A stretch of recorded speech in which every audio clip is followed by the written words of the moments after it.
If God considered sex a sin, I tell you, there would be no greater sinner than God in this entire universe, for the whole creation is born of it. For thousands of years, your phony religious leaders have poisoned your minds against your primal life force, turning a sacred cup of nectar into a neurotic disease. I tell you, sex is not just a biological urge. It is the super atom, the starting point of cosmic creation, and the hidden door to higher consciousness. If you continue to fight and suppress this energy, you will rot from within. But if you learn the secret of its transmutation, this very energy will open the gates to the divine and allow you to manifest anything you desire. Listen attentively, because the measure of your total acceptance is the exact measure of your ultimate deliverance. Hello, my friends. It is beautiful that you are here, sitting with me, silent, ready to look into the deepest mysteries of your own existence. To feel love is very easy, but to define it is difficult indeed. If you go to a fish and you ask her what the sea is like, the fish will look at you and say, "This is the sea. The sea is all around me, and that is that." But if you persist, if you say to the fish, "Please define the sea," then the problem becomes very difficult indeed. The finest, the most sublime, and the most beautiful things in life can only be lived, they can only be known, but they defy our definitions. They mock our descriptions. Man's greatest misery is this, that for the last 4,000 to 5,000 years he has simply talked and talked and talked about something he should have been living earnestly, something that must be realized from within, something we call love. There have been great, grand talks on love. Countless love songs have been sung across the centuries, and devotional hymns are continuously being chanted in the temples, in the mosques, in the churches. What all is not done in the name of love?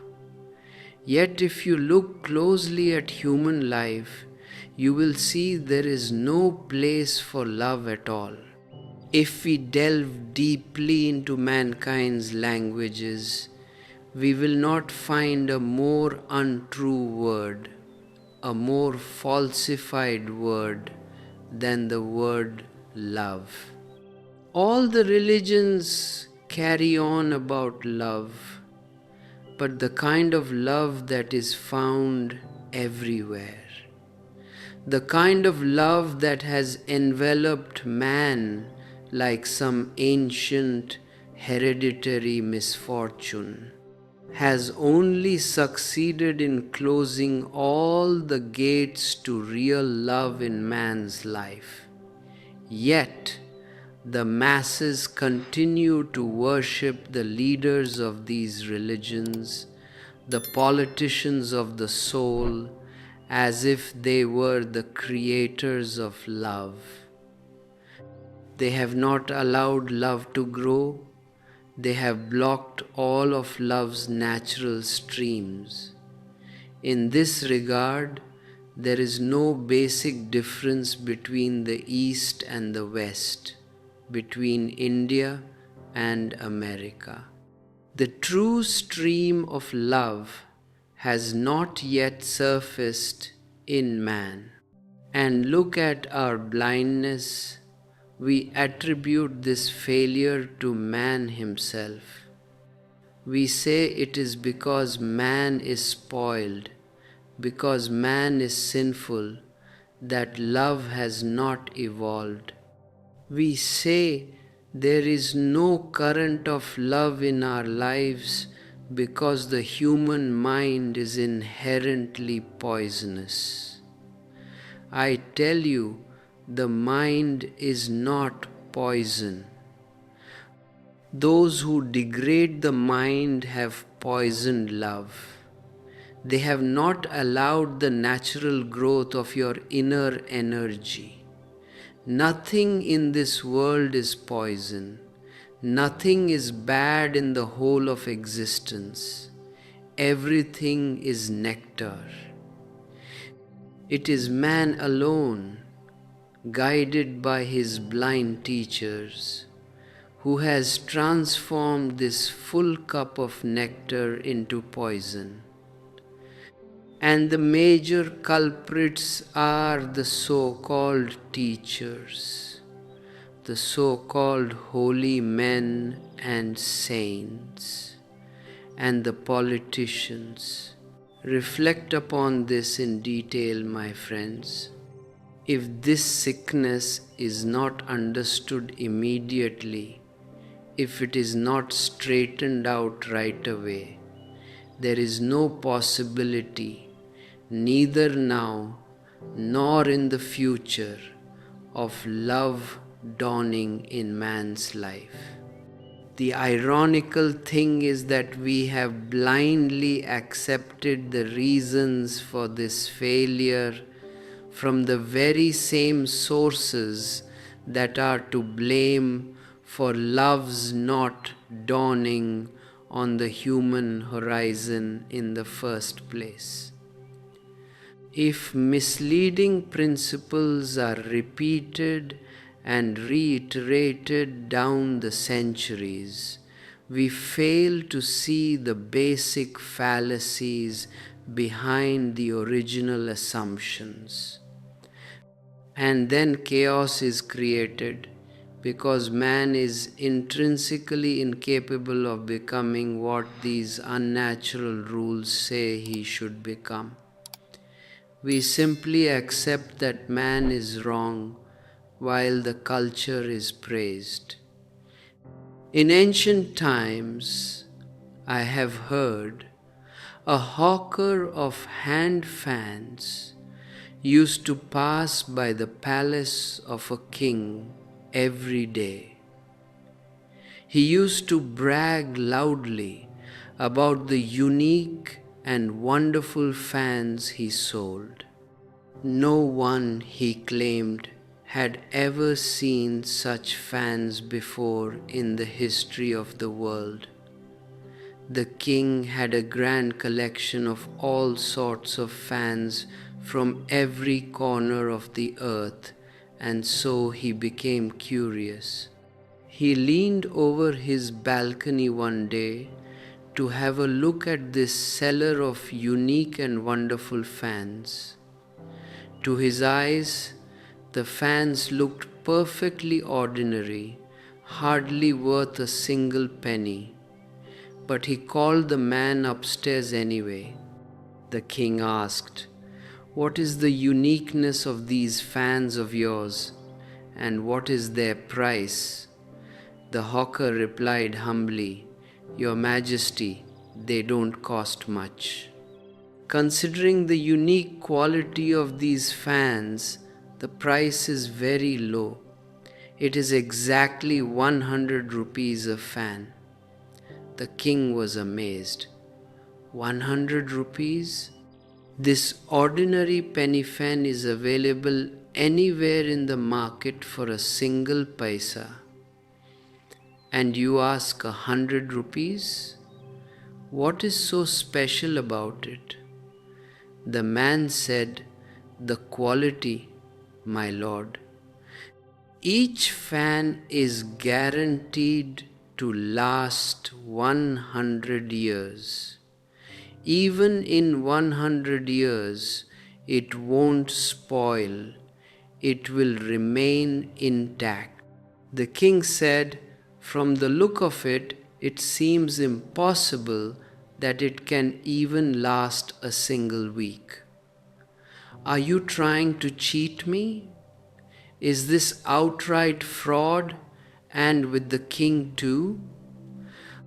The vendor answered, "My lord, would I dare? You know very well, sir, that I walk under your balcony daily, selling my fans. The price is 100 rupees, and I am personally responsible if it doesn't last 100 years. Every day I am available right here in the street. And above all, you are the ruler of this land. How can I be safe if I cheat you?" The fan was purchased at the asking price. Although the king did not trust the hawker, he was dying of curiosity to know what grounds the man had for making such a magnificent claim. The vendor was ordered to present himself again on the 7th day. The central stick of the fan came out in 3 days, and the entire fan disintegrated before the week was out.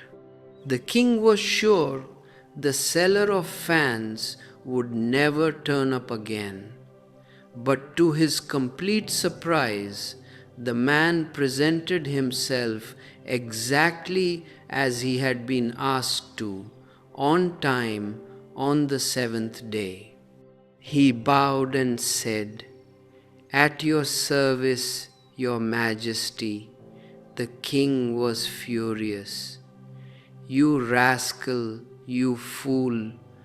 Look, there lies your unique fan, all broken into pieces.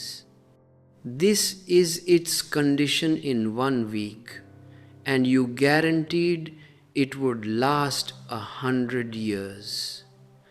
Are you mad or just a super cheat?" The man replied humbly, "With due respect, it seems my lord does not know how to use fans. The fan must last for 100 years. It is guaranteed. How did you fan yourself, my lord?" The king said, "My goodness, now I will have to learn how to fan myself too." The vendor said, "Please don't be angry, sir. How did the fan come to this fate in just 7 days? How did you use it?" The king lifted the remaining piece of the fan, showing the manner in which one ordinary person fans himself. The man shook his head and said, "Now I understand." "You shouldn't fan like that," the king asked. "What other way is there?" The man explained, "Hold the fan steady. Keep it perfectly steady in front of you, and then move your head to and fro. The fan will last 100 years. You will pass away, your generation will pass away, but the fan will remain intact. Nothing is wrong with the fan. The way you fan yourself is wrong. You keep the fan steady and move your head. Where is my fan at fault? The fault is entirely yours." Mankind is accused of a similar fault by our religious and cultural systems. Look at humanity. Man is so sick from the accumulated illness of 5, 6, 10,000 years. It is repeatedly said by the priests that it is man who is wrong, not the culture. Man is rotting, yet the culture is praised at the top of our lungs. Our great culture, our great religion, everything is great. And see the fruits of it. They say man is wrong, man should change himself, yet no one stands up to question whether things aren't like they are, because our culture and our religion, unable to fill man with love after 10,000 years, are based on fundamentally false values. And if love has not evolved in the last 10,000 years, take it from me, there is no future possibility based on this culture and religion of ever seeing a loving human being. Something which could not be achieved in 10,000 years cannot be attained in the next 10,000 years. Today's man will be the same tomorrow if the foundations remain unchanged. Although the outer wrappings of etiquette, civilization, and technology change from time to time, man remains the same, suffering in the same dark valley. We are not prepared to review our culture. We are not prepared to look at our foundations, yet we sing their praises and kiss the feet of their saints and custodians.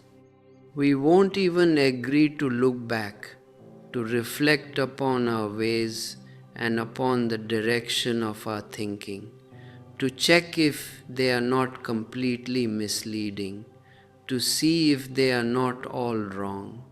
I wish to say to you that the base is defective, that the values given to you are false. The proof is modern man himself. What other proof do you need? If we plant a seed and the fruit that emerges is poisonous and bitter, what does it prove? It proves that the seed must have been poisonous and bitter. You may look the seed over carefully, you may press it or break it open, but you cannot predict for sure whether the fruit will be sweet or not until you await the test of time. Sow a seed, a plant will sprout, years will pass, a tree will emerge, it will spread its branches to the sky, it will bear fruit, and only then will you come to know whether the seed that was sown was bitter or sweet. Modern man is the bitter fruit of those seeds of culture and religion that were sown 10,000 years ago and have been nurtured ever since. And the fruit is bitter. It is full of conflict, full of neurosis, full of misery. But we are the very people who eulogize those ancient seeds and expect love to flower from them. It is not to be, I repeat, because any possibility for the birth of love has been killed by religion. The possibility has been poisoned at the very source. If you look into nature, more love can be seen in the birds, in the animals, in the plants, in those who have no religion or culture at all. Love is more evident in uncivilized men, in backward woodsmen, than in the so-called progressive, cultured, and civilized men of today who regularly go to temples and to churches to pray. Why is man progressively becoming so much more barren of love as he professes to be more civilized? There are deep reasons for this, and I wish to discuss them with you.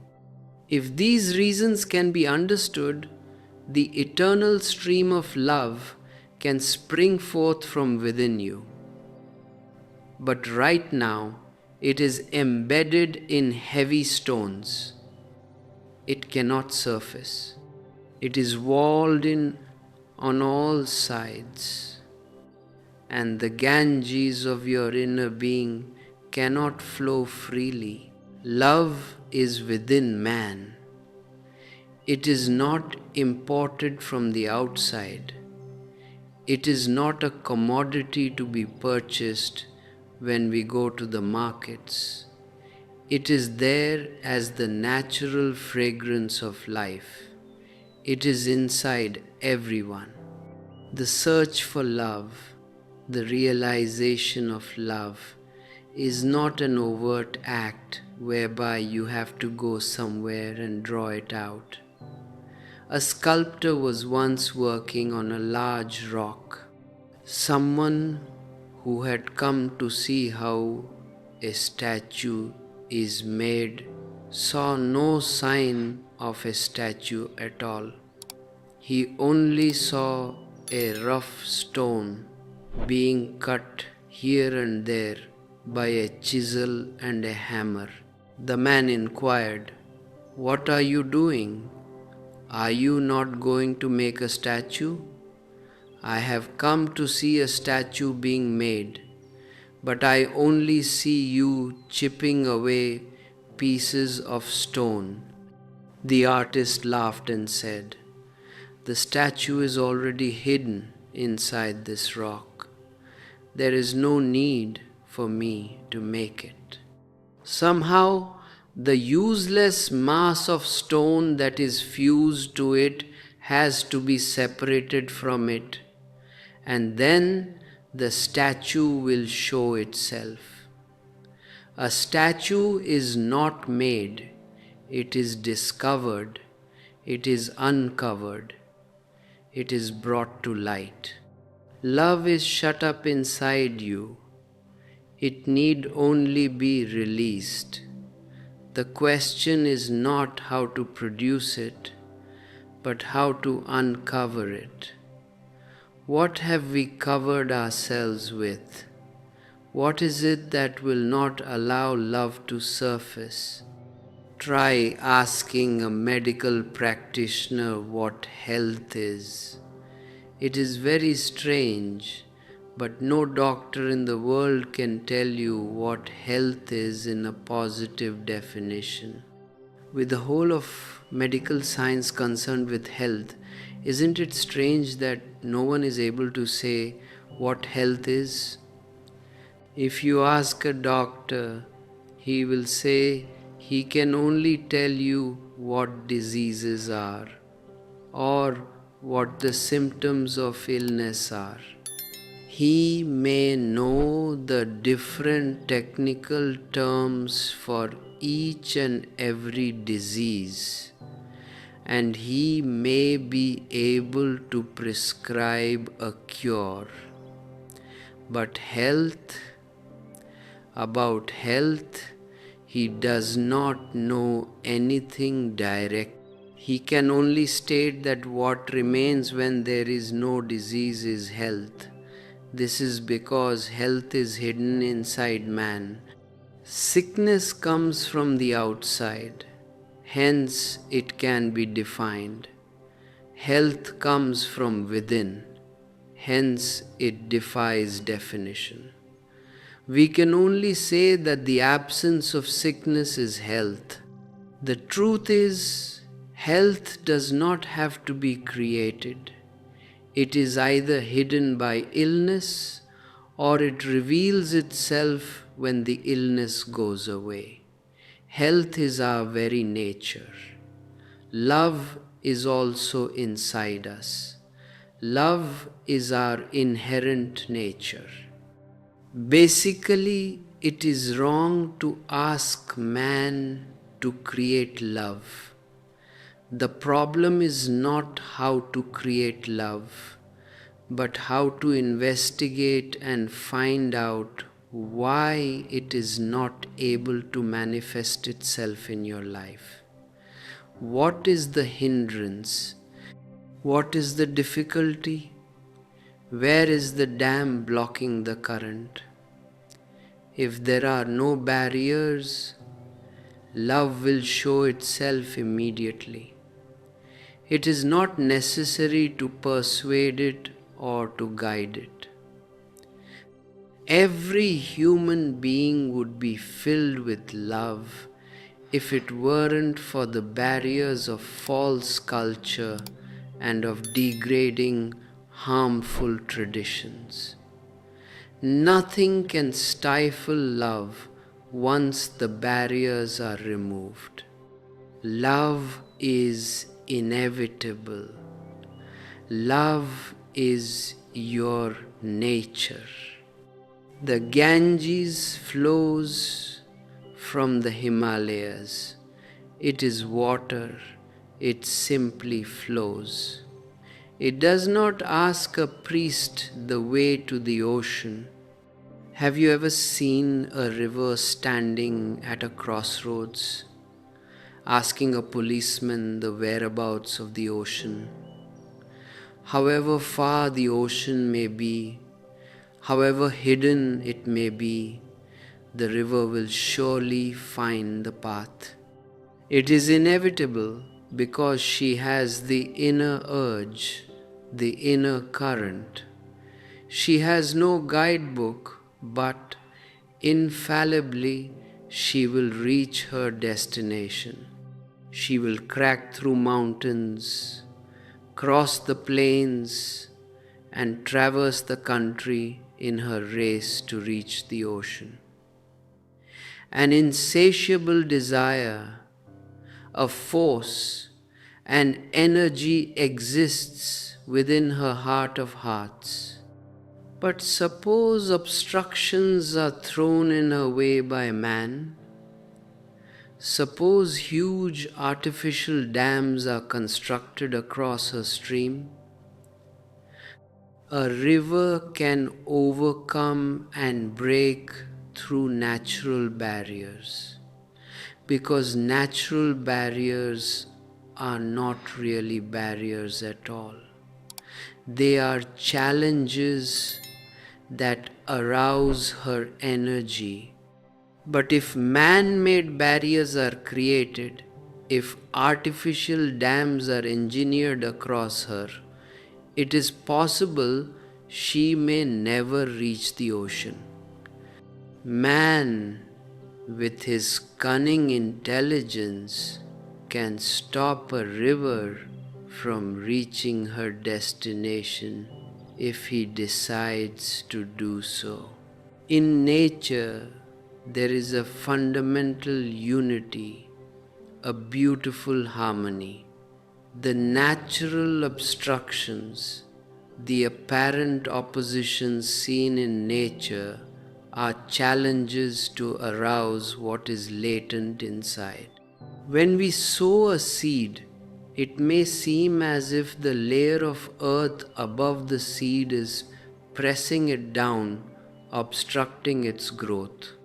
It may seem so, but in reality, that layer of soil is not an obstruction.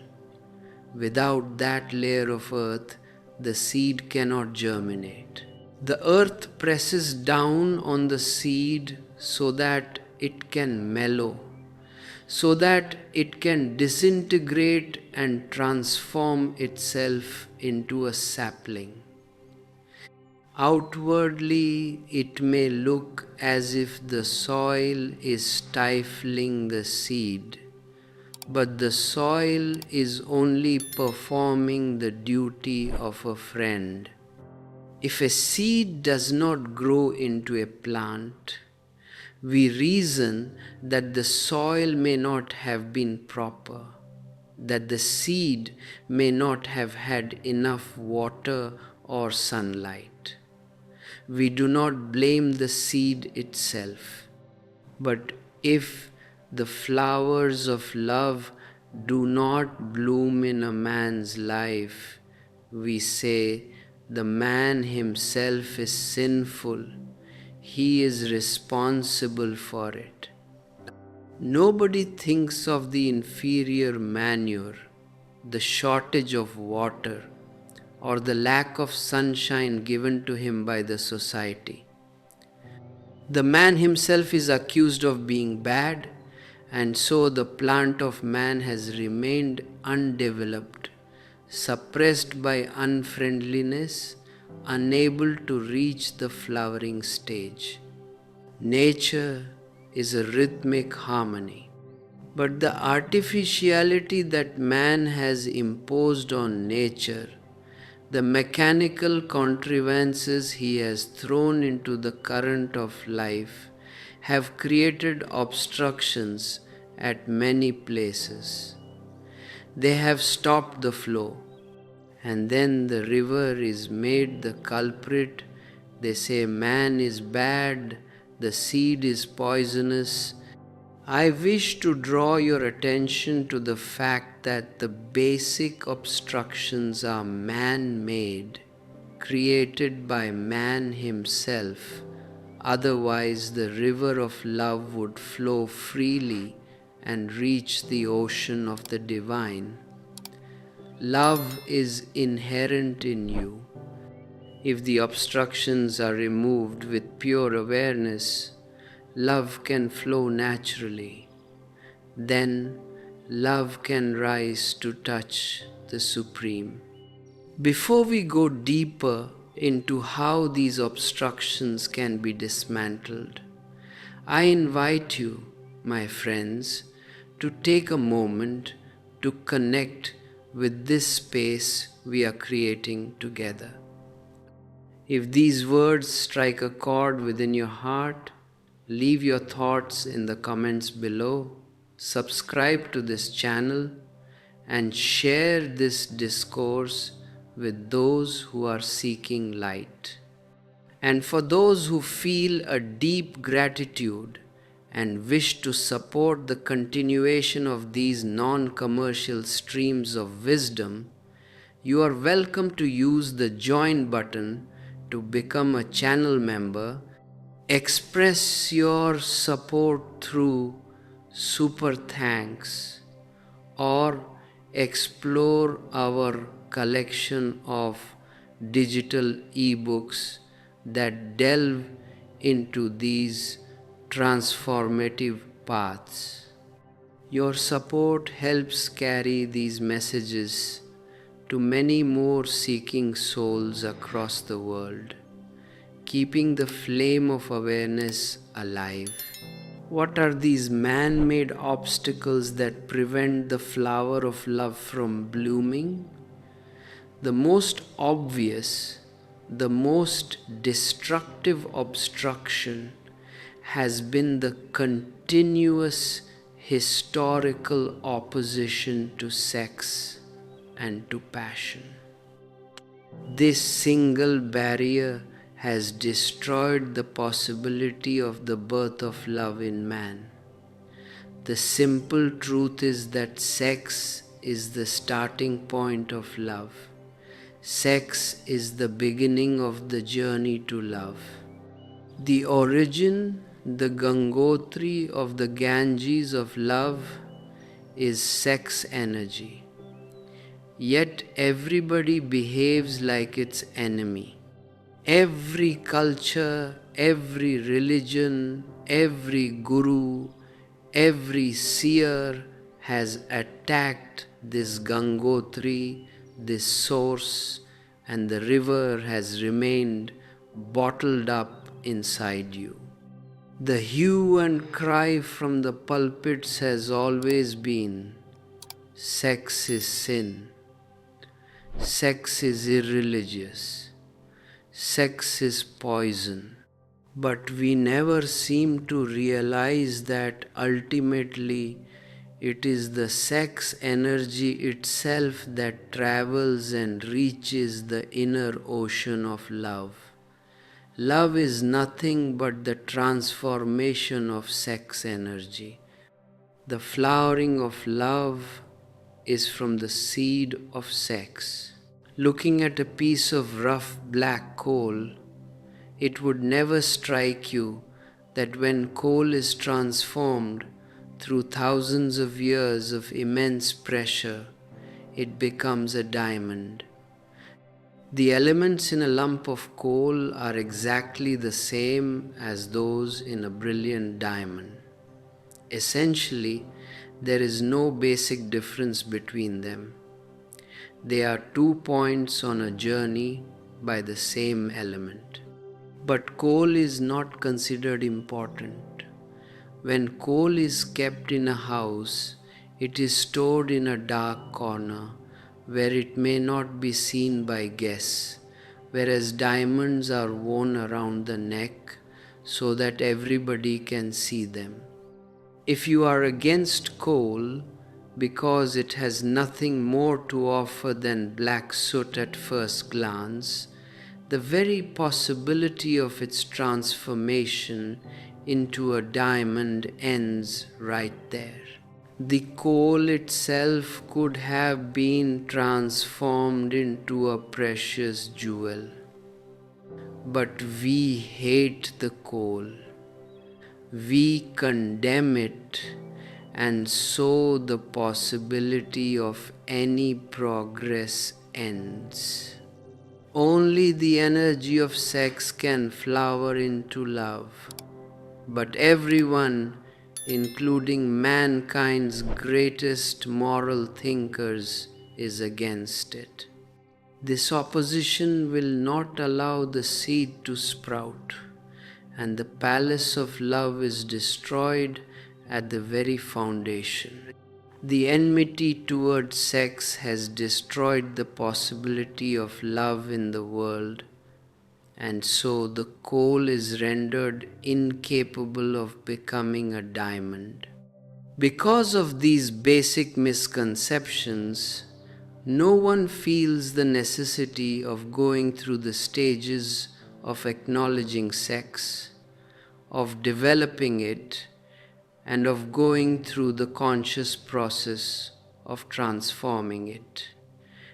How can we transform that which we consider our enemy, that which we oppose, that with which we are at continuous war? A false quarrel between man and his primary energy has been forced upon him by his leaders. Man has been taught to fight against his sex energy, to oppose his natural urges. The mind is poison, sex is sin. Fight against them, man is told. And yet, man is expected to be free from inner conflicts. A harmonious existence is expected of him. He has to fight himself and yet remain peaceful. Such are the absurd teachings of your leaders. On the one hand, they drive him mad, and on the other hand, they open asylums to treat him. They spread the germs of sickness throughout the culture and then build grand hospitals to cure the sick. Another important consideration is this: man cannot be separated from sex. Sex is his primary point. He is born of it. The divine has made the energy of sex the starting point of all creation. And yet, your great men term as sinful what the divine itself does not consider a sin. If sex is a sin, then there is no greater sinner than the universe itself, which reproduces through sex at every level. Have you never realized that the blooming of a flower in the forest is an expression of passion? that it is a sexual act of the plant. A peacock dances in full glory, a poet will sing a song to it, a saint will be filled with joy looking at it. But aren't they aware that the dance is an overt expression of passion? That it is primarily a sexual call? For whose pleasure does the peacock dance? He is calling his beloved. The cuckoo is singing. A boy has become an adolescent. A girl is growing into a woman. What is all this play? What Leela is this? These are all the indicators of life force, of sexual energy. Throughout your whole life, all acts of love, all attitudes of creativity and beauty are nothing but the transformed expressions of your primary sex energy. Religion and culture pour poison against sex into the mind of man from the very childhood. They create an inner war, engaging man in a battle against his own life force. And because of this war, man has become weak, gross, coarse, completely devoid of real love and full of an inner nothingness. Not enmity, but deep friendship is to be made with sex energy. Sex should be elevated to purer meditative heights. If passion is transformed, the wife can become the mother. If lust is transcended through pure awareness, sex can become love. Only sex energy can flower into the force of divine love. But we have filled man with an artificial antagonism towards sex. And the result is that love has not flowered on the earth. What comes later, the higher form to come, can only be made possible by the total acceptance of the baseline energy. The stream of love cannot break through because of the heavy dams of condemnation. Sex, on the other hand, because it is suppressed, keeps churning inside the subconscious, and the entire consciousness of man becomes muddled with sexuality. Man's consciousness is becoming more and more sexual precisely because of the suppression of it. Our songs, our poems, our paintings, and virtually all the figures in our temples revolve around sex, because our minds are obsessed with it in the dark corners of the subconscious. No animal in the world is as sexual as man. Man is sexual everywhere, whether awake or asleep, in his manners as well as in his etiquette, because he is haunted by it. This perverted sexuality that is so evident in human society is the fault of his so-called leaders and saints. They are fully responsible for it.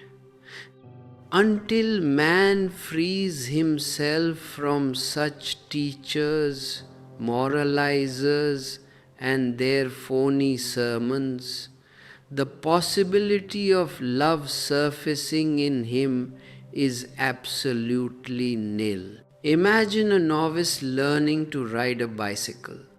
The road before him may be completely big, vast and wide, but if there is a single small rock lying by the side of the road, the cyclist will instantly become afraid that he will bump into that stone. There is 100 to 1 chance against his running into that stone. Even a blind man would, in all probability, pass it safely by. But because of his immense fear, the rider becomes incapable of seeing anything else. The stone looms large in his mind. The wide road completely vanishes for him, and his entire consciousness becomes focused on that tiny obstacle. He is hypnotized by that stone, drawn to it by his own anxiety, and in the end, he dashes directly against it. He collides with that very thing from which he has done his utmost to save himself. The road was big and wide, so how did this man have an accident? The psychologist Coué explained this phenomenon beautifully. He called it the law of reverse effect. We collide with the very thing from which we are trying to save ourselves, because the object of our fear becomes the absolute center of our consciousness. In the same way, man has been trying to save himself from sex for the last 5,000 years, fighting it, resisting it, running away from it. And the result is that everywhere, in every nook and corner of human life, man is confronted by sex in all its various distorted forms. The law of reverse effect has completely arrested the soul of man. Have you never observed that your mind is pulled towards and hypnotized by the very thing it is trying to avoid? The people who taught man to be against sex, the priests and the moralizers, are fully responsible for making him so deeply aware of sex. The over-sexuality that exists in contemporary society can be blamed entirely on these perverted, unnatural teachings. Today, people are mortally afraid to discuss sex openly. If a ray of truth begins to shine on this subject, the moralists immediately panic. Why are we so terrified of this subject? It is because of a false presupposition that man may become sexual just by talking about sex. This view is totally wrong. There is, after all, a vast difference between natural sex and perverted sexuality. Our society will only be free of the ghost of sex when we develop the immense courage to talk about sex in a rational, healthy, and scientific manner. It is only by understanding sex in all its aspects that we will be able to transcend sex. You cannot free yourself from a problem by shutting your eyes to it. Only a madman thinks his enemy will vanish if he closes his eyes. The ostrich in the desert thinks in this way. When the ostrich sees an enemy approaching, he thrusts his head deep into the sand, and since he cannot see his enemy anymore, he happily thinks his enemy is not there. This kind of logic is pardonable in the case of the ostrich, but in man it is unforgivable. As far as sex is concerned, the whole of humanity behaves no better than the ostrich. Man thinks that by shutting his eyes, by ignoring it, by creating an iron curtain of secrecy, sex will vanish from his being. If such miracles could occur, life would be very easy indeed. But alas, nothing disappears from your subconscious just by pulling down the blinds. On the contrary, this behavior is absolute proof that you are scared of sex, that its attraction is far more powerful than your resistance. Because you feel you cannot conquer sex, you choose to shut your eyes to it. Shutting one's eyes is an unmistakable sign of weakness, and the whole of humanity is guilty of it. Not only has man blatantly shut his eyes to sex, he has also entered into innumerable inner conflicts with it. The devastating results of this constant war with sex are too well known to be enumerated here. 98% of mental illness, of neurosis, of madness is because of the suppression of sex.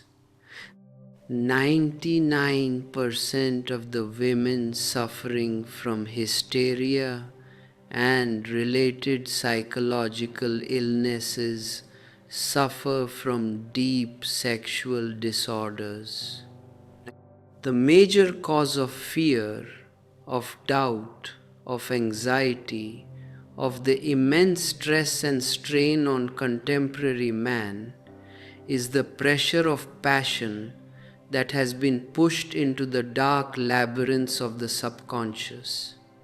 Man has turned his back on an inherent and powerful cosmic urge. Without attempting to understand sex, we have shut our eyes to it out of fear, and the results have been catastrophic indeed. To see the absolute truth of this, man need only scan his own art and literature, which is the mirror of his mind. If an alien from the moon or from Mars were to come to this earth and go through our literature, if he were to read our books, our poetry, and see our paintings, he would be completely surprised. He would wonder why all of man's art and literature is centered around sex. Why are all man's poems, novels, magazines, and stories saturated with sex? Why is there a half-naked woman on virtually every magazine cover? Why is every movie concerned with lust? He would be deeply perplexed. The alien visitor would wonder why man thought about nothing but sex. He would be even more confused if he met an ordinary man and talked to him, because the man would try very hard to impress upon him that he was totally innocent of the existence of sex. The man would talk of the soul of God, about heaven, about emancipation, but he would not say a word about sex, although his whole being would be filled with ideas about it. The alien would be stunned to learn that man has even invented 1,001 devices to gratify a desire about which not a breath is uttered. Man's death-oriented religion has made man intensely sex-minded, and it has perverted him from another angle as well. It shows him the golden pinnacle of celibacy, of brahmacharya, but gives him absolutely no guidance in getting a foothold on the first rung, in understanding the base, in understanding sex.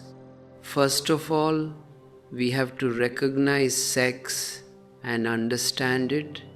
We have to comprehend this elemental urge.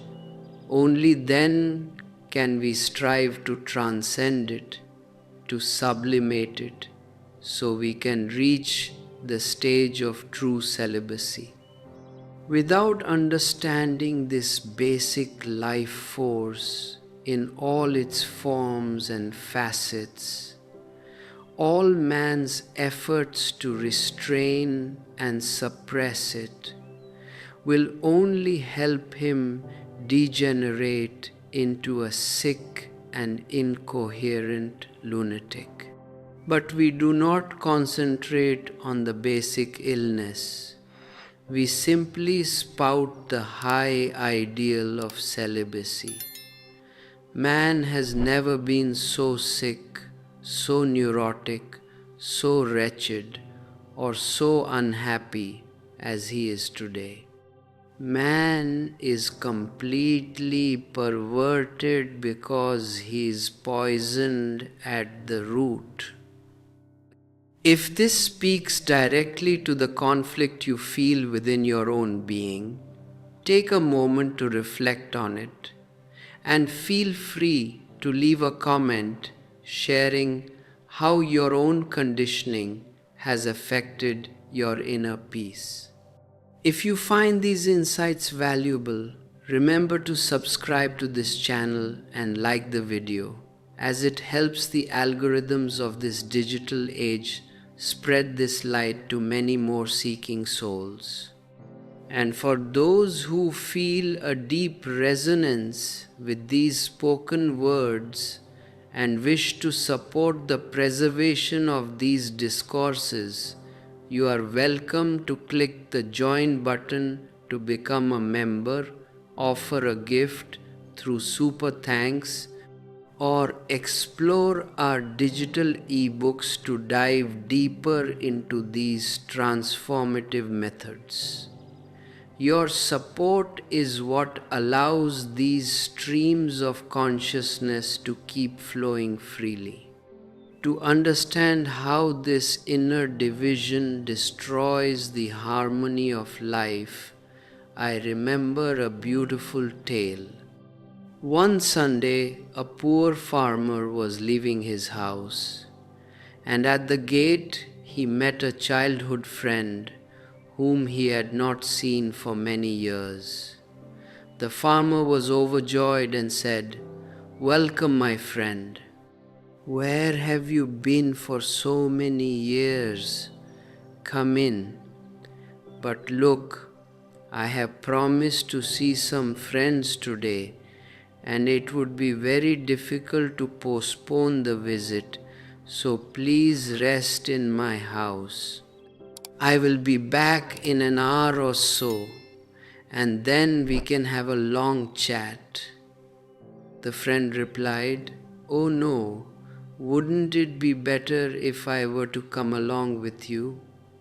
Yet my clothes are very dirty from traveling.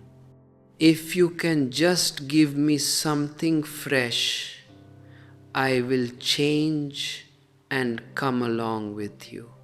Some time before, the king of the land had given the poor farmer some valuable clothes, and the farmer had been saving them for some grand occasion.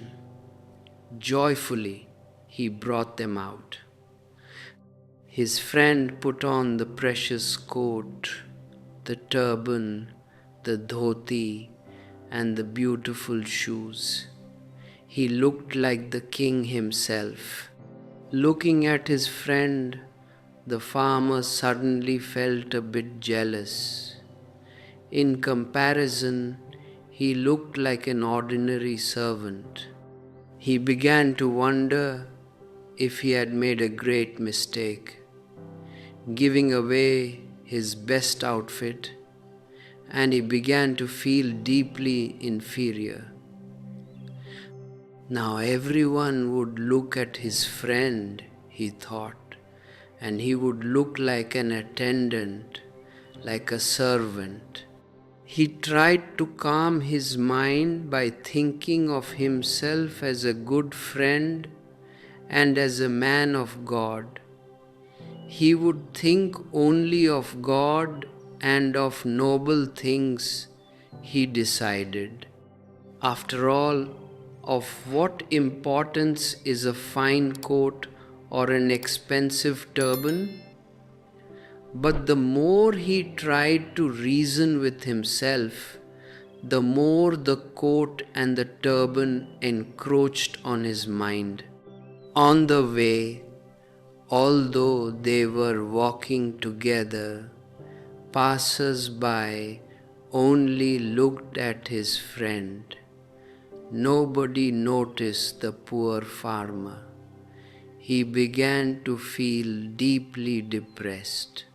He chatted with his friend, but inside his mind he was thinking about nothing else but that coat and turban. They reached the first house they were intending to visit, and he introduced his friend to the hosts. "This is my friend, a childhood friend. He is a very lovely man." And then, suddenly, out of nowhere, he blurted out, "And the clothes, they are mine." The friend was completely stunned. The hosts were also deeply surprised. The farmer realized as well that the remark had been completely uncalled for. But then it was too late. He regretted his blunder and reproached himself inwardly. Coming out of the house, he apologized profusely to his friend. The friend said, "I was thunderstruck. How could you say something like that in front of everyone?" The farmer said, "Forgive me, my friend. It was just a slip of my tongue. I made a mistake." But the tongue never lies. Words only pop out of one's mouth if there is something deep on one's mind. The tongue never makes a mistake. He said, "Forgive me." How such a thing was uttered, I do not know. But he knew full well that the thought had surfaced from his hidden mind. They started for another friend's house. Now the farmer firmly resolved not to say that the clothes were his. He steeled his mind completely. By the time they had reached the gate of the second house, he had reached an irrevocable decision that he would not say the clothes were his under any circumstances. This poor man didn't know that the more he resolved not to say anything, the more firmly rooted the inner awareness that the clothes belonged to him became. Moreover, when are such firm decisions made? When a man makes a firm resolution, like a vow of celibacy, for example, it means that his sexuality is pushing desperately from inside. If a man resolves he will eat less or will fast from today on, it implies he has a deep, unnatural desire to eat more. Such forced efforts inevitably result in deep inner conflict. We are what our weaknesses are, but we decide to curb them. We resolve to fight against them. And naturally, this becomes a source of continuous subconscious conflict. So, engaged in this intense inner struggle, our farmer went into the second house. He began the introduction very carefully. He is my friend, a childhood friend. But he noticed that nobody was paying any attention to him. Everybody was looking at his friend and at his magnificent clothes with absolute awe. And it struck him again. That is my coat and my turban. But he reminded himself again not to talk about the clothes. He was resolved. Everybody has clothes of some kind or another, poor or rich. It is a trivial matter, he explained to his mind. But the clothes swung before his inner eyes like a pendulum, to and fro, to and fro. He resumed the introduction. He is my friend, a childhood friend, a very fine gentleman. And the clothes, those are his and absolutely not mine. The people were completely surprised. They had never before heard such an introduction. The clothes are his and not mine. After they had left the second house, he again apologized profusely to his friend. A big blunder, he admitted, sweating all over. Now he was confused about what to do and what not to do. Clothes never had a hold on me like this before, he cried. Oh God, what has happened to me? What had happened to him? The poor fellow did not know that the technique of suppression he was using on himself is such that even if God himself tried it, the clothes would grab hold of him also. The friend, now quite indignant, said he would not go any further with him. The farmer grabbed his arm and pleaded, Please don't do that. I would be unhappy for the rest of my life, having shown such bad manners to a childhood friend. I swear not to mention the clothes again. With my whole heart, I swear to God, I will not mention the clothes anymore. But one should always be wary of those who swear, because there is something much deeper involved when one resolves something with such intensity. A resolution is made only by the surface mind, and the thing against which the resolution has been taken remains completely alive inside in the deep labyrinths of the subconscious mind. If the mind were divided into 10 parts, it would only be one part, just the upper part, that was committed to the resolve, the remaining 9 parts would be completely against it. The vow of celibacy is taken by one small part of the mind, for example, while the rest of the mind is completely mad for sex, while the rest is crying out for that very thing that has been implanted in man by nature.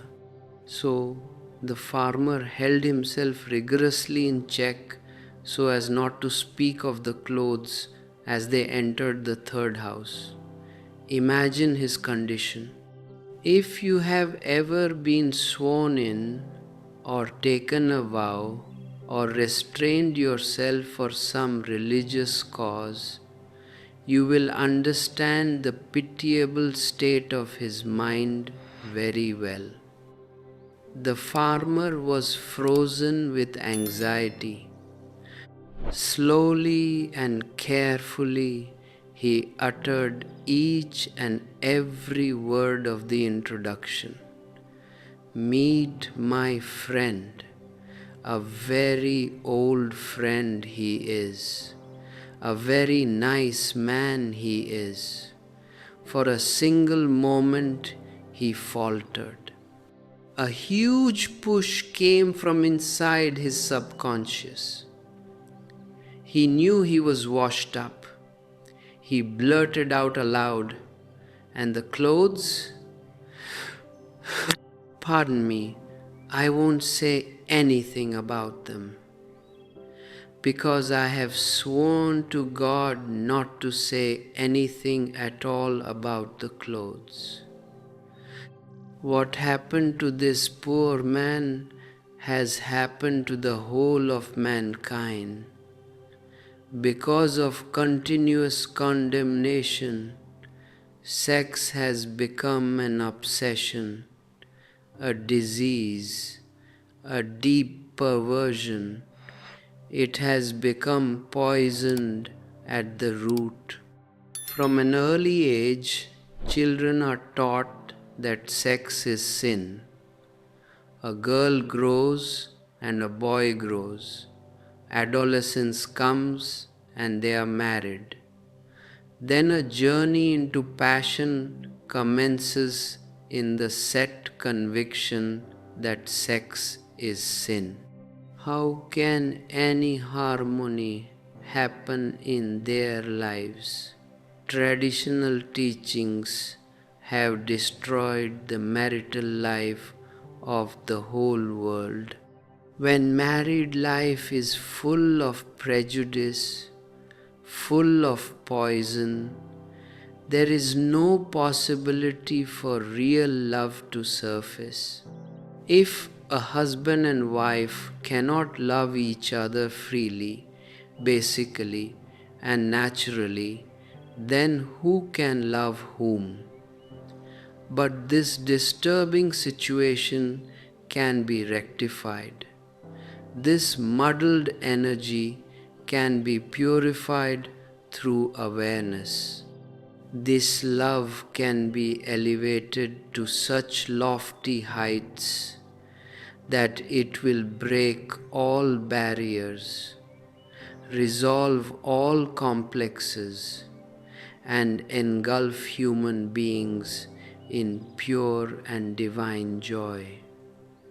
This sublime transformation is possible. But if it is nipped in the bud, if it is stifled, if it is poisoned by condemnation, what will grow out of it? How can it flower into a rose of supreme love? If you feel that the weight of this conditioning has been holding you back from experiencing true joy and freedom in your life, know that you do not have to carry it alone. To help you dismantle these inner barriers and explore these paths of awareness more deeply, you can access our unique collection of ebooks by clicking the link in the description. By using the join button, you can become a member of this channel and gain access to deeper layers of this stream of consciousness. And if you feel moved to support this work directly, your contributions through Super Thanks are always deeply appreciated. Together, we can keep this flame of awareness burning bright. We must understand the true reason behind the great attraction of sex, for it surely is the most powerful force in human life. Why does this urge pervade our entire being? Why do our lives revolve around it, even to the very end? What is the source of this natural pull?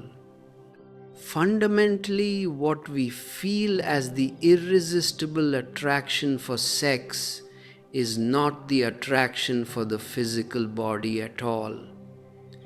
After every act of orgasm, an ordinary man feels drained, empty, depressed.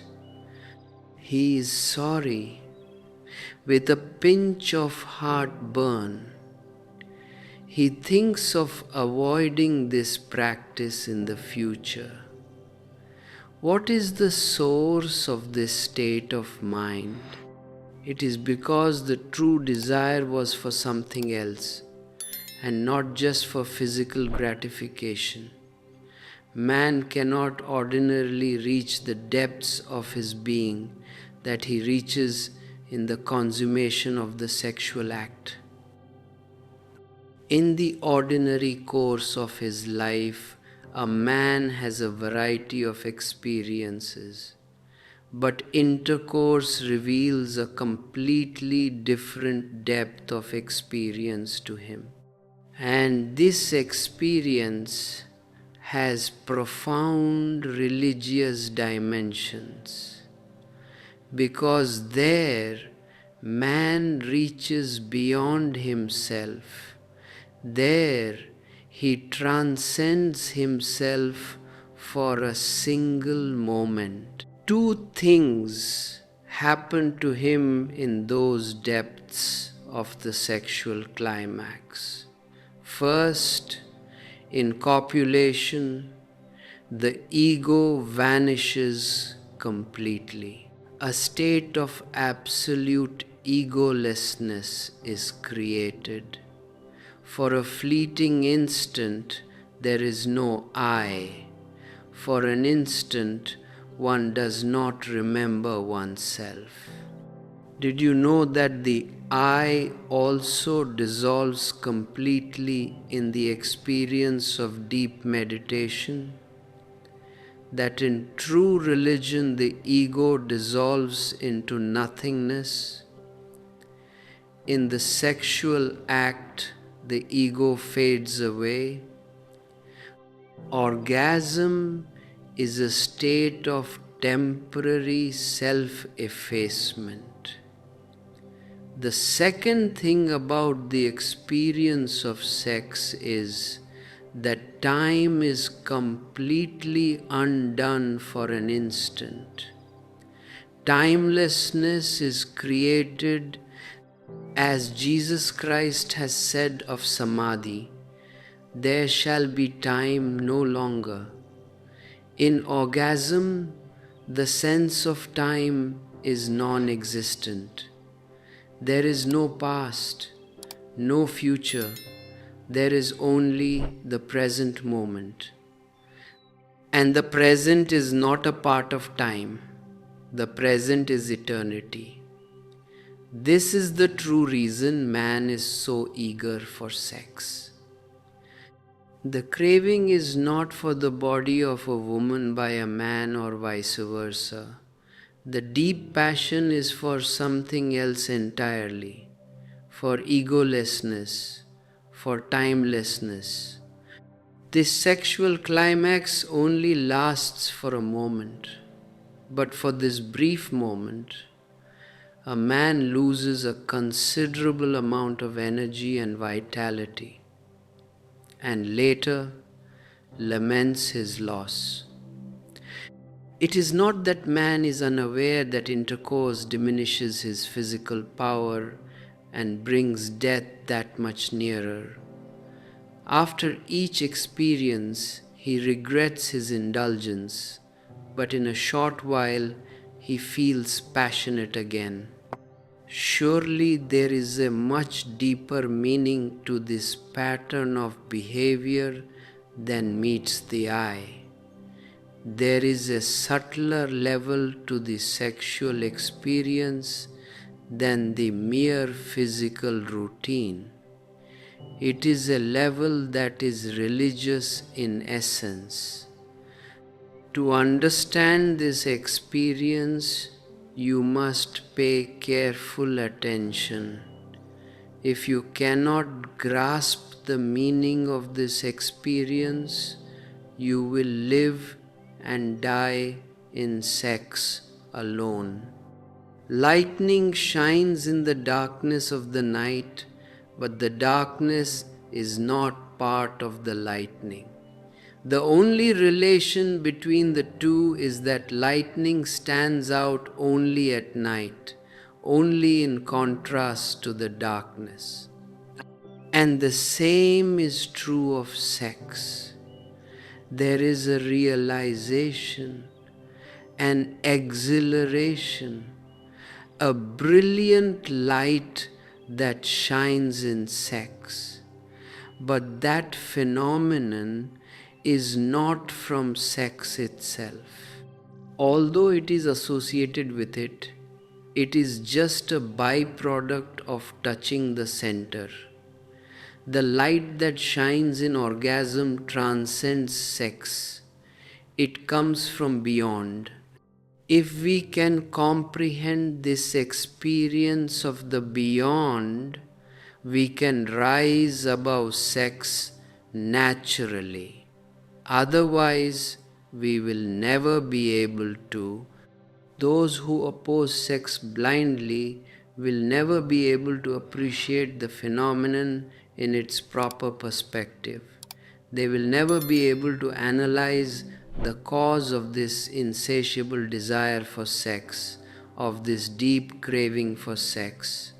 What I wish to emphasize to you is that this strong and recurring pull toward sex is for the momentary realization of samadhi.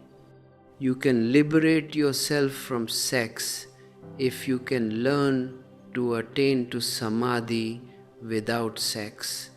If a man who wants an article costing 1000 rupees is shown where one can be had for free, he would not be in his right senses if he were to go to the market to buy it so expensively. If a man can be shown how he can attain the same ecstasy he derives from sex by some other means, through meditation, and in much greater measure, his mind will automatically cease its mad rush towards sex. His mind will start racing in the other direction. Man had his first realization of samadhi in the experience of sex. But sex is a costly affair, a very costly affair indeed as far as vital energy is concerned. And it does not last for more than a moment. After a momentary climax, we return again to our original position. For a second, we reach towards a different plane of existence. For a second, we climb towards a peak of immense satisfaction. The momentum is towards the pinnacle. But we have hardly taken a step when we fall back to first base. A wave aspires to reach the sky. but it has hardly risen noticeably when it already starts to fall. We are the same. It is for that ecstasy, for that joy, for that realization that we accumulate energy from time to time and again start the ascent. We almost touch that subtler plane, that higher realm, but again we fall back to our original position, minus a considerable amount of power and energy. So long as man's mind remains immersed in this horizontal river of sex, he will repeatedly rise and fall again. Life is a continuous push towards egolessness, towards timelessness, whether conscious or unconscious. The intense desire of your inner being is to know its real self, to know the truth, to know the original, eternal, timeless source, to unite with that which is beyond time, to attain pure egolessness. It is to satisfy this unconscious inner desire of the soul that the whole world rotates around the axis of sex. But how can we understand or develop any kind of rapport with this realization if we continue to deny the existence of this natural, inner, and all-encompassing phenomenon? When we oppose sex as vehemently as we do, sex becomes the absolute center of our consciousness. We cannot free ourselves from it. We become chained to it. The law of reverse effect comes into play and we become bound to it. We try to run away from sex, but the more we try to rid ourselves of it without understanding, the more we become entangled in it. We do not need this continuous repression of sex. Clarification of sex is the need of the hour. As soon as children mature, as soon as they inquire, parents should lay the principal facts of life before them in an honest, palatable manner. This ought to be done before children become unnecessarily or harmfully curious, before they begin to nurture unhealthy attractions that can lead them to satisfy their curiosities in wrong quarters. Otherwise, as is the case today, children find out what they want to know, but they find it out from the wrong people. They find it out under abnormal conditions and through dangerous practices. These ways are detrimental and ruinous. The results pain and torture them for the rest of their lives, and ultimately a wall of shame and secrecy exists between children and their parents. The alienation that results from this game of hide and seek is very dangerous indeed. Children must be properly educated about sex. They must be given the right education. And along with this, they must be taught the art of meditation. Every home should have a scheduled program to help children move into silence. And that will only be possible when you, as parents, also practice with them. A daily hour of sitting silently should be compulsory in every home. One should even do away with a meal if necessary. But an hour of silence must be observed at all costs. It is wrong to call that house a home where an hour of silence isn't observed daily. A daily hour of silence will conserve your vital energy. And then, at the age of maturity, it will surge in a tide and push open the door of meditation. That state of meditation where man touches timelessness and egolessness, where he glimpses the soul, where he glimpses the Supreme.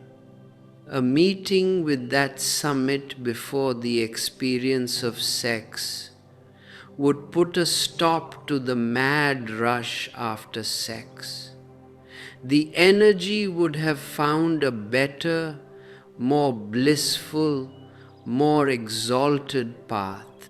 This is the first stage in the process of true celibacy, to transcend sex through the door of meditation. To understand this journey into meditation deeply, we must move into the vast, mysterious world of tantra, which is fundamentally different from anything you have been taught under the guise of philosophy or doctrine. The world of the Vigyan Bhairav Tantra is not an intellectual world. It is not a philosophical framework. Doctrine is completely meaningless to it. It has no interest in dogma or concepts. Tantra is concerned exclusively with method, with technique, with the actual path, and not with abstract principles at all. The very word Tantra means technique. It means the method, the precise way to bring about an inner mutation. Therefore, this entire treatise is a strictly scientific one. Science is never concerned with the question of why things are the way they are. Science is concerned with how things happen. That is the basic, fundamental difference between philosophy and science. Philosophy asks, why this existence? Why is there suffering? Why is there life? Science asks, how does this existence function? How does this life force manifest? The moment you ask the question how, method and technique immediately become the most important factors. Theories become utterly meaningless. Actual experience becomes the dead center of your focus. Tantra is pure science. It is absolutely not philosophy. To understand a philosophy is a very easy thing because only your intellect is required. If you can understand language, if you can understand a logical concept, you can understand any philosophy in the world without changing yourself even a single bit. You require no inner transformation, no mutation to understand a book of philosophy. As you are in your ordinary sleepy state, you can comprehend a doctrine. But you cannot understand Tantra in this way. To understand Tantra, you will need an inner change, rather a complete mutation of your consciousness. Unless you are different, Tantra cannot be understood, because Tantra is not an intellectual proposition to be debated. It is a lived experience to be gone through. Unless you are totally receptive, ready, and completely vulnerable to the raw experience, it is not going to come to you at all. Philosophy is concerned only with the surface mind. Your head is more than enough for it. Your totality is not required at all. But Tantra needs you in your absolute totality. It is a much deeper, more radical challenge. You will have to be in it wholly, with your entire being, because Tantra is not fragmentary. It does not touch you in pieces.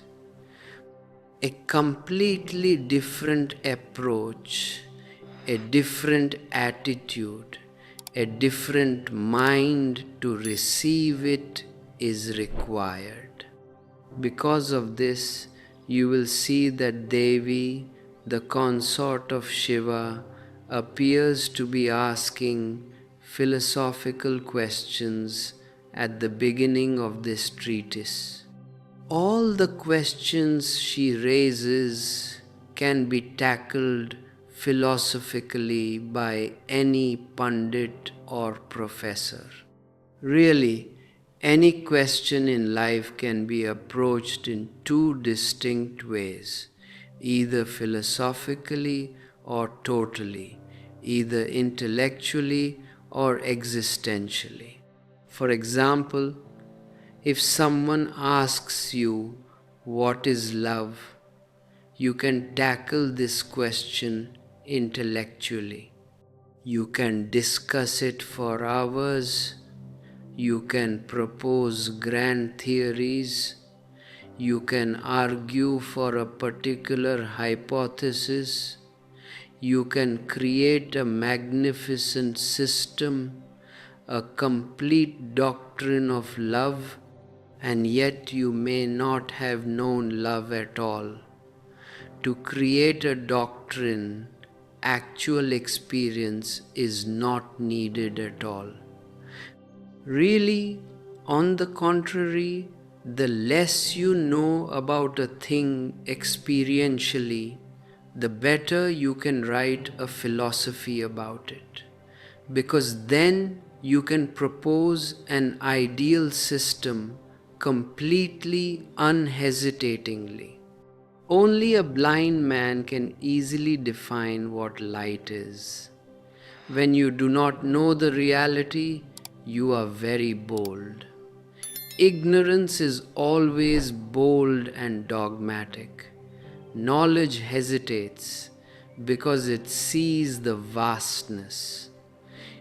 And the more you know, the more you feel that the solid ground underneath your feet is dissolving. The more you know, the more deeply you feel how ignorant you are.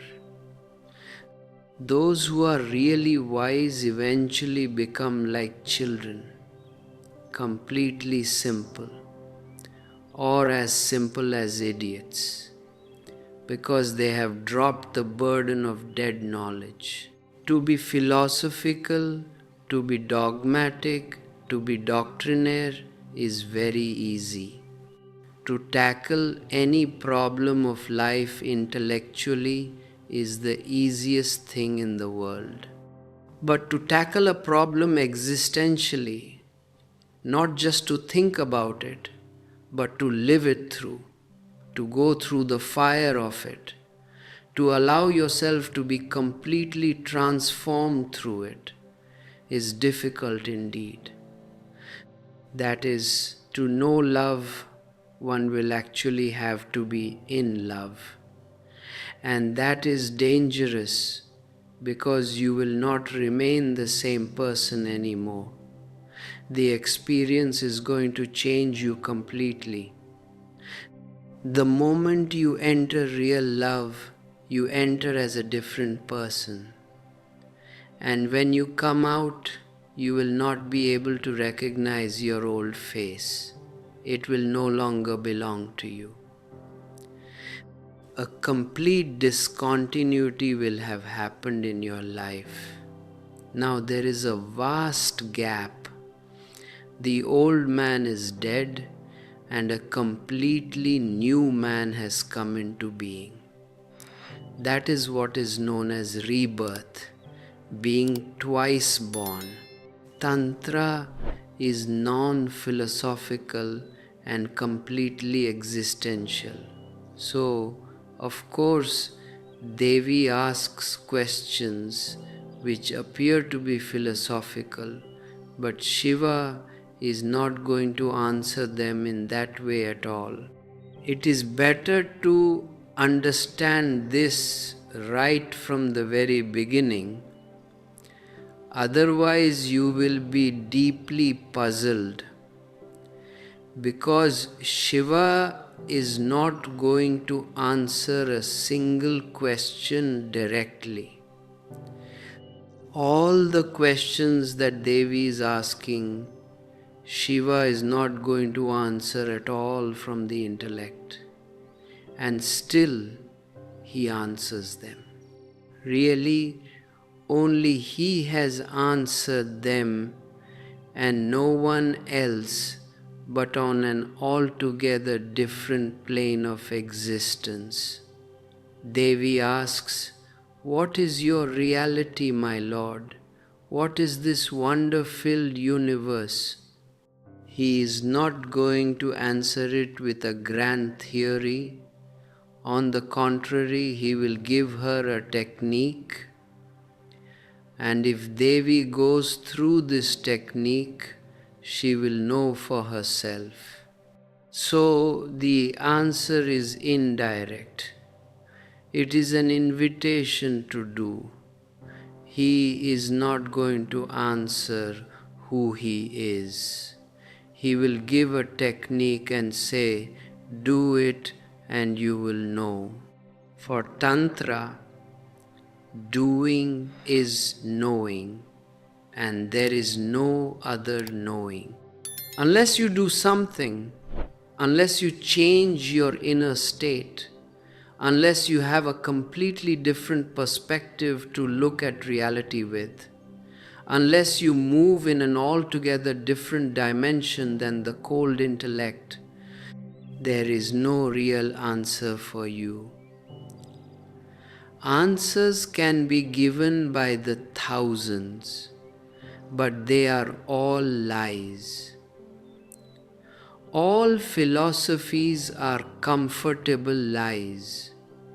You ask a burning question and the philosophy gives you a cold answer.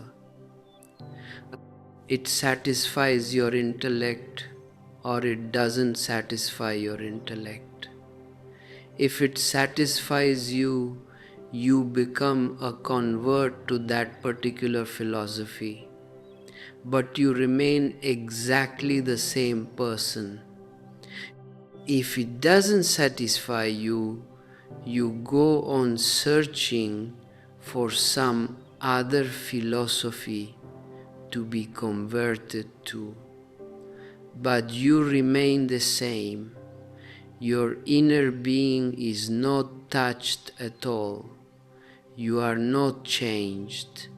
So whether you call yourself a Hindu, a Mohammedan, a Christian, or a Jain, it makes no difference at all.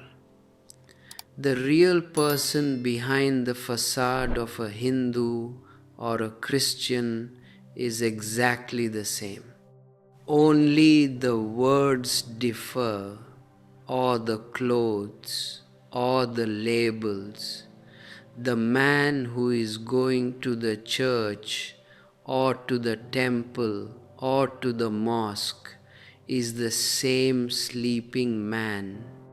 Only the masks differ, and they are faces which are completely false. Behind the masks, you will find the same man, the same anger, the same aggression, the same inner violence, the same greed, the same lust, everything exactly the same. Is Mohammedan sexuality any different from Hindu sexuality? Is Christian violence any different from Buddhist violence? It is exactly the same. The reality remains the same, only the clothes differ. Tantra is not concerned with your cultural clothes. Tantra is concerned with you, with the naked reality of your being. If you ask a question, it shows where you are standing. It shows also that wherever you are standing, you cannot see. That is why there is the question. A blind man asks, "What is light?" And philosophy will start giving great descriptions of what light is. Tantra will know only this. If a man is asking what is light, it shows only that he is blind. Tantra will start operating on the man's eyes, changing the man, removing the cataracts so that he can see for himself. Tantra will not say what light is. Tantra will tell you how to attain insight, how to attain seeing, how to attain pure vision. When the vision is there, the answer will be there. Tantra will never give you the answer. Tantra will give you the technique to attain the answer. Now, this answer is not going to be intellectual. If you say something about light to a blind man, this is intellectual. It is a description. If the blind man himself becomes capable of seeing, this is existential. It is a transformation. This is what I mean when I say that Tantra is existential. So Shiva is not going to answer Devi's questions with words. Still, he will answer them through techniques. The second thing to understand is that this is a completely different type of language. You must know something about it before we enter into these sutras. All the Tantra treatises are deep dialogues between Shiva and Devi. Devi questions and Shiva answers. All the Tantra treatises start that way. Why? Why this unique method? It is very significant. It is not a dialogue between a dry teacher and a student. It is a dialogue between two lovers. And Tantra signifies through this structure a very meaningful thing, that the deeper teachings of life cannot be given unless there is absolute love between the two, between the disciple and the master. The disciple and the master must become deep lovers. Only in an atmosphere of total love can the higher, the beyond be expressed. So it is a language of love. The disciple must be in an attitude of complete love. But not only this, because friends can be lovers. Tantra says a disciple moves as receptivity. So the disciple must be in a feminine receptivity. Only then is something possible. You need not be a biological woman to be a disciple, but you need to be in a feminine attitude of pure receptivity. When Devi asks, it means the feminine attitude asks. Why is there this immense emphasis on the feminine attitude in Tantra? Man and woman are not only physically different, they are psychologically different. Sex is not only a difference in the physical body, it is a profound difference in psychologies also. A feminine mind means receptivity, total receptivity, surrender, love, openness. A disciple needs a feminine psychology. Otherwise, he will not be able to learn anything of the beyond. You can ask a question, but if you are not open, then you cannot be answered. You can ask a question and still remain completely closed behind your prejudices. Then the answer cannot penetrate you. It will just hit your skull and fall down. Your doors are closed, you are dead to it. You are not open. A feminine receptivity means a womb-like receptivity in the inner depth of your being, so that you can receive the seed of truth. And not only that, much more is implied in the metaphor of the womb. A woman is not only receiving something, the moment she receives it, it becomes an organic part of her body. A child is received. A woman conceives. The moment there is conception, the child has become part of the feminine body. It is no longer alien, it is not foreign. It has been completely absorbed. Now the child will live not as something added to the mother, but just as a part of her, just as the mother herself. And the child is not only received, the feminine body becomes immensely creative. The child begins to grow from within. A disciple needs a womb-like receptivity. Whatsoever is received from the Master is not to be gathered as dead knowledge, as information to be repeated. It must grow in you. It must become your blood and bones. It must become a part of your being. It must grow. And this growth will change you completely. It will transform the receiver. That is why Tantra uses this device. Every treatise starts with Devi asking a question and Shiva replying to it. Devi is Shiva's consort, his feminine part. When the heart opens, communion becomes possible. If you feel this communion happening within you as you listen to my words, take a silent moment to interact with this video. Leave a comment sharing your inner experience.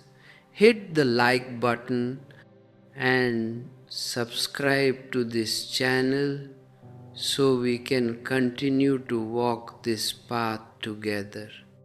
And for those unique souls who wish to help sustain these deep explorations, your presence as a channel member through the join button or your gifts via super thanks help keep these non-commercial streams alive for thousands of seeking minds across the world. And if you want to study these techniques at your own pace, you can find our specially compiled digital e-books through the link below. Your support is the energy that allows these insights to reach every corner of the earth. One thing more must be understood about this relationship. Now, modern depth psychology says that every man is both man and woman. No one is just male and no one is just female. Everyone is biologically and psychologically bisexual. Both sexes are present in everyone. This is a very recent research in the West, but for Tantra, this has been one of the most basic, fundamental concepts for thousands of years. You must have seen those ancient statues or pictures of Shiva as Ardhanarishwar, half man, half woman. There is no other concept like it in the whole history of mankind. Shiva is depicted as half man, half woman. So Devi is not just an external consort, she is Shiva's other half. And unless a disciple becomes the other half of the master, it is impossible to convey the higher teachings, the esoteric methods. When you become one with the master, then there is no doubt. When you are one with the master, so totally one, so deeply one, there is no argument, no logic, no reason left. One simply absorbs the energy. One becomes a spiritual womb. And then the teaching begins to grow in you and change your entire life. That is why Tantra is written in the language of love. Something must also be understood about the love language. There are two types of language available to man: logical language and love language. There are basic radical differences between the two. Logical language is aggressive, argumentative, and essentially violent. If I use logical language, I become aggressive upon your mind. I try to convince you, to convert you, to defeat you in argument, to make a puppet of your intellect. My argument is right and you are wrong. That is the essence of logic. Logical language is intensely egocentric. I am right and you are wrong, so I must prove that I am right and you are wrong. In logic, I am not concerned with you at all. I am concerned only with my own ego. My ego must always be right. Love language is totally different. In love language, I am not concerned with my ego at all. I am concerned with you. I am not concerned to prove something, to strengthen my ego at your expense. I am concerned only to help you. It is a pure compassion to help you to grow, to help you to transform, to help you to be reborn. Secondly, logic will always be intellectual. Concepts and principles will be significant. Arguments and proofs will be significant. With love language, what is said is not so significant. Rather, it is the way it is said that holds the key. The container, the word, is not important. The content, the transmission, the message is everything. It is a heart-to-heart talk, not a mind-to-mind discussion. It is not a debate, it is a pure communion. So this is a rare, beautiful setting. Devi is sitting in the lap of Shiva and asking, and Shiva answers her. It is a love dialogue. There is no conflict, no defense. It is as if Shiva is speaking to his own self. Why is there this emphasis on the love language? Because if you are in love with your master, then the whole gestalt changes completely. It becomes totally different. Then you are not just hearing his words, then you are drinking his energy. Then words become irrelevant. Really, the silence between the words becomes more significant than the words themselves. What he is saying may be meaningful or it may not be meaningful to the intellect, but it is his eyes, his gestures, his deep compassion, his love that penetrates you. That is why Tantra has a fixed structure. Every treatise starts with Devi asking and Shiva answering. No argument is going to be there, no wastage of words. There are very simple, direct statements of fact, telegraphic messages with no view to convince you, but just to relate the reality to you.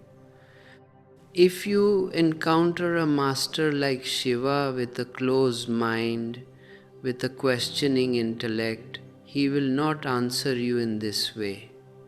First, your closeness has to be broken. Then he will have to be aggressive.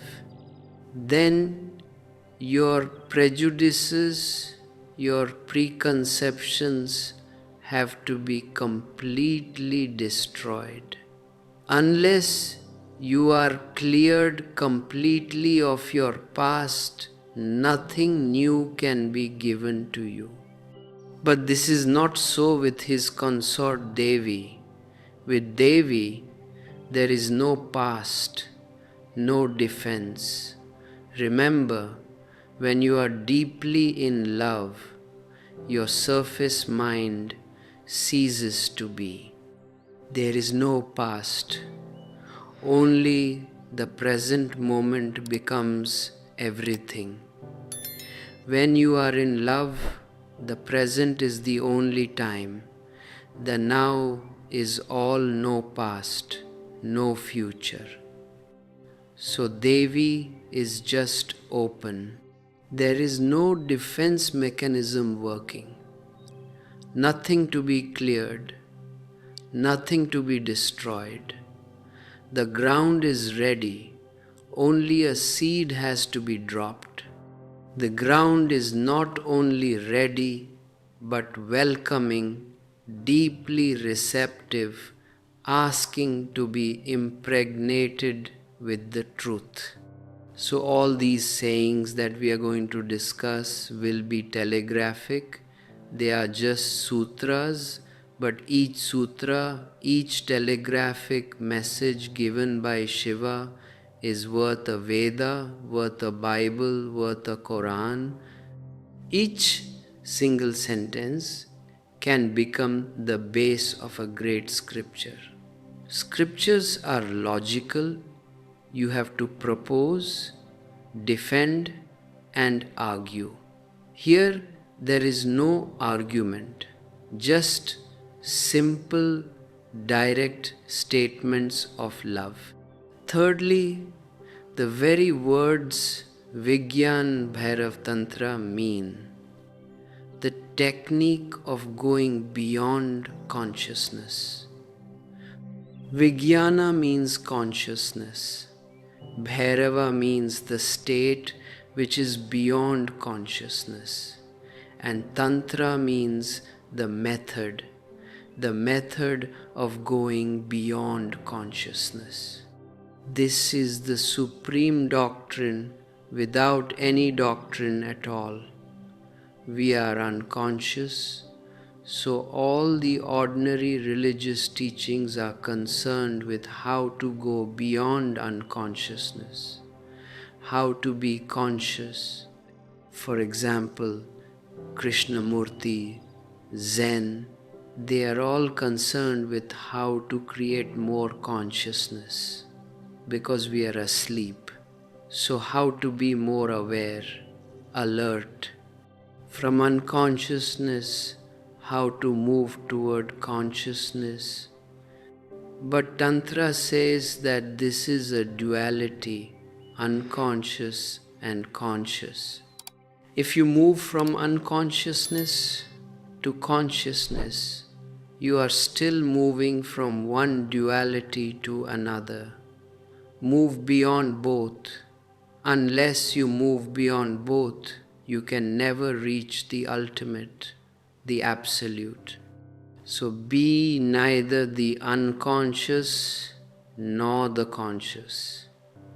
Just go beyond, just be. Be neither the conscious nor the unconscious, just be. This is going beyond yoga, going beyond Zen, going beyond all teachings. Vijnana means consciousness, and Bhairava is a specific term, a tantra term for one who has gone beyond all dualities. That is why Shiva is known as Bhairava and Devi is known as Bhairavi, those who have gone beyond the dualities of life. In our ordinary human experience, only love can give a glimpse of this state. That is why love becomes the very basic device to impart tantric wisdom. In our experience, we can say that only love is something which goes beyond duality. When two persons are deeply in love, the deeper they move into it, the less and less they are two, and the more and more they become one. And a point comes, a peak is reached, when only apparently they are two from the outside. Inwardly, they are one. The duality has been completely transcended. Only in this sense does that famous saying that God is love become meaningful. Otherwise, it is just a cliche. In our human experience, love is the nearest thing to the divine. It is not that God is loving, as ordinary priests go on interpreting that God has a fatherly love for you. That is nonsense. God is love is a pure tantric statement. It means love is the only reality in our experience which reaches nearest to the divine, to the absolute. Why? Because in love, oneness is felt. The physical bodies remain two, but something beyond the bodies merges and becomes one. That is why there is so much hankering after sex in the world. The real hankering is not after the physical body. The real hankering is after oneness, but that oneness is not sexual. In sex, two bodies have only a deceptive, momentary feeling of becoming one, but they are not one. They are only joined together for a second. But for a single moment, two bodies forget themselves in each other, and a certain physical oneness is felt. This hankering is not bad, but to stop at it is dangerous. This hankering shows a deeper urge of the soul to feel oneness. In love, on a higher plane, the inner being moves, merges into the other, and there is a feeling of true oneness. Duality dissolves. Only in this non-dual love can we have a glimpse of what the state of a Bhairava is. We may say that the state of a Bhairava is absolute love with no coming back. From that peak of love, there is no falling back into duality. It is remaining on the peak forever. We have made Shiva's abode on Mount Kailash. That is simply symbolic. It is the highest peak, the holiest peak. We have made it Shiva's abode. We can go there, but we will have to come down. It cannot be our ordinary abode. We can go on a pilgrimage. It is a Tirth Yatra, a pilgrimage, a short journey. We can touch for a single moment the highest peak. Then we will have to come back down to the valley. In love, this holy pilgrimage happens, but not for all, because almost no one moves beyond physical sex. So we go on living in the valley, the dark, murky valley. Sometimes someone moves to the peak of love, but then he falls back because it is so dizzying, it is so high, and we are so low, and it is so difficult to live on the peaks. Those who have really loved know how difficult it is to be constantly in love. One has to come back down again and again. But Mount Kailash is Shiva's abode. He lives there. It is his home. A Bhairava lives in love. That is his natural abode. When I say that is his abode, I mean now he is not even aware of love. Because if you live on Kailash always, you will not be aware that this is Kailash, that this is a peak. The peak becomes your plane. Shiva is not aware of love. We are aware of love only because we live in non-love, in hatred, in conflict. And because of the sharp contrast, we feel love. Shiva is love. The state of Bhairava means that one has become love, not loving. One has become love itself. One lives on the peak permanently. The peak has become his home. How to make this highest peak possible for yourself, beyond duality, beyond unconsciousness, beyond consciousness, beyond the body and beyond the soul, beyond the world and beyond the so-called moksha liberation. How to reach this peak? The technique is tantra. But tantra is pure technique, so it is going to be difficult to understand for the logical intellect. First, let us understand the questions, what Devi is asking in her deep love. O Shiva, what is your reality? Why this question? You can also ask this question intellectually, but it will not carry the same meaning. So try to understand why Devi asks, what is your reality? Devi is in deep love. When you are in deep love, for the first time you encounter the inner reality of the other. Then Shiva is no longer the form. Then Shiva is no longer the physical body. When you are in love, the body of the beloved falls away, disappears from your awareness. The form is no more, and the formless is revealed. You are facing an abyss.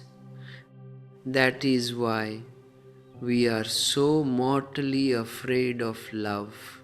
We can face a body, we can face a face, we can face a definite form, but we are terrified of facing a bottomless abyss.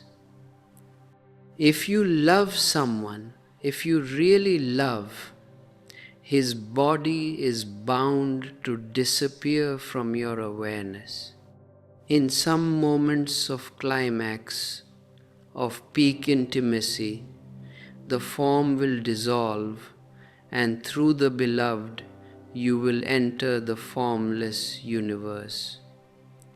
That is why we are afraid it is falling into a bottomless abyss. So this question is not just a simple curiosity. O Shiva, what is your reality? Devi must have fallen in love with the form in the beginning. Things always start that way. She must have loved this man as a man, and now when the love has come of age, when the love has flowered fully, this man has disappeared. He has become formless. Now he is to be found nowhere as a form. O Shiva, what is your reality? It is a question asked in a very intense peak love moment. And when questions are raised, they become completely different according to the mind in which they are asked. So create the situation, the milieu of the question in your mind. Devi must be at a loss. Shiva has disappeared as a form. When love reaches its peak, the lover disappears. Why does this happen? This happens because really everyone is formless. You are not a body. You move as a body, you live as a body, but you are absolutely not a body. When we see someone from the outside, he appears as a body, but love penetrates within. Then we are not seeing the person from the outside anymore. Love can see a person as the person can see himself from within. And from within, the form disappears.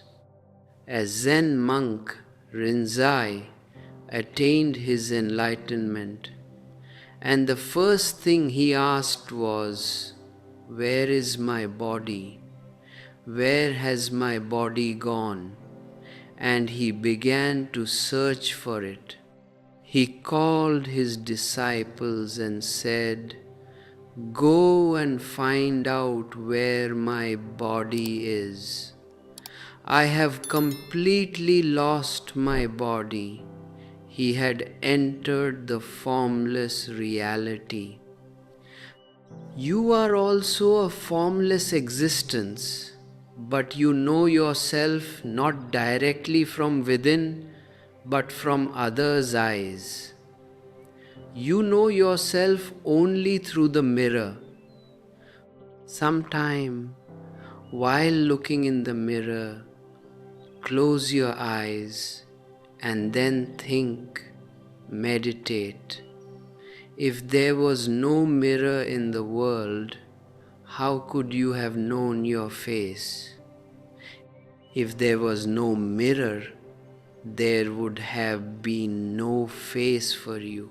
You do not have a face. Mirrors give you faces. Think of a world where there are no mirrors at all. Not even others' eyes working as mirrors. You are alone on a lonely island. Nothing can mirror you. Then will you have any face? Or will you have any body? You cannot have one in your awareness. You do not have one at all from within. We know ourselves only through others, and the others can only know our outer form. That is why we become completely identified with it. Another Zen mystic, Hui Hai, used to say to his disciples, "When you have lost your head meditating, come immediately to me. When you lose your head, come immediately to me. When you begin to feel there is no head, do not be afraid. Come immediately to me. This is the right moment. Now something can be taught to you. With a head, no real teaching is possible." The head always comes in between as a barrier. Devi asks Shiva, "O Shiva, what is your reality? Who are you? The form has disappeared, hence the question." In love, you enter the other as himself. It is not you answering, you become one. And for the first time, you know an abyss, a formless presence. That is why for centuries together, for thousands of years, we were not making any sculptures, any pictures of Shiva in India. We were only making the Shivalinga the symbol. The Shivalinga is just a formless form. When you love someone, when you enter someone deeply, he becomes just a luminous presence. The Shivalinga is just a luminous presence, just an aura of light. That is why Devi asks, "What is your reality? What is this wonder-filled universe?" We know the universe through geography and science, but we never know it as wonder-filled. Children know it, lovers know it, sometimes poets and madmen know it. We do not know that the world is wonder-filled. For us, everything is just repetitive, mechanical, no wonder, no poetry, just flat prose. It doesn't create a song in your heart. It doesn't create a dance in your being. It doesn't give birth to the poetry inside you. The whole universe looks like a machine. Children look at it with wonder-filled eyes. And when the eyes are wonder-filled, the universe becomes wonder-filled. When you are in love, you again become like children. Jesus says, only those who are like children will enter my kingdom of God. Why? Because if the universe is not a wonder to you, you can never be a religious person. The universe can be explained by science, then your approach is intellectual. The universe is either known or unknown, but that which is unknown can be known any day. It is not unknowable. The universe becomes unknowable, a deep mystery, only when your eyes are wonder-filled. Devi says, what is this wonder-filled universe? Suddenly, there is a magnificent jump from a personal question to a very impersonal one. She was asking, what is your reality? And then suddenly, what is this wonder-filled universe? When the form disappears, your beloved becomes the universe itself, the formless, the infinite space. Suddenly, Devi becomes aware that she is not asking a question about a person called Shiva. She is asking a question about the whole universe.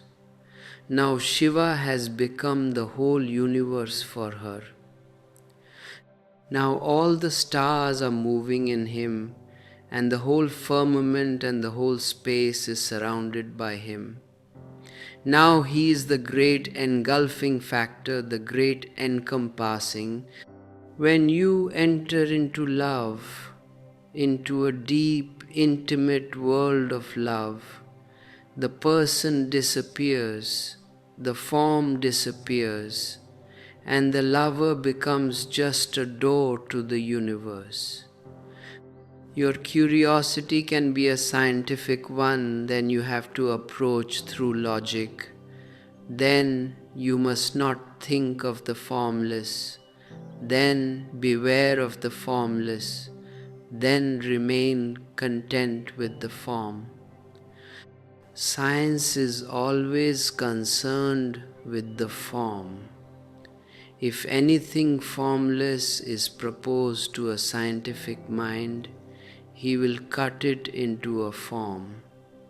Unless it takes a definite form, it is meaningless to him. First, give it a form, a measurable form. Only then does the scientific inquiry start. But in love, if there is a form, then there is no end to it. Dissolve the form. When things become formless, dizzy, without boundaries, everything entering another, the whole universe becoming a deep oneness, then only is it a wonder-filled universe. What constitutes seed? Then Devi goes on. From the universe she goes on to ask, what constitutes seed? This formless, wonder-filled universe, from where does it come? From where does it originate, or does it not originate at all? What is the primal seed? Who centers the universal wheel? Asks Devi. This wheel goes on moving and moving, this great change, this constant flux of life and death. But who centers this wheel? Where is the axis, the unmoving center? She doesn't stop for any answer from Shiva. She goes on asking as if she is not asking anyone else, as if talking to her own soul. What is this life beyond form, pervading forms? What, how may we enter it fully, above space and time, names and descriptions? Let my doubts be cleared. The emphasis of Devi is not on the questions themselves, but on her doubts. Let my doubts be cleared. This is very significant, my friends. If you are asking an intellectual question, you are asking for a definite answer so that your intellectual problem is solved. But Devi says, let my doubts be cleared. She is not really asking for answers. She is asking for a transformation of her mind, because a doubting mind will remain a doubting mind whatsoever answers are given to it. Note it deeply. A doubting mind will remain a doubting mind. Answers are completely irrelevant to it. If I give you one answer and you have a doubting mind, you will doubt it. If I give you another answer, you will doubt that also. You have a doubting mind. A doubting mind means you will put a question mark to anything and everything given to you. So answers are completely useless. You ask me, who created the world? And I tell you, A created the world. Then you are bound to ask, who created A? So the real problem is not how to answer questions. The real problem is how to change the doubting mind, how to create a mind which is not doubting or which is trustful. So Devi says, let my doubts be cleared. Mind is the doubt. It is not that the mind doubts. Mind itself is the doubt. Unless the mind dissolves, doubts can never be cleared. Shiva will answer. His answers are techniques, the oldest, most ancient techniques of meditation.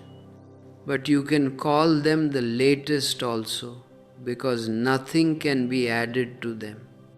They are complete 112 techniques.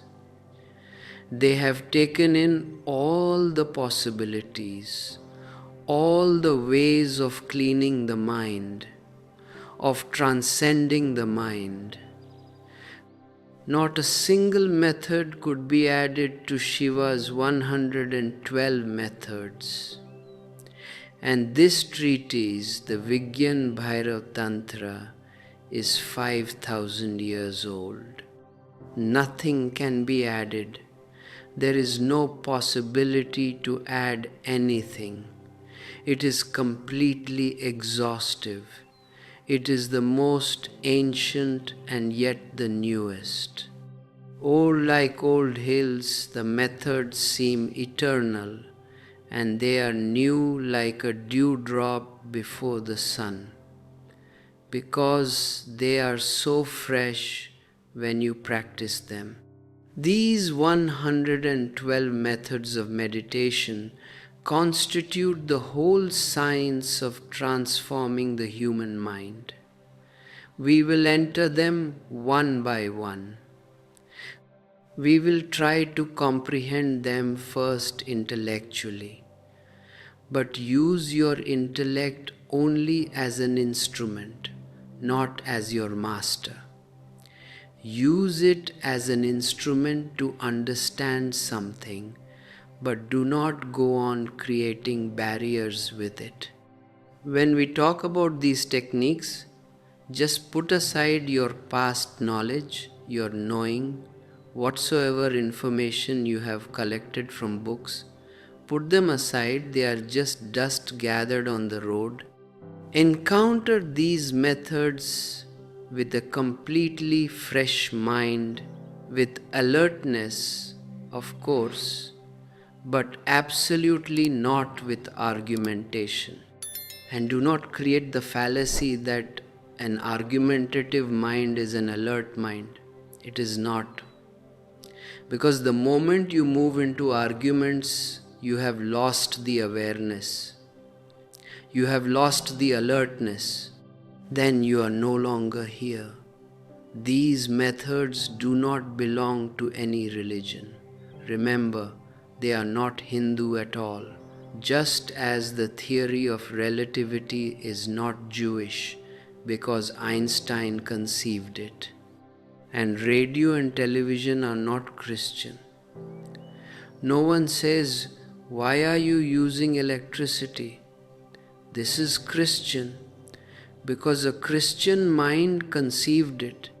Science does not belong to races and religions, and tantra is pure science. So remember, this is not Hindu at all. These techniques were conceived by Hindus, but the techniques themselves are universal. That is why these techniques will not mention any religious ritual. No temple is needed. You are quite enough of a temple yourself. You are the laboratory. The whole experiment is to go on within you. No belief is needed. This is not religion. This is science. No belief is required. It is not required of you to believe in the Quran or the Vedas or in Buddha or in Christ. No belief is needed. Only a daringness to experiment is enough. Courage to go into the unknown is enough. That is the beauty of it. A Mohammedan can practice and he will reach to the deeper meanings of the Quran. A Hindu can practice and he will for the first time know what the Vedas are. A Christian can practice and a Buddhist can practice. They need not leave their religion at all. Tantra will fulfill them wherever they are standing. Tantra will be helpful whatsoever their chosen path may be.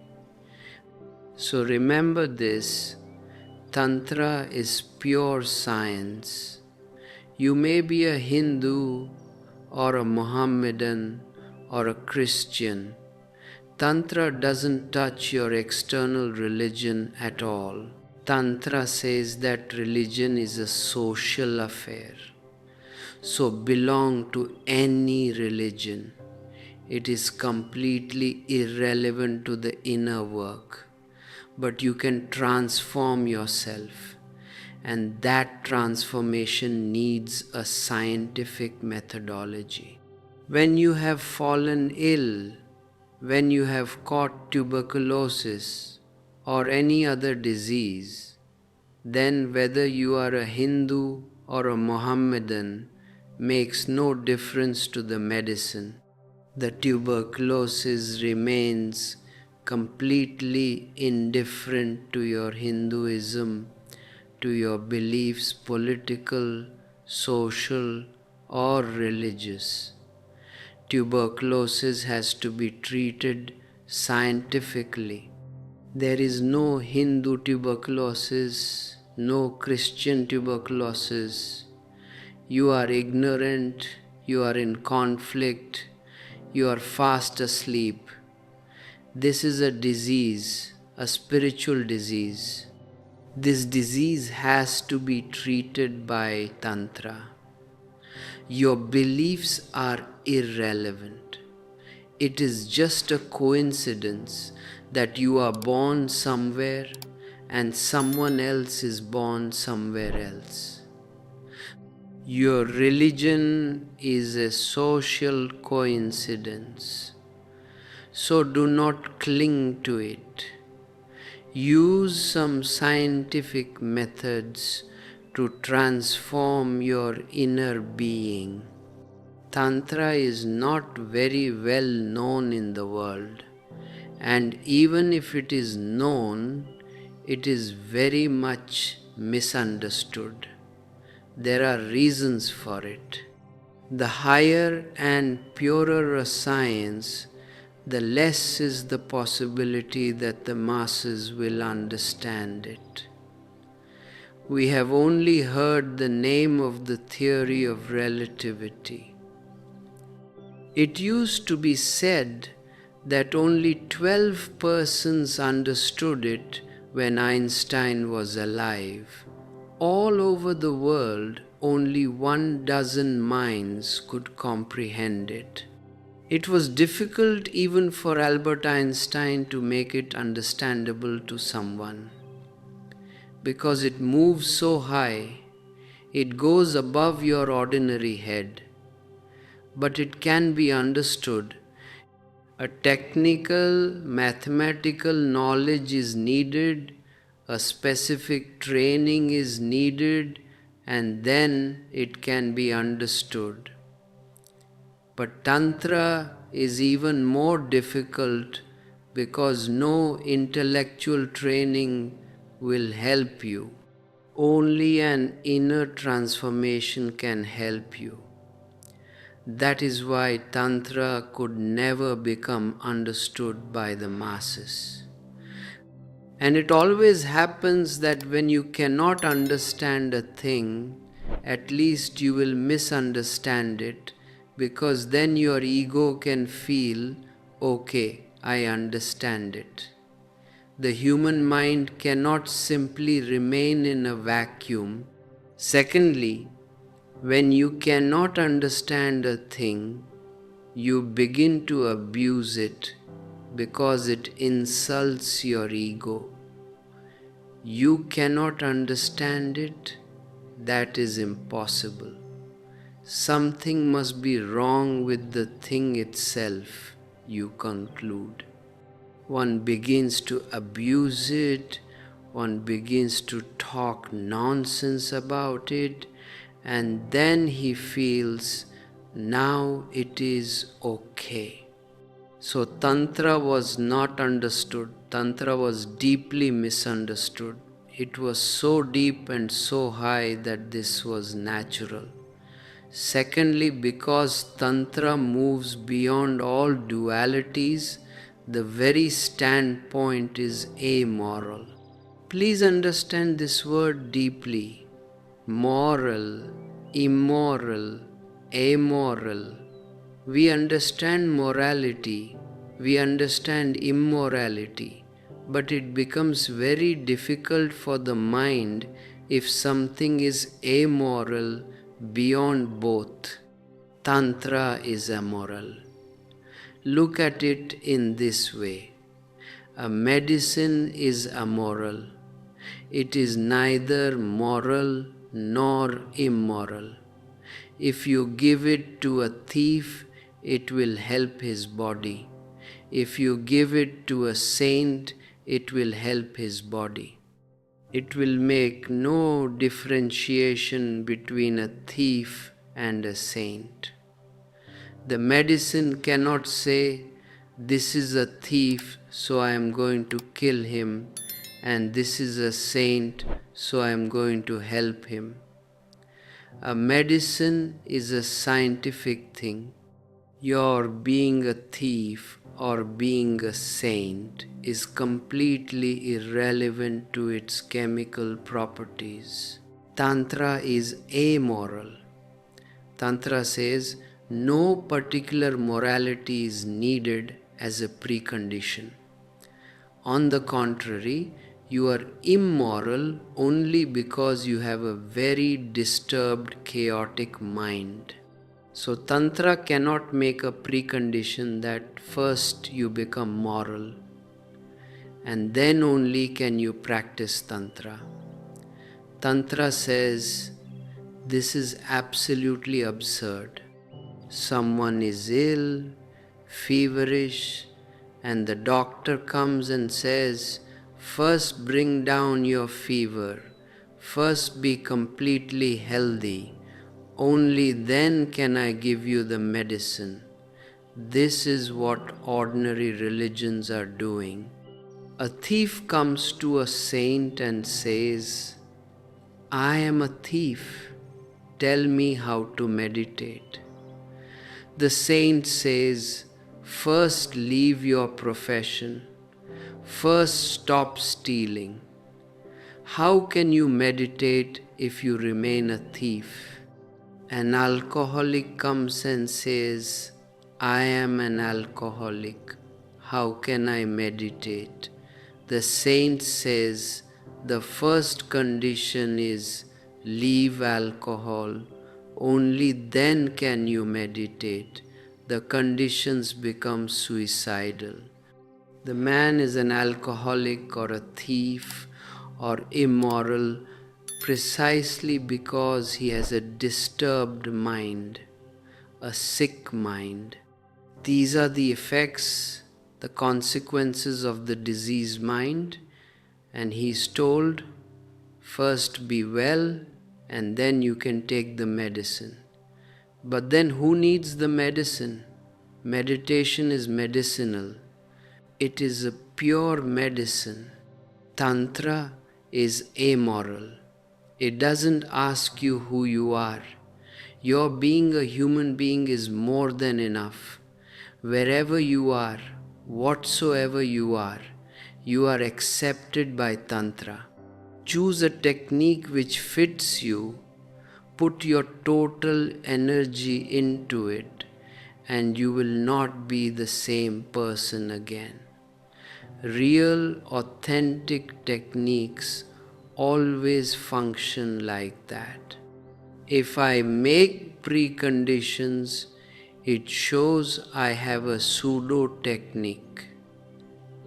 I say, first do this and first do not do that, and those are impossible conditions, because a thief can change his objects of theft, but he cannot become a non-thief through force. A greedy man can change the objects of his greed, but he cannot become non-greedy through suppression. You can force him, or he can force upon himself non-greed, but that is also only because of a certain hidden greed. If heaven is promised to him, he may even try to be non-greedy in this world. But this is greed par excellence. Heaven, moksha, Sat-Chit Ananda existence, consciousness, bliss, they simply become the new objects of his greed. Tantra says, you cannot change man unless you give him authentic techniques with which to change his inner energy. Just by preaching, nothing is changed in this world, and you can see this all over the earth. Whatsoever Tantra says is written all over the history of man. So much preaching, so much moralizing, so many priests, so many preachers. The whole world is filled with them. Yet everything is so ugly and so deeply immoral. Why is this happening? The same will be the case if you give your hospitals to moral preachers. They will go there and they will start preaching to the patients, and they will make every sick man feel, you are guilty. You have created this disease through your sins. Now change this disease. If preachers are given the hospitals, what will be the condition of the sick? The same as the condition of the whole world today under the priests. Preachers go on preaching. They go on telling people, don't be angry, without giving any scientific technique of how to transform anger. And we have heard this teaching for so long that we never even raise the fundamental question. What are you saying? I am angry. And you simply tell me, don't be angry. How is this possible?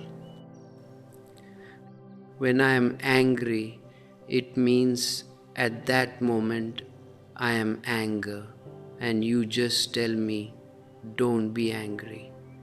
So I can only suppress myself. But that suppression will create more anger inside. That will create deep guilt, because if I try to change and cannot change myself, that creates a deep sense of inferiority in me. It gives me a feeling of guilt that I am incapable, that I cannot win over my anger. I tell you, no one can win over it through force. You need certain weapons, you need certain techniques, because your anger is just an indication of a deeply disturbed mind. Change the disturbed mind, transform the inner energy, and the indication will change by itself. Anger is just showing what is hidden within. Change the within, and the without will change automatically. So Tantra is not concerned with your so-called morality. Really, to emphasize morality as a precondition is mean, degrading, it is deeply inhuman. If someone comes to me and I say, leave anger first, leave sex first, leave this and that, then I am being inhuman to him. What I am asking of him is an absolute impossibility. And that impossibility will make that man feel inwardly mean. He will begin to feel inferior. He will be degraded inside in his own eyes. If he tries the impossible, he is bound to be a failure. And when he is a failure, he will be convinced by the priest that he is a sinner. The preachers have convinced the whole world that you are sinners. This is very good for their business, because unless you are convinced that you are a sinner, their profession cannot continue for a single day. You must remain sinners. Only then can churches, temples, and mosques continue to prosper. Your being in sin is their grand success.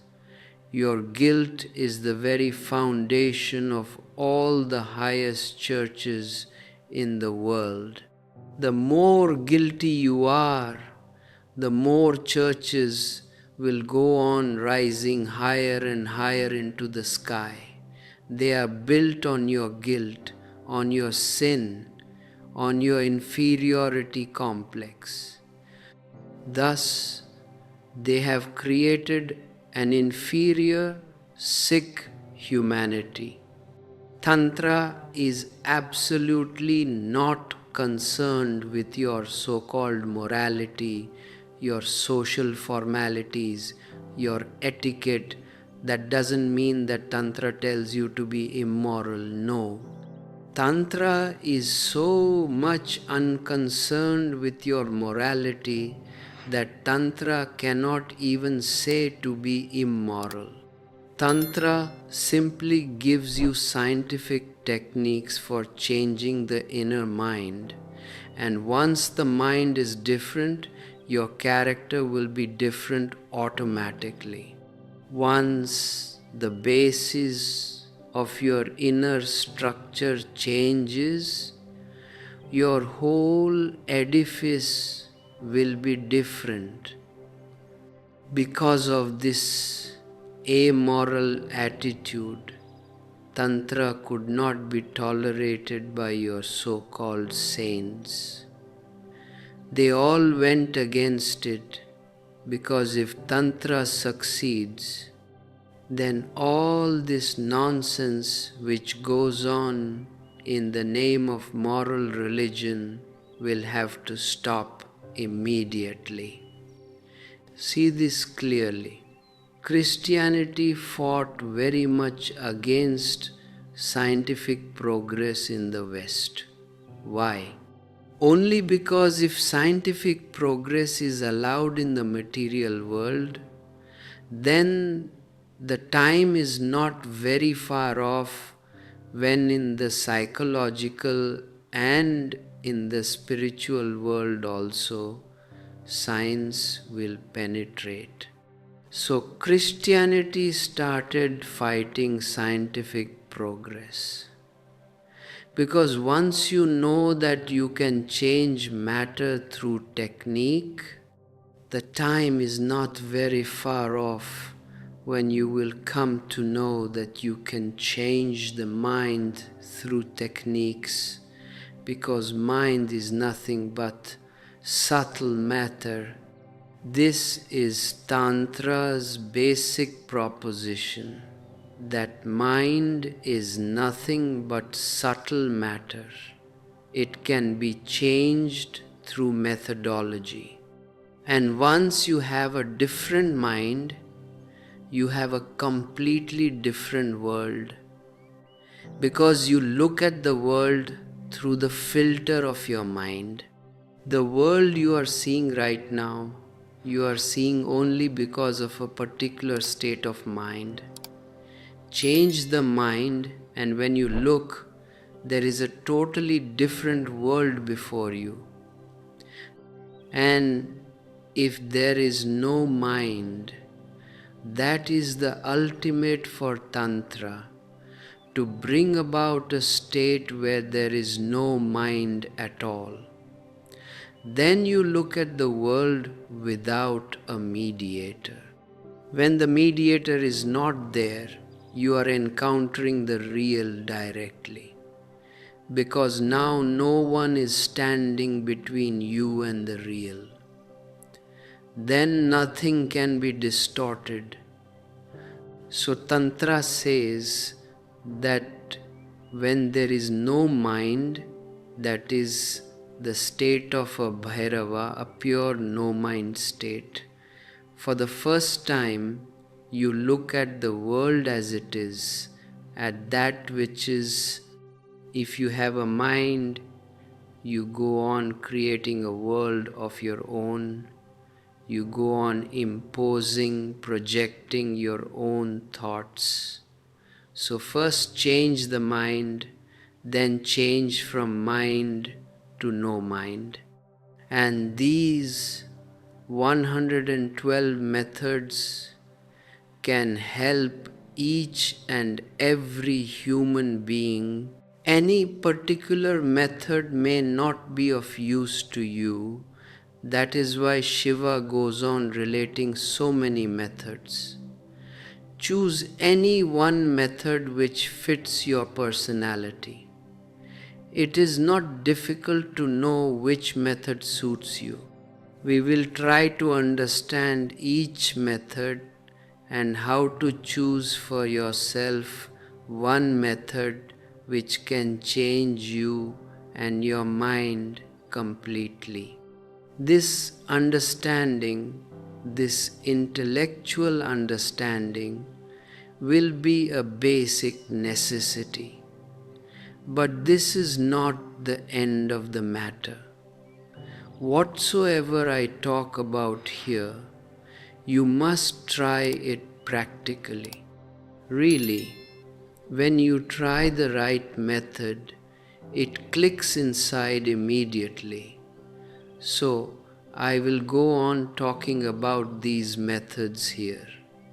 You try them, just play with them, go home and try. The right method, whenever you happen upon it, just clicks inside. Something explodes in you, and you know immediately that this is the right method for me. But effort is needed, and you may be surprised that suddenly one day, one particular method has gripped your soul. So while I am talking here, parallel to it, go on playing with these methods in your daily life. I say playing because you should not be too grimly serious. Just play with them. Something may fit you. If it fits you, then be serious. And then go deep into it intensely, honestly, with all your vital energy, with all your mind. But before that, just play with them. I have found that while you are playing, your mind is much more open. While you are serious, your mind is not so open. It becomes rigid, closed. So just play. Do not be too serious. Just play. And these methods are beautifully simple. You can just play with them easily. Take one method and play with it for at least 3 days. If it gives you a certain feeling of affinity, if it gives you a certain feeling of inner well-being, if it gives you a certain feeling that this is meant for you, then be serious about it. Then forget all the other methods. Do not play with other methods anymore. Stick to it at least for 3 months. Miracles are possible. The only thing is that the technique must be the right one for you. If the technique is not for you, then nothing happens. Then you may go on with it for lives together, but nothing will happen. If the method is for you, then even 3 minutes are more than enough. So these 112 methods can be a miraculous experience for you, or they may just be a passive listening. It depends entirely on you. I will go on describing each method from as many angles as possible. If you feel any affinity with it, play with it for 3 days. If you feel that it fits, that something clicks in you, continue it for 3 months. Life is a miracle. If you have not known its mystery, that only shows that you do not know the technique for how to approach it. Shiva proposes 112 methods. These are all the methods possible for the human consciousness. If nothing clicks and nothing gives you the feeling that this is for you, then there is no method left for you in the universe. Remember this. Then forget all about spirituality and just be happy as you are, then it is not for you. But these 112 methods are for the whole of humanity, for all the ages that have passed and for all the ages that have yet to come. In no time has there ever been a single man, and there will never be one who can say, these 112 methods are all useless for me. That is impossible. Every type of human mind has been taken into account by Shiva. Every possible type of mind has been given a specific technique in Tantra. There are many techniques for which no man exists yet. They are meant for the future evolution of man.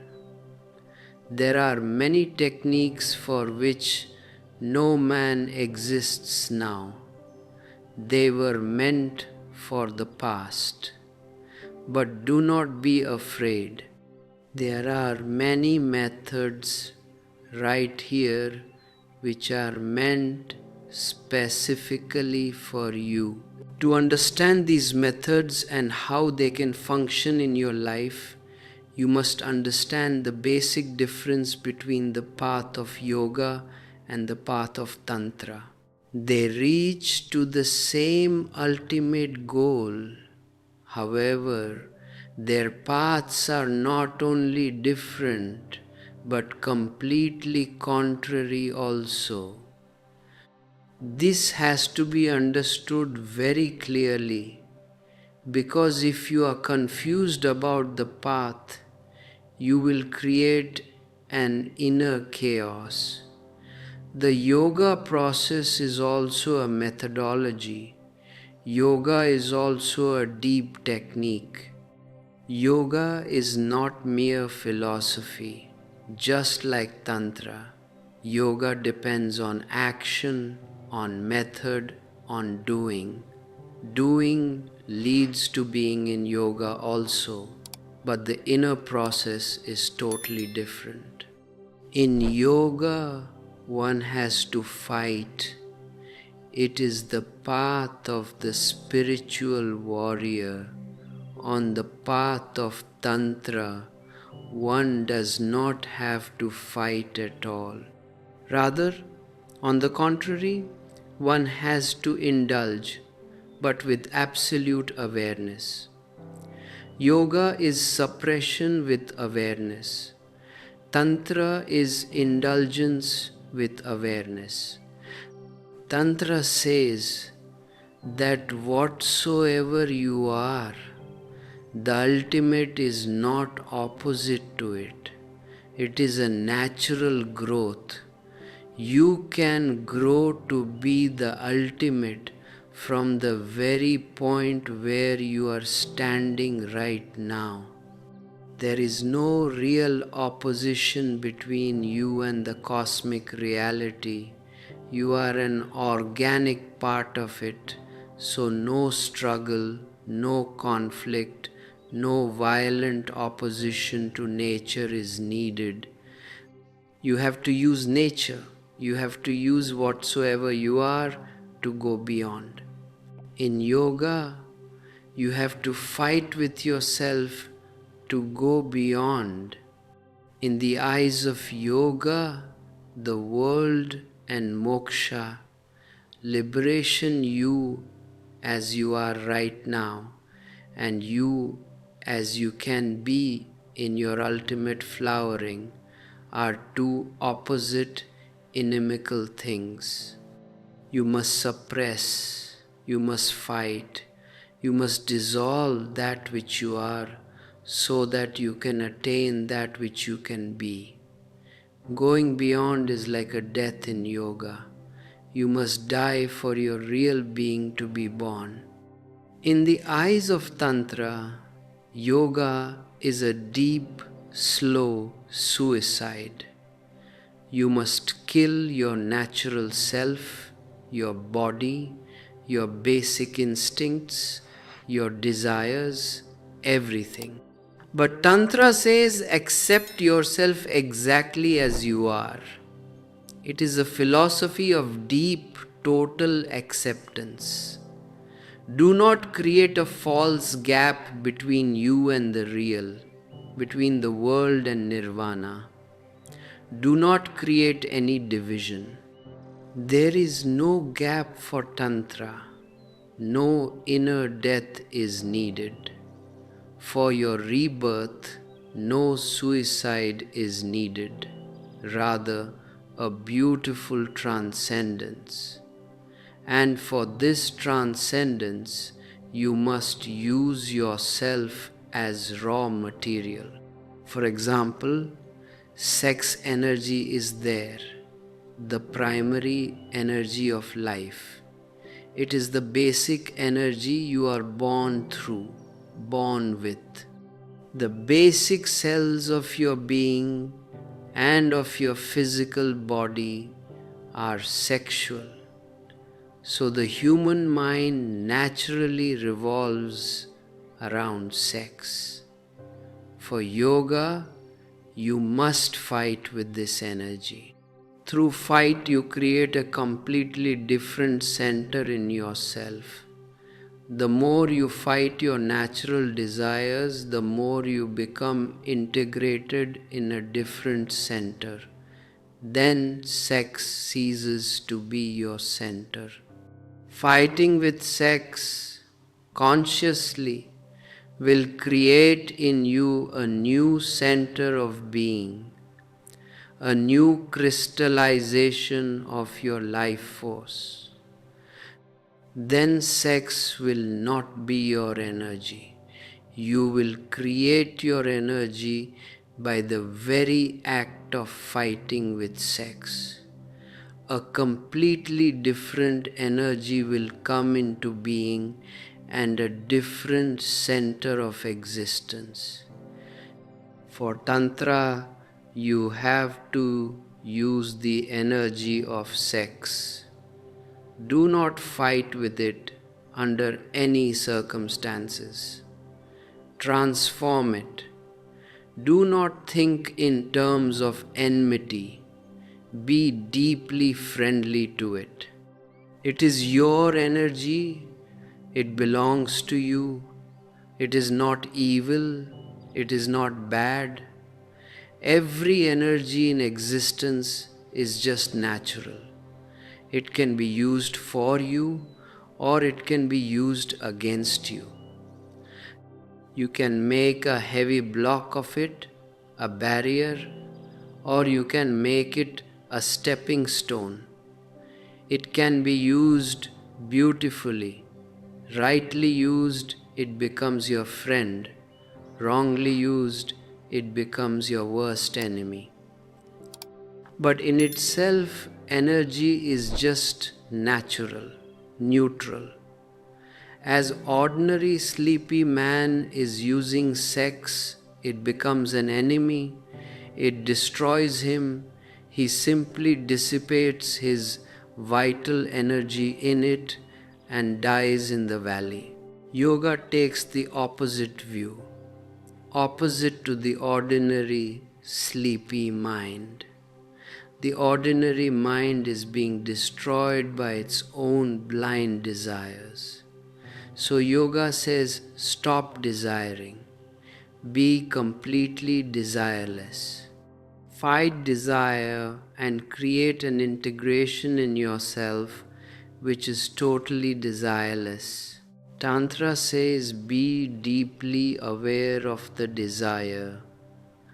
Do not create any inner fight. Move into desire with full consciousness.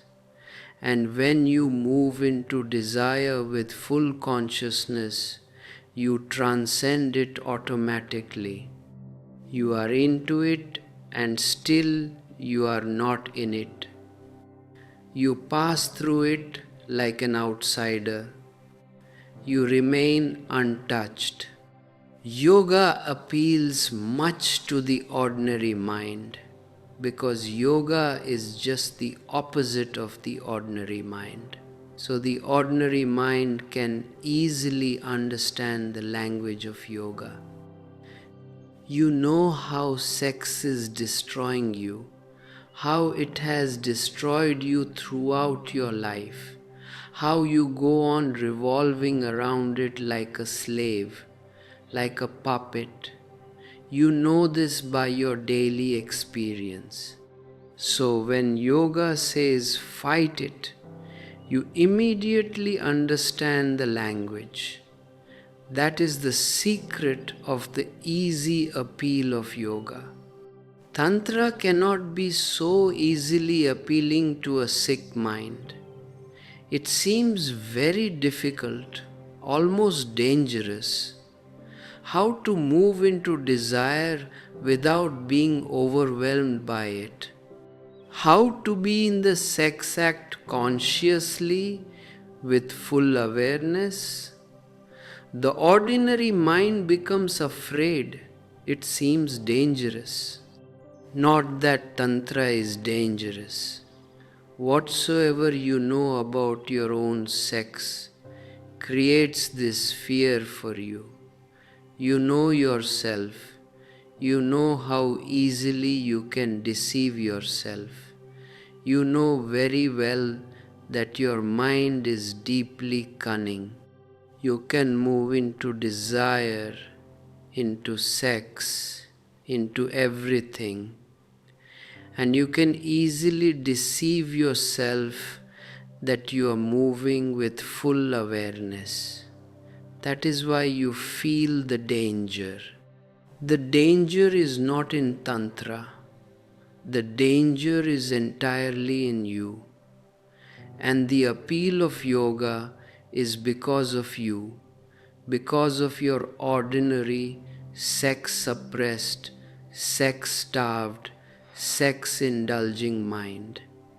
Because the ordinary human mind is not healthy about sex, yoga has a tremendous appeal. With a better humanity, with a healthy attitude towards sex, natural, normal, the case would be completely different. We are not normal and natural right now. We are absolutely abnormal, unhealthy, really insane. But because everyone around us is just like us, we never feel our own madness. Madness is so normal in our society that not to be mad may look completely abnormal.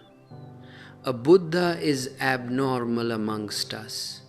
A Jesus is abnormal. They do not belong to our normalcy. This normalcy is a universal disease. And this normal sick mind has created the appeal of yoga. If you take sex naturally, with no false philosophy around it, with no priest telling you it is for or against, if you take sex just as you take your hands, your eyes, if it is totally accepted as a natural thing of life, then Tantra will have an immediate appeal, and only then can Tantra be useful for many. But I tell you, the days of Tantra are coming on the earth. Sooner or later, Tantra will explode for the first time in the masses, because for the first time in human history, the time is ripe to take sex naturally. It is possible that the explosion may come from the West, because modern psychology has prepared the background. They have come to a deep conclusion that the basic human disease is somewhere around sex. that the basic insanity of man is sex-oriented. So unless this false sex orientation is dissolved, man cannot be natural.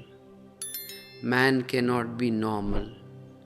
Man has gone wrong only because of his unnatural attitudes about sex. No attitude is needed at all. Only then are you natural.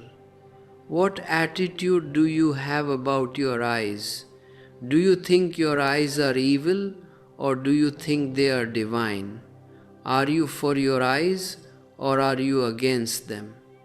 There is no attitude. That is why your eyes are normal, healthy. Take some attitude, start thinking that eyes are evil because they look at beauty. Then seeing will become difficult. Then seeing will take the same problematic shape that sex has taken in the world. Then you will want to see, you will deeply hanker to see. But whenever you see, you will feel intensely guilty. Whenever you look at something, you will feel that you have done something wrong, that you have sinned against God. You would like to kill your very instrument of seeing. You would like to destroy your eyes. And the more you want to destroy them, the more you will become eye-centered. Then you will start a very absurd activity. You will want to see more and more, and simultaneously you will feel more and more guilty.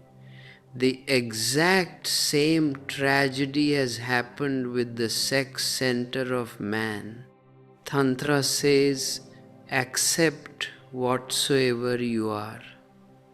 This is the basic note, the foundational melody of Tantra, total acceptance. And only through total acceptance can you grow. Then use every energy you have. How can you use them if you are fighting them? Accept them, then find out what these energies really are. We are not acquainted with our own energies at all. We know many things about sex, but those are things taught by others, by the society, by the books. We may have passed through the sex act thousands of times, but we have passed with a guilty mind, with a suppressive attitude, in haste, in a hurry. Something has to be done quickly in order to become unburdened. That is our attitude. The ordinary sex act is not a loving act. It is a release of tension. You are not happy in it, but you cannot leave it either. The more you try to leave it, the more attractive it becomes. The more you want to negate it, the more you feel invited by it.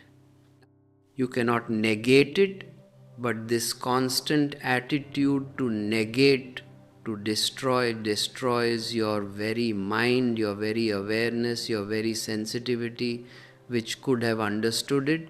So sex goes on with no sensitivity into it. And when there is no sensitivity, you cannot understand it. Only a deep sensitivity can understand anything in this world. Only a deep feeling, a deep moving into a reality can understand it.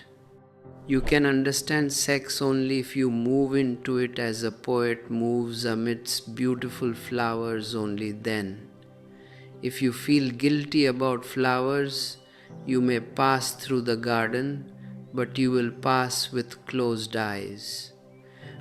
And you will be in a hurry, in a deep, mad haste to escape. Somehow you have to go out of the garden. That is your focus. Then how can you be aware of the flowers? How can you feel their fragrance? So Tantra says, accept whatsoever you are. You are a great mystery of many multidimensional energies. Accept it with joy and move into every energy with deep sensitivity, with pure awareness, with love, with understanding. Move with it.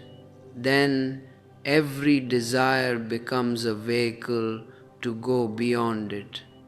Then every energy becomes a magnificent help. And then this very world is nirvana, and this very body is a temple, a holy temple, a sacred place of the divine.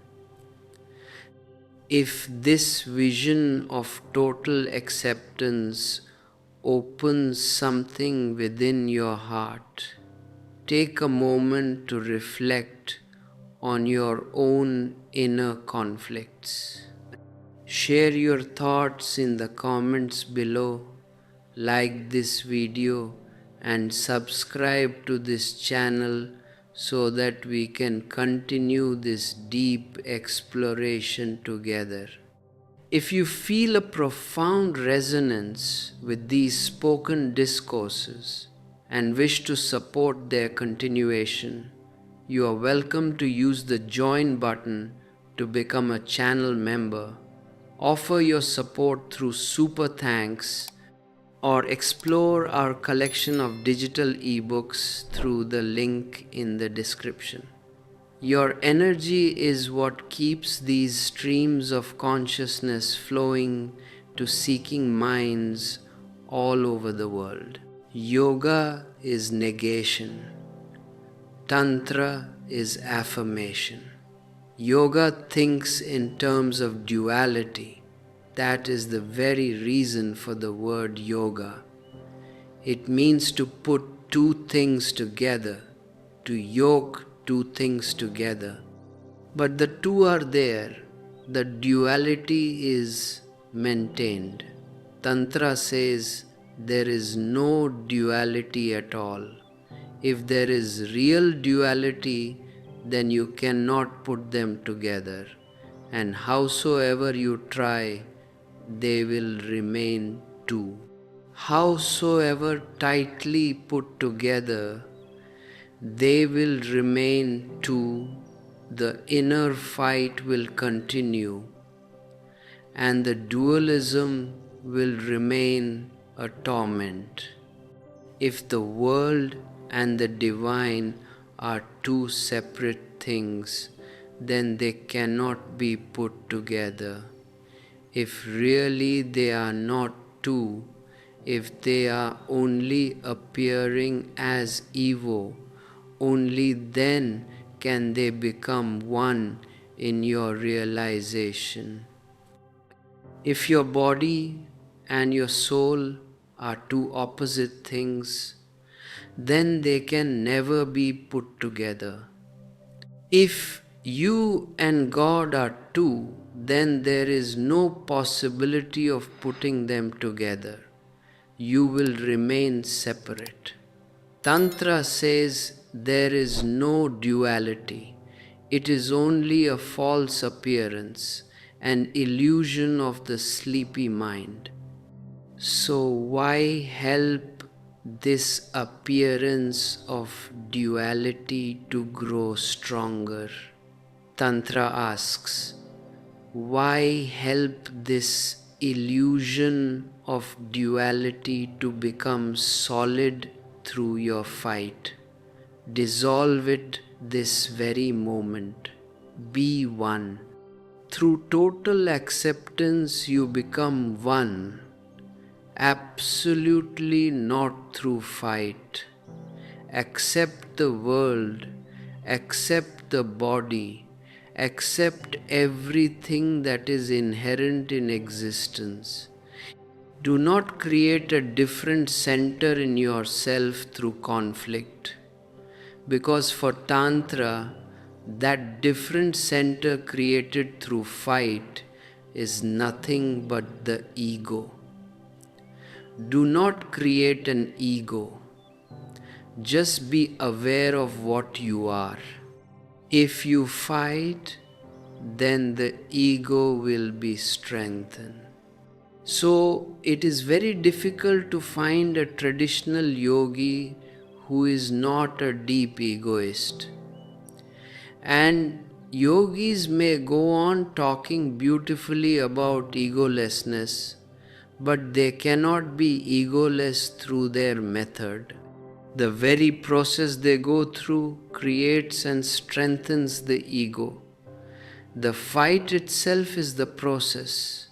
If you fight, you are bound to create an ego. And the more you fight, the more strengthened, the more crystallized the ego will be.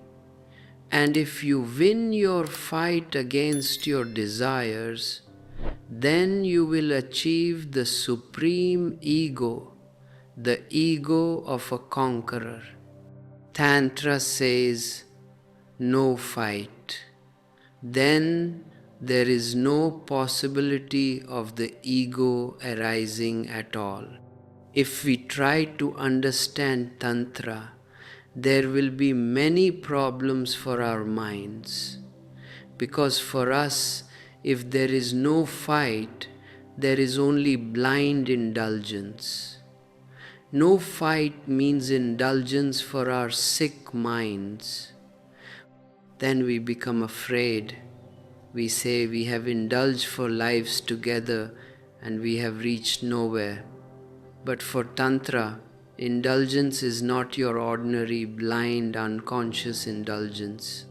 Tantra says, indulge, but be completely aware. You are angry. Tantra will not say, do not be angry. Tantra will say, be angry wholeheartedly, but be totally aware.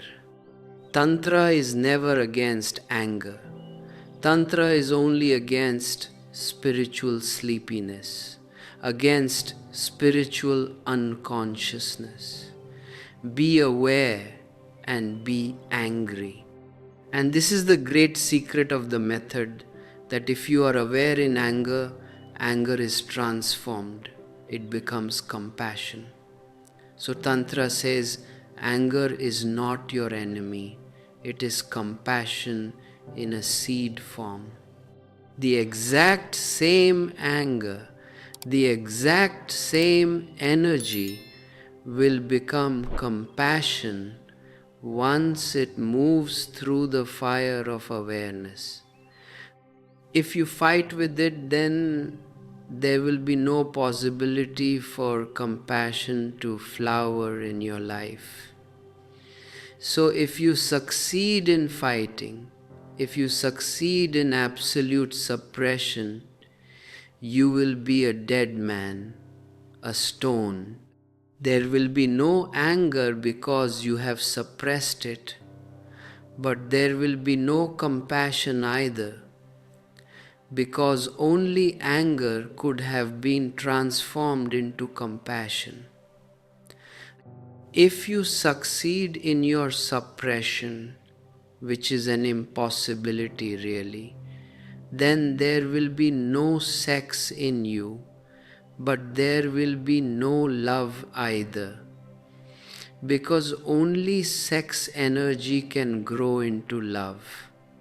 So you will be without sex, but you will also be completely without love. And then the whole point of existence is missed, because without love there is no divineness, without love there is no liberation, and without love there is no ultimate freedom. Tantra says that these same natural energies are to be transformed. It can be said in this way: if you are against the world, then there is no nirvana for you, because this very world itself is to be transformed into nirvana. If you are against the basic energies, you are against the source. So tantric alchemy says, do not fight, be deeply friendly with all the energies that have been given to you by nature. Welcome them. Feel grateful that you have anger, that you have sex, that you have greed. Feel grateful because these are the hidden treasures, the hidden sources, and they can be transformed, they can be opened. And when sex energy is transformed through awareness, it becomes divine love. The poison is lost.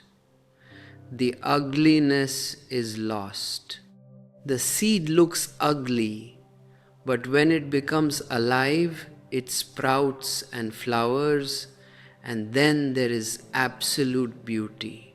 Do not throw away the seed out of false holiness, because then you are also throwing away the beautiful flowers hidden in it.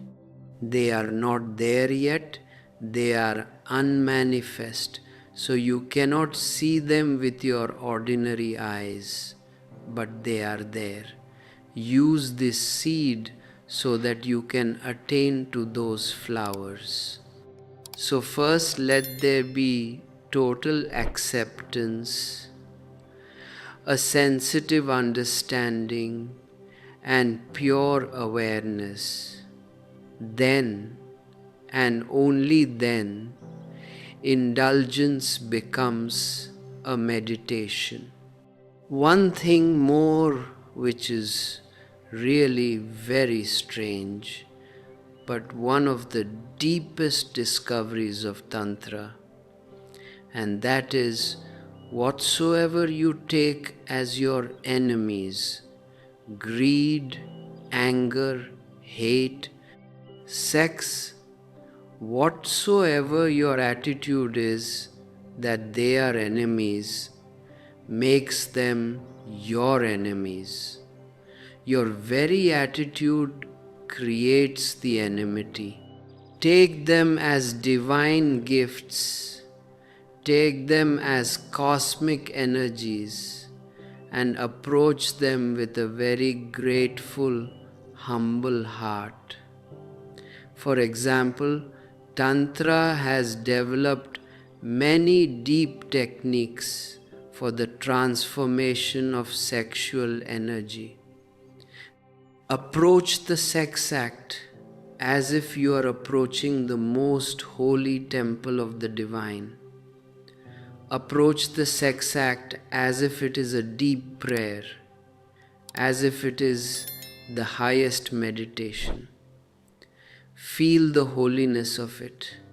That is why in Khajuraho, in Puri, in Konark, every sacred temple has Maithun, intercourse, sculptures on the walls. The sex act carved beautifully on the walls of temples seems completely illogical to a conditioned mind, particularly for a Christian, for a Mohammedan, for a Jain mind. It seems completely contradictory. How can a holy temple be connected with Maithun pictures? Yet On the outer walls of the Khajuraho temples, every conceivable type of sex act is pictured in solid stone. Why? In a modern temple, it doesn't have any place in our minds because our minds are sick. A Christian cannot conceive of a church wall with Khajuraho pictures. It is an absolute impossibility for him. Modern Hindus also feel deeply guilty looking at them because the minds of modern Hindus are created by Christian missionaries. They are Hindu Christians, which is a very weird combination. They feel guilty.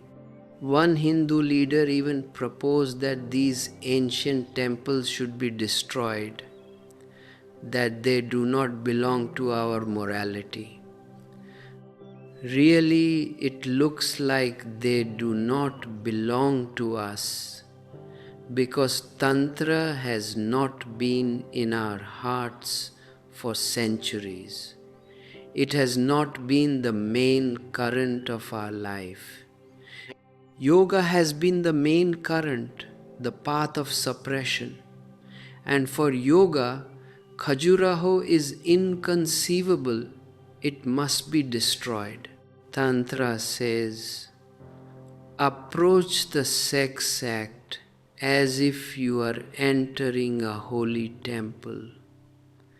That is why they have pictured the sex act on their holy temples. They have said, approach sex with such reverence that when you enter a holy temple, sex must be there on the walls so that the two become conjoined in your mind, deeply associated. Then you can feel that the world and the divine are not two fighting inimical elements but one whole. They are not contradictory at all. They are just polar opposites helping each other to exist. And they can exist only because of this beautiful polarity. If this polarity is lost, the whole world is lost.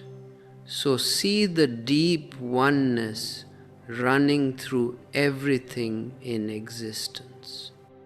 Do not look only at the polar opposites. See the inner running current of bioelectricity which makes them one. For Tantra, everything is holy. Remember this always. For Tantra, everything is holy, nothing is unholy. Look at it this way. For an irreligious person, everything is unholy. For a so-called religious person, something is holy and something is unholy. He lives in a division, but for Tantra, the whole existence is holy. This is the deepest non-dual standpoint. If a single cell, a single atom in this universe is unholy, then the whole world becomes unholy. Because how can that single unholy atom exist in a holy world? It is supported by everything around it. To be, it has to be nourished by the whole. And if the unholy element is supported and nourished by all the holy elements, then what is the real difference between them? So either the world is holy totally, unconditionally, or it is unholy. There is no middle path. Tantra says everything is holy. That is why our sick minds cannot understand it. It is the deepest non-dual realization. It is not against anything, so it is not a mere standpoint. It is a felt unity, a lived oneness. These are two paths, yoga and tantra. Tantra could not be so appealing to the masses because of our crippled, suppressed minds. But whenever there is someone who is healthy inside, who is not an inner chaos, Tantra reveals its absolute beauty.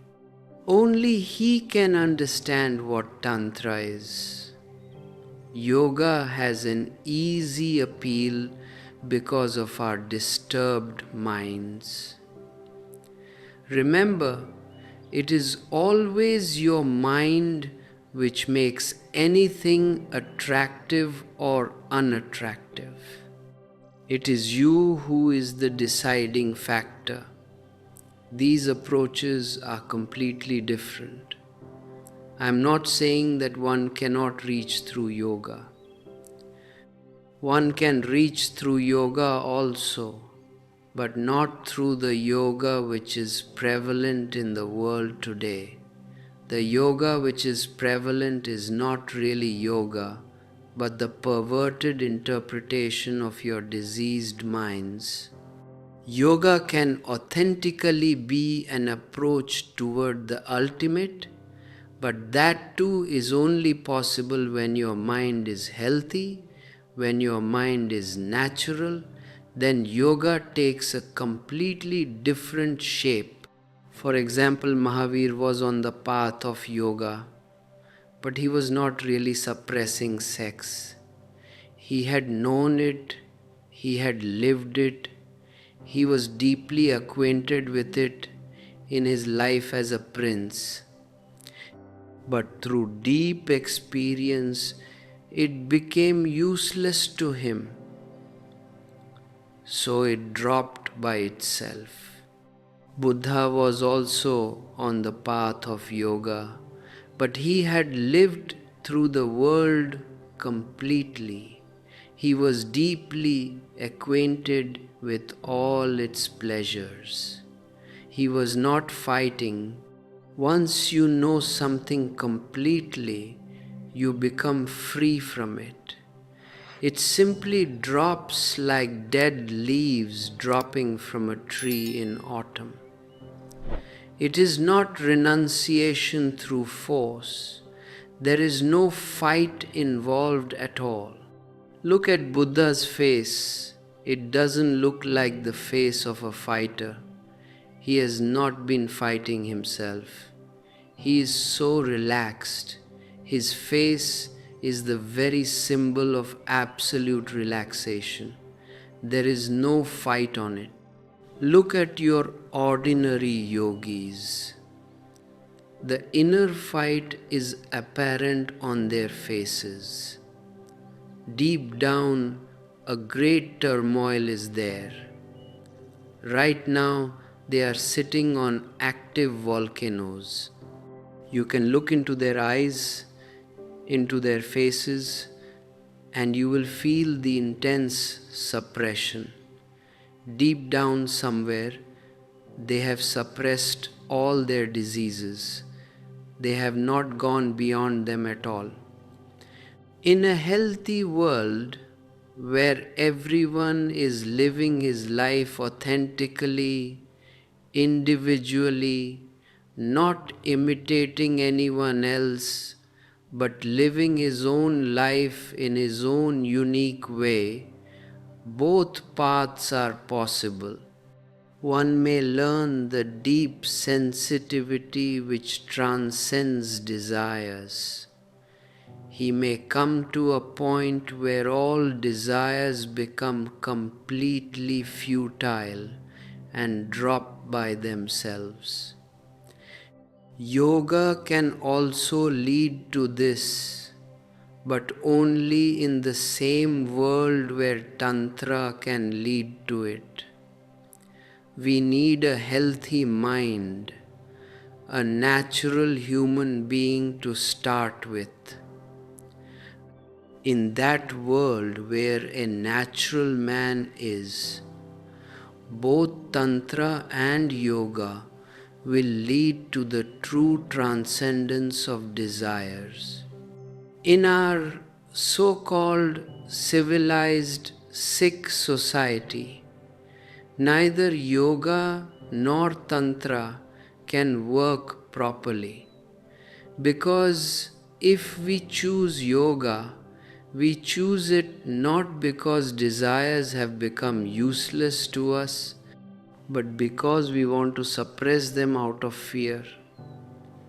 If we choose Tantra, we choose it as a cunningness, as a deep deception, an excuse to indulge blindly. So with an unhealthy mind, neither yoga nor tantra can function. They will both lead to deep deceptions. A healthy mind, particularly a sexually healthy mind, is needed to start with. Then it is not very difficult to choose your path. You can choose yoga or you can choose tantra. There are two types of persons basically in the world, male and female. I do not mean biologically, I mean psychologically. For those who are psychologically basically male, aggressive, violent, outgoing, extrovert, yoga is their natural path. For those who are basically feminine, receptive, passive, non-violent, introvert, tantra is their natural path. So you may note it for tantra, Mother Kali, Tara, and so many Devis, Bhairavis, female deities are very significant. In yoga, you will never hear mention the name of any feminine deity. Tantra has feminine deities. Yoga has male gods. Yoga is outgoing energy, will. Tantra is energy moving inwards, surrender. So you can say in modern psychological terms that yoga is extrovert and tantra is introvert. It depends entirely on your personality type. If you have an introverted personality, then fight is absolutely not for you. If you have an extroverted personality, then fight may be your path. But right now we are just confused. We are just in a total mess. That is why nothing helps us. On the contrary, everything disturbs us. Yoga will disturb you, tantra will disturb you, because the chooser is ill, diseased. So the result of his choice will always be illness.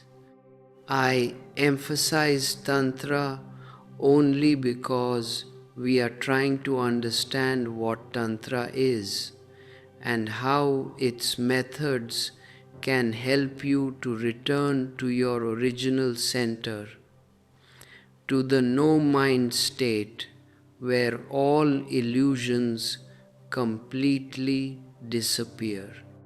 To understand the deep alchemy of your inner forces, you must realize that energy itself is neutral.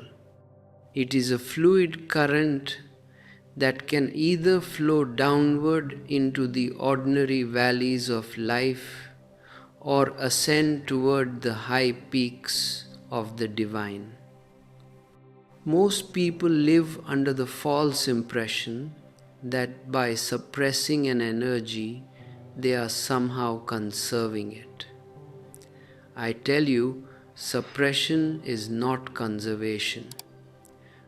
When you suppress an energy, you do not save it. You merely lock it up in a dark inner prison where it begins to rot, corrupting your entire subconscious mind. True conservation of energy happens only when that energy is allowed to pool up, to become full, and to naturally transform its direction from the lower centers to the higher centers of your being.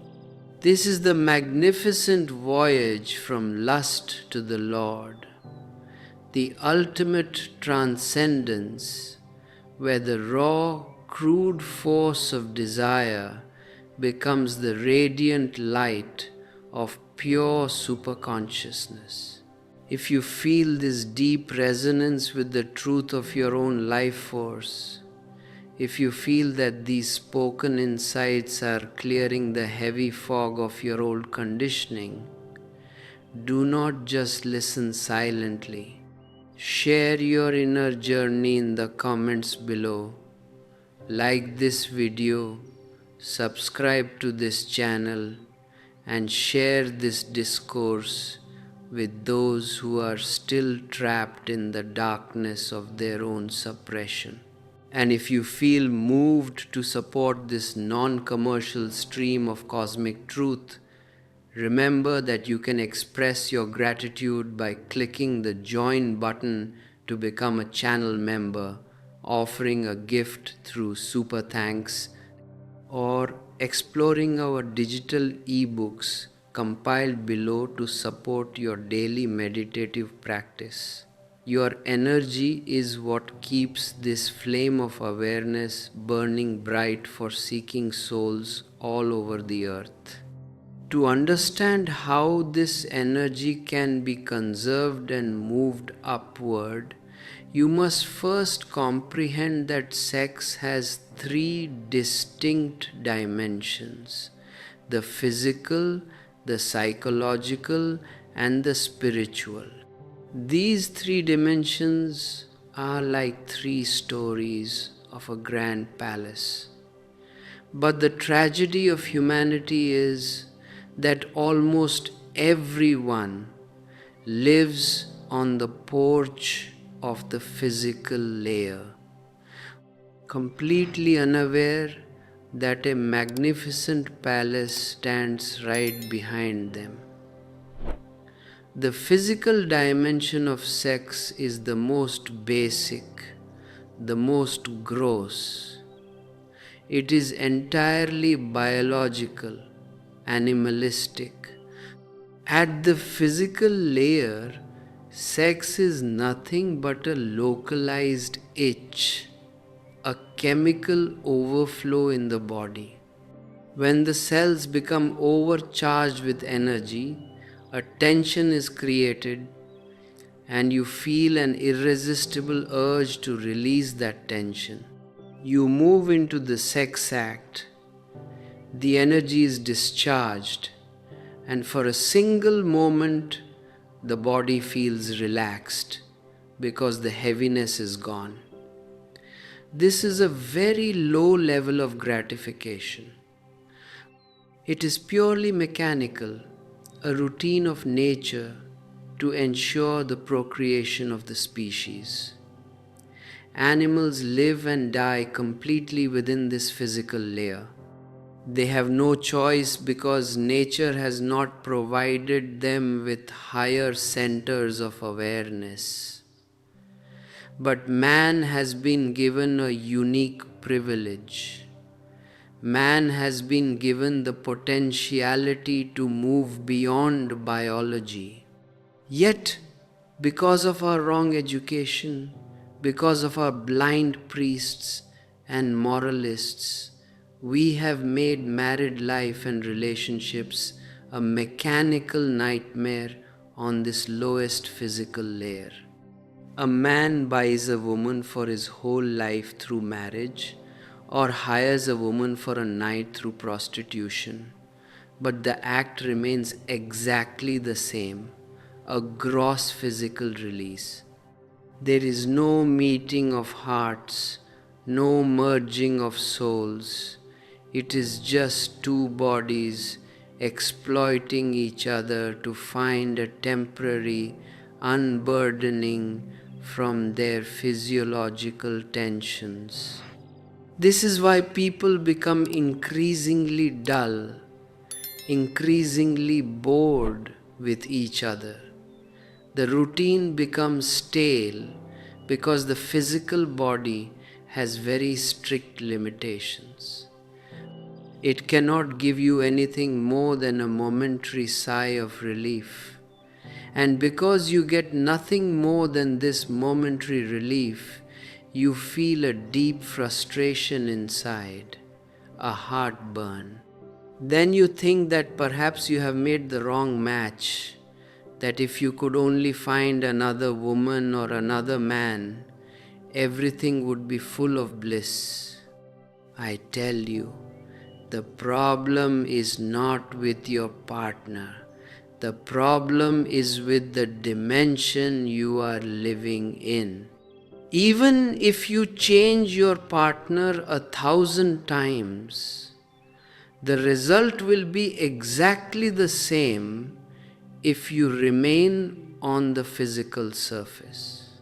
It is like changing shoulders while carrying a heavy coffin to the cemetery. You will feel a slight relief for a moment, but within minutes, the weight will be exactly the same. The second dimension of sex is the psychological layer, the dimension of the mind, of the heart. When sex moves into the psychological layer, it ceases to be a mere biological routine. It becomes an expression of beauty, a mental romance, a deep emotional falling in love. At this layer, the other person is no longer treated as an instrument to be exploited for physical gratification. The other becomes unique, significant, precious. You are no longer just looking at the body. You are beginning to feel the personality of the other.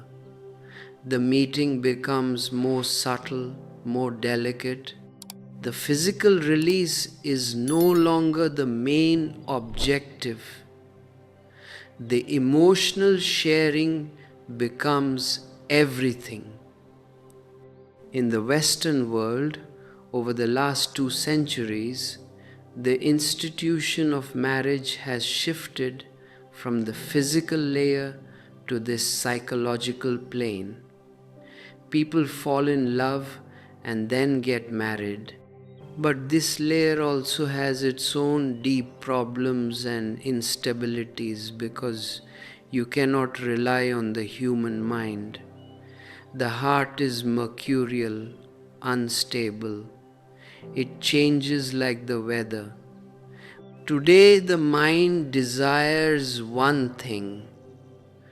Tomorrow it asks for something completely different. It wants one person in the morning and another in the evening.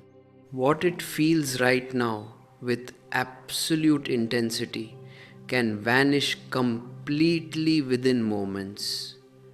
A marriage born out of a meeting of minds cannot create a stable situation because the mind is a constant flux. This is why divorces happen so frequently in societies where relationships are based purely on the psychological layer. The mind gets bored very quickly with the familiar. It always longs for the new, the hidden, the stolen fruit. The physical body is stable because it is inert matter, but the mind is a continuous movement.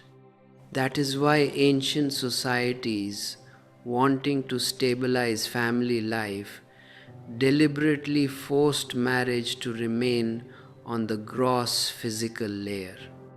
They said, "Do not marry for love, marry for social arrangements, for caste, for money, for family status. If love grows after marriage, fine. Otherwise, let things be as they are."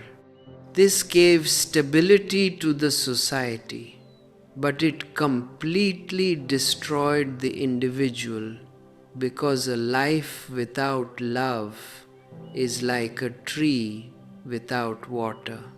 It remains dry, dead, unblooming.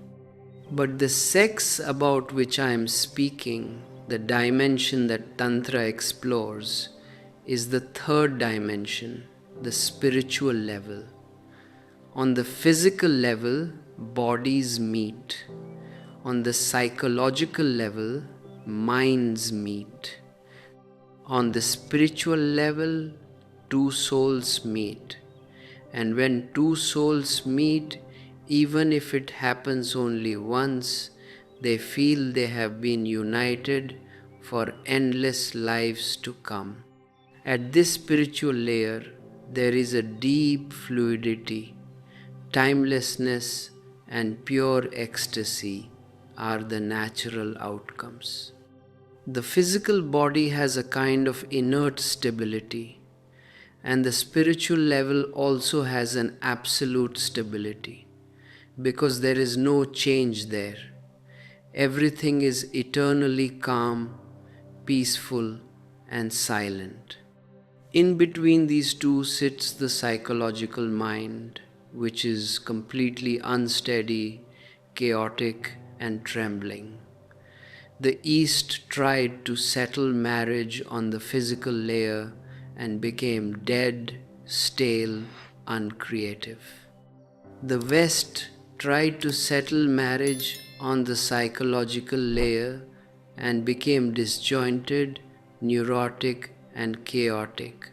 Both have failed because both have completely missed the spiritual dimension of sex.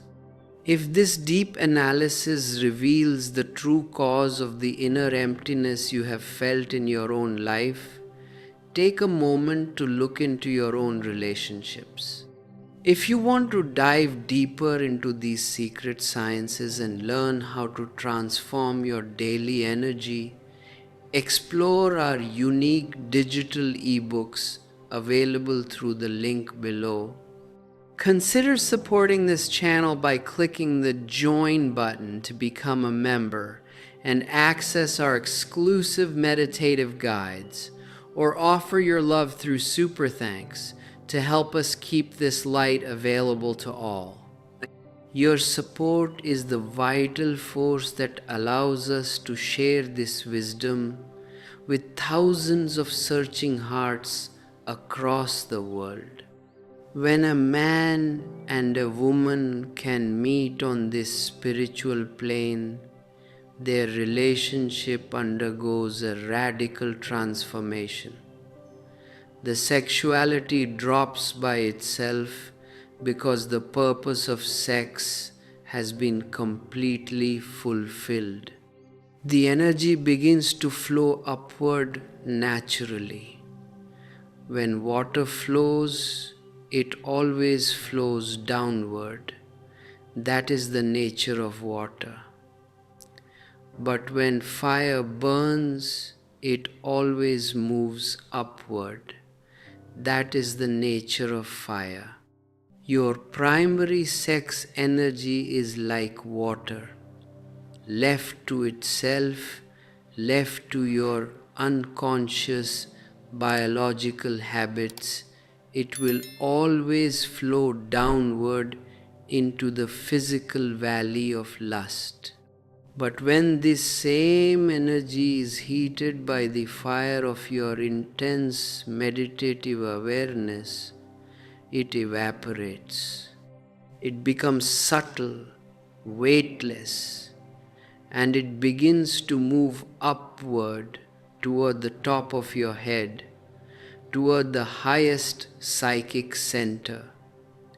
This upward movement of energy is what is known as the alchemy of transformation. This is moving from lust to the Lord. When you are centered in your being, when you are a pure witness of your inner forces, you become a deep reservoir of limitless strength. You no longer dissipate your vital force in mechanical releases. This does not mean you become cold or dead. On the contrary, you become intensely alive, filled to the brim with a radiant vitality.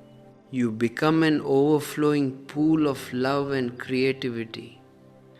When a man moves into sex purely out of a physical itch, he is a beggar asking for a moment of pleasure from another beggar. Both are empty, both are demanding, and both return from the experience more frustrated and drained than before. But when your energy moves upward, you become a king, an emperor. You have so much bliss inside that you do not ask for anything from anyone. You simply want to give, to share, to distribute your inner fragrance to the whole universe. Love becomes a motiveless charity. Look at what happens to a man who lives completely trapped in the physical layer of his energy. He is always tense, always in conflict, always anxious, because his vital force is leaking out continuously through the wrong pores. He is like a bucket with a large hole at the bottom. He drops the bucket into the deep well of life to draw water, but by the time he pulls the bucket up, all the water has drained out through the hole, and all he ends up with is an empty, dry bucket. His whole life is a sad story of constant leakage and loss. He rows his boat with great effort, only to find that his boat has holes in the bottom, and he is destined to sink in midstream. This continuous leaking of energy through unconscious, mechanical sexuality is the single greatest cause of human misery, human weakness, and human neurosis. Man has become a honeycomb of dry cells, a terrible emptiness, because he doesn't know how to plug the hole and turn the current upward. I tell you, the priests and the moralists who preach against sex have never helped you to plug this hole. They have only made you more obsessed with it. By calling sex a sin, by forcing you to hate your own life force, they have ensured that your energy remains trapped at the lowest physical layer, because you cannot transform something that you hate. You can only transform that which you accept with deep love, understanding, and sensitivity. When you accept your sex energy as a divine gift, as the very spark of creation within you, you become friendly with it. You no longer fight it. And when the fight ceases, the inner tension disappears completely. You become a relaxed pool of energy. In that relaxation, through the practices of mindfulness and meditation, the energy begins its upward journey naturally, without any force. The black coal of your lust begins its slow, silent transformation into the brilliant diamond of pure, divine consciousness. This is the only path to real freedom, the only way to experience life everlasting right here and now.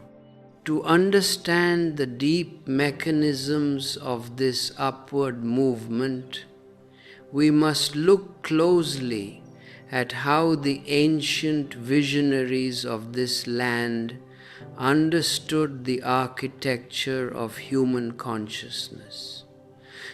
And there is no better living testimonial to this science than the world-famous temples of Khajuraho, Konarak and Puri.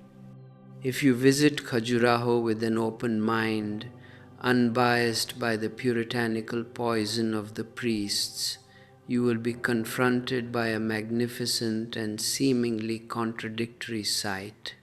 The outermost wall, the entire periphery of the temple, is decorated with intricate sculptures depicting the sexual act in all its varied poses and expressions.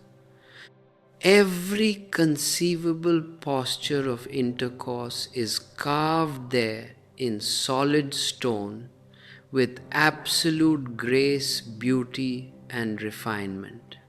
The moralists, the politicians, and the modern pseudo-religious leaders have always been shocked by this. They cannot understand how explicit sexual imagery can belong to a holy temple of the divine. They have even proposed that these ancient walls should be covered with a thick coat of terracotta or mud, because they believe these images will corrupt the minds of the people and make them intensely sexual. They are completely blind. They do not know anything about the deep psychology of tantra, nor do they understand the great insight of the masters who built these unique monuments. The architects who designed Khajuraho were highly evolved, deeply intelligent people who possessed a profound understanding of the human condition. They knew that passion and sex exist naturally on the circumference of human life because sex is the outer boundary of our biology. The outer wall of the temple represents the outer wall of your own existence. It represents kama, desire, lust, and passion. And the builders of the temple were stating a stark existential fact. Sex is on the surface of life, all around you, enveloping your biological form. But if you pass through this outer perimeter and move deep inside the temple, you will find a completely different reality. Inside the inner sanctum, there is absolute silence, deep darkness, and no idol or statue of a personal god at all. The center of the temple is completely empty, vacant, formless. That inner emptiness represents Rama, the divine, the supreme state of samadhi. The outer wall is full of form, full of movement, full of sexual passion. The inner center is completely empty of form, perfectly silent, still, and timeless. This is the exact map of the human being. On the surface, you are a boiling volcano of sexual energy and desire. At the dead center of your being, you are a silent pool of formless divine consciousness. The ancient masters used these temples as magnificent meditation centers for the purification of the human mind. They used to tell the spiritual seekers and aspirants to stand before the outer walls and meditate deeply upon the explicit sexual postures carved in the stone. They would tell them to look at the statues with absolute awareness, with no judgment, with no condemnation, with no sense of guilt. They were asked to lose themselves in meditating upon the outer wall until their minds were completely cleansed of all hidden curiosity, all frantic lust, and all suppressed desires concerning sex. If a seeker felt a sudden surge of sexuality or excitement while looking at the statues, it was absolute proof that he was still caught up on the surface of life, that he was still an outsider to the divine. He was told to remain outside on the circumference, to go on meditating on the outer wall until the images no more created any ripples of desire in his consciousness, until he could look at the naked, copulating statues with the same cool, serene innocence with which he looks at a flower or a cloud in the sky. The day a seeker could stand before the outer wall of Khajuraho, completely untouched by lust, centered in his own witnessing awareness, he was given permission to cross the threshold and enter the inner temple. Only then was he deemed fit to encounter the supreme emptiness of the center. If this profound architecture of the soul strikes a deep chord within your being, if you feel that your own inner blocks are beginning to dissolve under the light of these insights, take a silent moment to connect with this space of awareness. Leave a comment below sharing your own reflections on this inner journey. Hit the like button and subscribe to this channel so we can continue to explore these hidden paths together. And for those unique seeking souls who wish to protect and support the continuation of these non-commercial streams of truth, your presence as a channel member through the join button or your support via super thanks helps carry this light to thousands of searching hearts across the world. If you wish to study these methods deeply at your own pace, you can also access our digital ebooks through the link provided below. Your support is the vital force that keeps this flame of awareness burning bright. To understand how meditating on these statues can cleanse the subconscious mind, you must observe a very strange phenomenon that happens in your daily life. If you are walking down the street and you see two men fighting, you immediately stop. Leaving all your important work aside, you will stand there for half an hour just to watch two strangers hit each other. Why do you do this? Have you ever thought about what you get out of watching others fight? You are not going to gain anything material from it, yet you are fascinated, hypnotized by the violence. Psychologists say that watching others fight has a deep therapeutic, cathartic effect on your subconscious.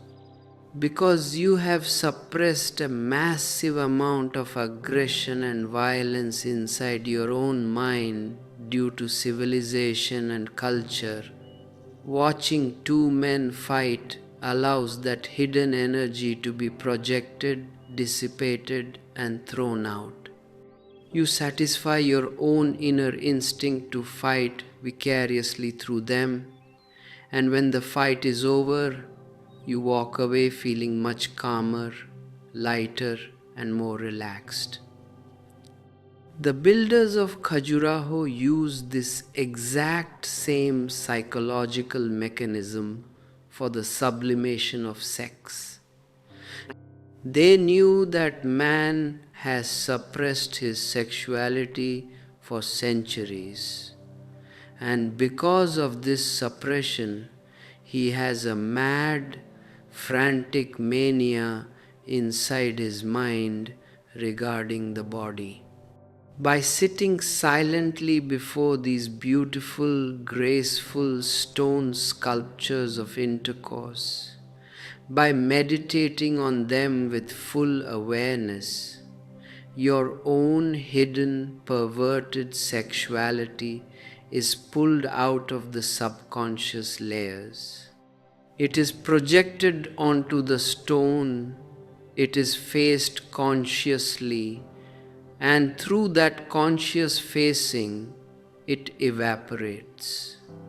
The inner maniac dissolves completely, and you become light of heart, serene, and deeply at peace. This is why, if you look closely at the faces of these naked, copulating couples carved on the temple walls, you will experience a magnificent surprise. In ordinary life, if you look at a man who is in the grip of lust, his face appears ugly, ferocious, animalistic, and frightening. You will see a disturbing, ferocious tension in his eyes. He looks like a messenger from hell. But on the faces of these Khajuraho statues, you will find the glorious composure, the sublime reflection of Buddha or Mahavir. The expressions on their faces are not of lust, but of pure samadhi. A serene, eternal sacredness emanates from their features. A wave of profound, everlasting peace will encompass your whole being if you meditate on them. The architects succeeded in portraying the absolute truth, that even in the ultimate peak of physical union, if there is total absorption and egolessness, the face reflects the divine. This deep transformation can be understood through the beautiful cosmic metaphor of the gardener, the manure, and the flower. If a man buys a large amount of manure, which is inherently dirty, foul-smelling, and repulsive, and he simply piles it up on the street right in front of his house, it will create a terrible nuisance. It will make life difficult for him and for anyone passing by the street. Everyone will complain about the terrible stench. But if he takes this exact same dirty manure, carries it into his garden, and spreads it deeply at the roots of his plants, a magnificent miracle happens. The seeds absorb the nutrients from the manure, the plants grow, and after a few months, beautiful roses bloom on the branches. Their exquisite fragrance fills the air, and it becomes an open invitation to all. Passers-by are enchanted. They stop to admire the beauty and drink the sweet perfume of the flowers. Have you ever thought about it? The sweet fragrance of a rose is nothing but the transformed foul smell of the dirty manure, rising upward from the dark earth, through the roots, through the stem of the plant. The stench of the manure becomes the scent of the flower. There is no chemical difference in the ultimate energy. It is the same element transformed from a lower state to a higher state. A bad smell can become a sweet perfume if it goes through the proper laboratory of nature. In exactly the same way, your primary sex energy is the inner manure of your being. It is dirty, it is gross, it is animalistic on the physical surface, but it is the only raw material you have been given by nature. It is the very soil out of which your soul can grow.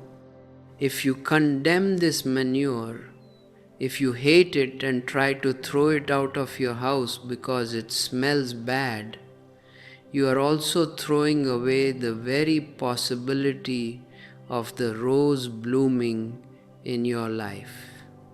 No enemy of the manure can ever create a rose flower. The priests have told you to hate the manure. They have told you to cut off your own roots. And because of their teachings, the whole of humanity has become like a collection of artificial, synthetic plastic flowers. They look very colorful from the outside. They look very moral and polished, but they have no natural fragrance, no inner life, no living soul. They cannot grow because they have no roots in the soil of reality. I tell you, sex is the manure and love is the rose flower blooming from it. Meditation is the inner alchemy that transforms the stench of lust into the sweet perfume of divine consciousness. Do not be an enemy to your own life force. Accept the manure. Put it at the roots of your consciousness through total mindfulness and allow it to rise upward naturally until it flowers at the top of your head as the light of the divine. When a husband and a wife can understand this deep alchemy, their relationship ceases to be an ongoing horizontal conflict and becomes a vertical partnership in the transcendence of sex. In our contemporary world, husbands and wives live in a constant state of subtle, inborn enmity. A continuous round-the-clock tussle exists between them, a silent war of manipulation and control. And yet they go on calling this miserable arrangement love. They do not know that they are locked in conflict because their match is purely on the physical or psychological surface. And the surface can never give you a lasting peace because each partner is empty of real love. Each is demanding love from the other. The husband expects the wife to fulfill him. The wife expects the husband to make her blissful. And because both are beggars, frustration is the inevitable outcome. Then the husband thinks he has made the wrong match, that everything would have been beautiful if he had married some other woman. And the wife thinks she would have been happy if she had married some other man. I tell you, if you change your spouse, nothing will change in the long run. The new wife or the new husband will prove to be exactly the same within a fortnight, because you are still playing the same game of beggars on the same superficial plane. The horizontal relationship between a man and a woman is just the beginning of a journey. It is absolutely not the final destination. A journey is always tiresome, full of strain and friction. Peace is only to be found when you reach the ultimate goal. The goal of a relationship is reached only when the horizontal current becomes vertical. When the woman transcends her wifehood to become a mother to the husband, and the man transcends his husbandhood to become a child to the wife. This looks completely preposterous to the logical intellect, but it is one of the deepest spiritual truths discovered by the science of tantra. When a man overflows with absolute deep, unconditional love for a woman, his surface mind disappears, his adult calculation drops completely, and he becomes like a small child in her presence. His hand is automatically drawn toward her breast, which is the ancient, unconscious memory of a small infant reaching for the lifeline, the source of maternal nourishment. And the woman's hand automatically goes toward the man's head, her fingers caressing his hair with deep tenderness. This is the manifestation of the archetype of the mother caressing her newborn son. When love blooms fully on the spiritual plane, the husband becomes the son and the woman becomes the mother. A profound, overwhelming gratitude is born between them because each has served as a holy medium to transform the sexual desires of the other. They are no longer partners in lust, they have become partners in ascendancy, partners in the realization of the divine. That day, The husband becomes God for the wife, and the wife becomes a deity for the husband, and their home becomes a holy temple of the Supreme. This transformation requires immense honesty, a true readiness to face the naked reality of your own inner forces without any masks or deceptions. But the so-called religious leaders and moralists do not want you to become authentic, integrated individuals. They thrive on your inner division.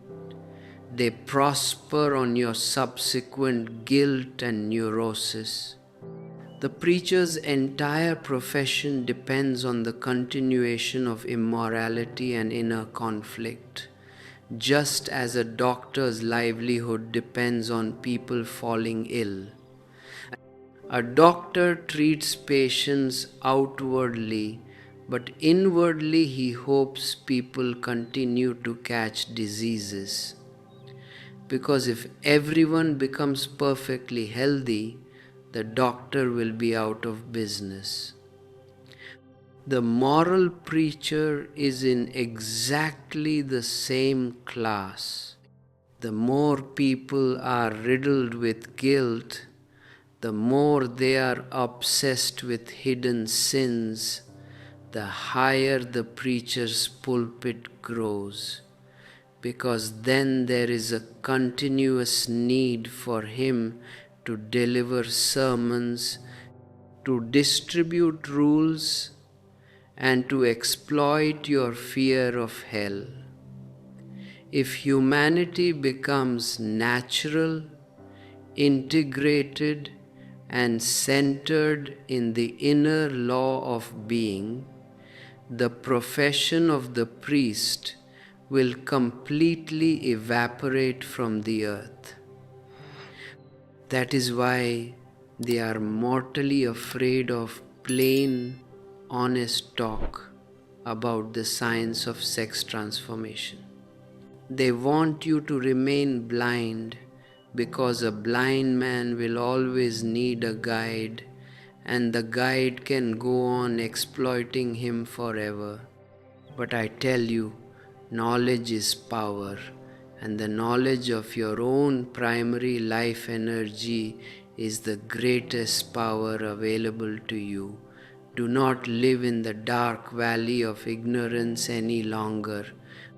Look at your inner forces with absolute clear awareness and allow the alchemy of meditation to raise your stream from the depths of lust to the serene heights of the Lord. Therefore, if you wish to transcend the binding chain of passion, you must look into the very mechanism of the sexual act with the precise eye of a scientist. Because knowledge on its own is power, and the true knowledge of sex is an even greater power. It is dangerous, highly dangerous, to continue to live in absolute ignorance about the very force out of which your entire existence has emerged. We only learned about the material atom recently, and look at how the world has undergone a tremendous radical change because of that discovery. But I tell you, when we succeed in knowing the atom of sex fully, mankind will enter a completely new era of wisdom and cosmic consciousness. It is impossible to predict the absolute enormity, the sheer greatness of the heights we may reach when we finally fathom the internal process and the hidden technique of the creation of life.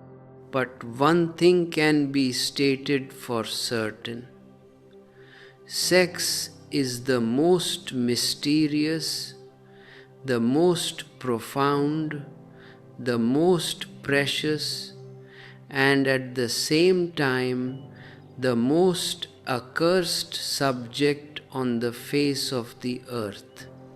And the whole of humanity is living in total darkness about it. We never pay any conscious attention to this vital phenomenon. An ordinary man goes through the physical routine of coitus throughout his whole life, from youth to old age, but he dies without ever knowing what it actually is. You may not agree with me at first glance. Your mind will immediately argue and say, it is quite possible we do not know anything about the soul or about God, but how can you say we do not know anything about sex? You will say that you are married, that you have a wife or a husband, and that you have produced children. So of course you know about sex. But I dare to tell you that you know no more about sex than an ordinary animal. To go through a physiological process mechanically, blindly, unconsciously, is not enough to say that you know it. A man may have driven a car for 1,000 miles, but it does not necessarily follow that he knows anything about the internal mechanism of the engine. He might ridicule my statement, saying he has just driven 1,000 miles, but I still venture to make the accusation that he knows nothing about the internal structure of the car. Driving a car is completely different from knowing the internal mechanism. An ordinary man presses a small switch on the wall and there is light in the room. He presses it again and the light goes off.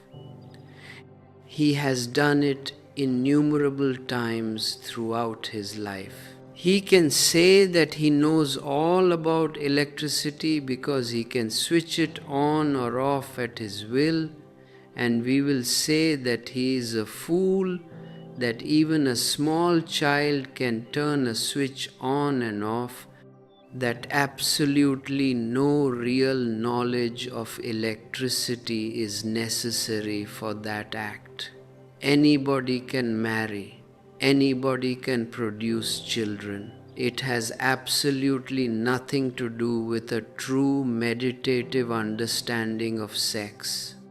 Animals procreate every day, but it does not mean they know anything about the science of sex.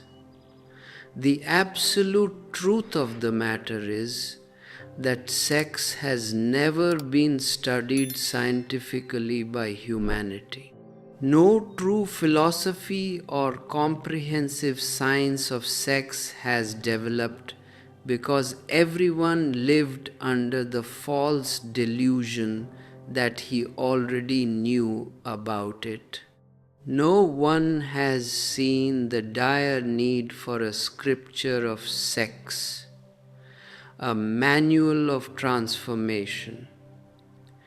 This has been a very grave, suicidal mistake by mankind. The day we fully develop a science, a complete system of meditative thought on sex, we will produce an entirely new race of humans on this earth. Then there won't be the mass production of such ugly, insipid, lame, and feeble human beings as we see today. Sick, weak, dull, and anxious men won't be seen anymore on this planet. It isn't at all necessary to continue producing the present kind of generation, a generation born out of blind lust, guilt, and unconscious sin. But we are completely unaware of this possibility. We are simply in the habit of switching the biological light on and off, and we have concluded in our ignorance that we know everything there is to know about electricity. Even at the end of his lifetime, an ordinary man does not come to know what sex is. He knows only on and off, and nothing more. We never go deeply into the subject of sex. We never reflect upon the actual practice of sex. We never try to get to the very bottom of it, and we never meditate on it because of this deep delusion of knowledge. And yet, I wish to tell you that there is no deeper mystery, no deeper secret, no more profound subject than sex in this world and in life itself. When we succeed in splitting the material atom, we get a massive amount of physical energy.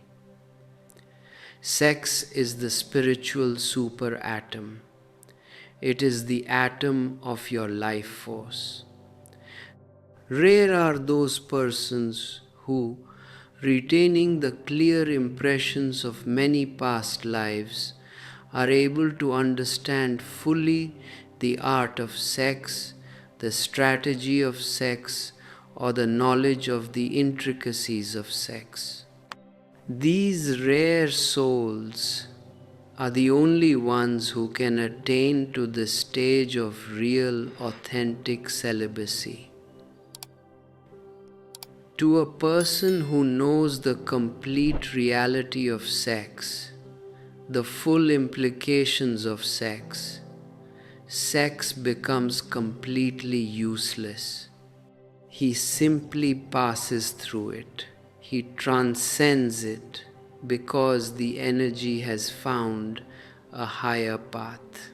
But it is not in our puritanical tradition to discuss sex with those who are young, nor with those who are seeking the divine. Besides, those who have attained to the purity of celibacy can tell of their previous births and lives only after an enormous meditative effort. Only a perfect celibate can reveal the perfect truth about sex and divinity. The ordinary sensualists do not comprehend any of the subtleties, and because of their ignorance, their lives are engulfed in sexuality until the very end. Animals have a fixed schedule for intercourse. As I told you earlier, they have a season, a natural period. Animals wait for the mood, for the disposition, but man has no definite time for it. Why is this?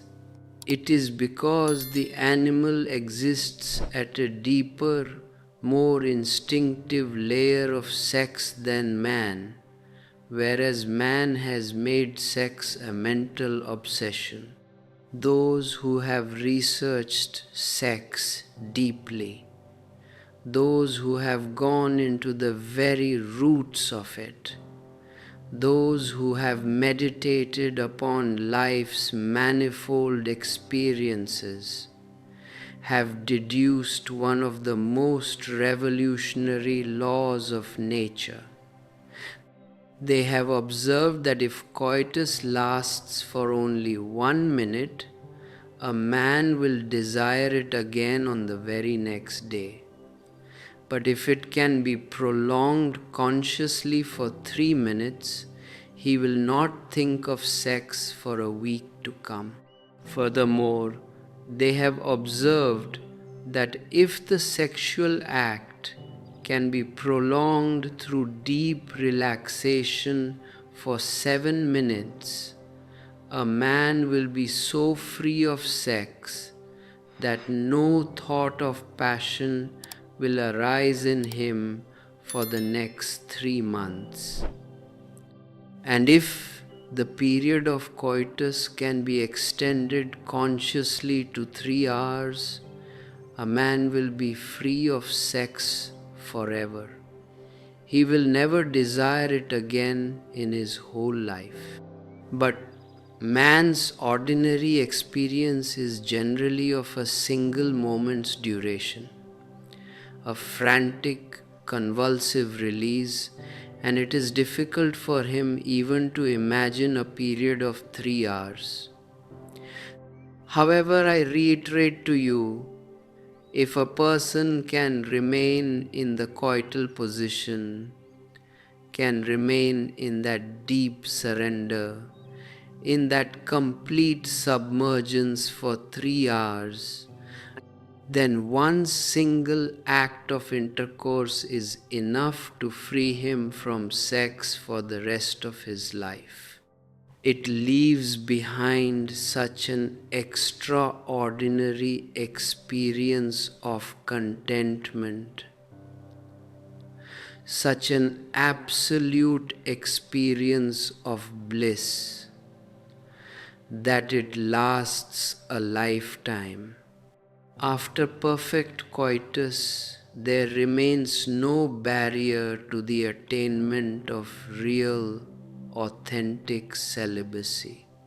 If you feel that this scientific approach to your inner energy opens a window in your soul, if you feel that your long-standing conflicts about desire are beginning to dissolve, do not keep this experience to yourself. Share your insights in the comments below, like this video and subscribe to this channel so that we can continue this vertical journey together. And for those unique souls who feel a deep gratitude for these discourses and wish to support their preservation and continuation, remember that you can click the join button to become a channel member. Offer your support through super thanks, or explore our collection of digital ebooks through the link below to deepen your daily meditative practice. Your support is the vital force that allows this light to reach thousands of searching hearts across the world. Even after a lifetime of sexual experience, we never reach anywhere near that supreme stage, near that divinity, because we do not know the art. A man reaches a ripe old age, comes to the very end of his life, but he is never free from his lust for sex, from his passion for intercourse. Why? It is because he has never understood nor been told about the art of sex, about the science of transformation. He has never considered it. He has never discussed it with the enlightened ones. You may be deeply skeptical that an experience that is usually of a single moment's duration can be prolonged for 3 hours. So I will give you the exact guidelines, the precise pointers. If you heed them with absolute awareness, the journey to real celibacy will become incredibly simple. The first guideline is concerned with your breathing. The faster one's breathing is during intimacy, the shorter the duration of the intercourse will be. The calmer, the slower, and the more relaxed one's breathing is, the more the act is automatically prolonged. And the longer the intercourse lasts, the more possibility there is of making sex a direct door to samadhi, a channel to superconsciousness. As I said earlier, the realization of egolessness, of timelessness, dawns upon man in that sex samadhi. During the act of love, your breathing should be very slow, very relaxed. The breathing should be shallow, so shallow that it is almost not there at all. Slowness of breath will open deeper and deeper vistas of realization, because when the breath slows down, the mind slows down, and when the mind slows down, time stops. If your breathing can become perfectly silent, rhythmic and shallow during the union, the physical tension disappears and the energy ceases to move downward as a release. It begins to pool up, creating a beautiful inner circuit of energy between the two partners. The second guideline to remember during the act of intercourse is that your total awareness should be focused between the eyes, in the seat of the Agni Chakra, the third eye. If your attention, your mid-mind focus, is placed firmly at the third eye center during the union, the duration of the climax can be drawn out even up to 3 hours. And such an act of coitus can firmly root a person in the soil of true celibacy, not only for this life, but for the next life also. A lady once wrote a letter to me saying that Vinoba Bhave is a celibate, and she asked if I therefore don't agree that he has probably never had an experience of samadhi. She continued to say that since I am also a celibate and unmarried, that I may not have had the experience of samadhi either.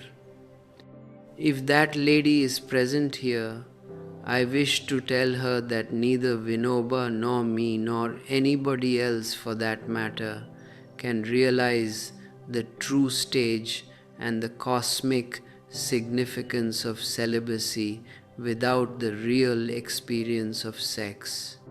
I also want to tell her that the experience may be of this life or it may be of a past life.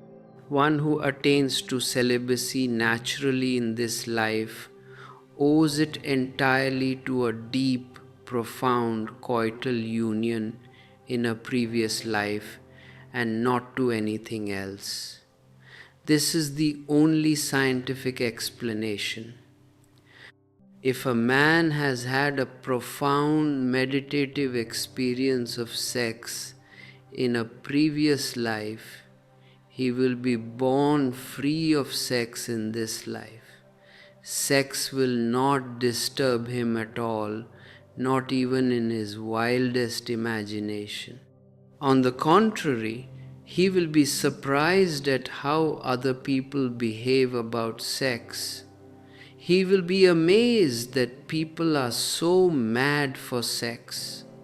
Such a man will even have to exert his intellect to distinguish between a man and a woman, because for his consciousness, the gender division has lost its meaning. If a person imagines he can simply be a celibate from his childhood by forcing himself that he can be a celibate without any deep experience of sex, he will inevitably become a neurotic. Those who are always harping on celibacy, who shout from the pulpits about observing forced celibacy, are causing the absolute disintegration of man.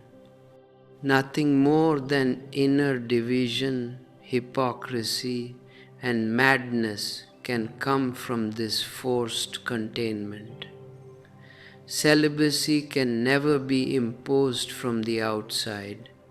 Celibacy evolves only as the cream of inner experience.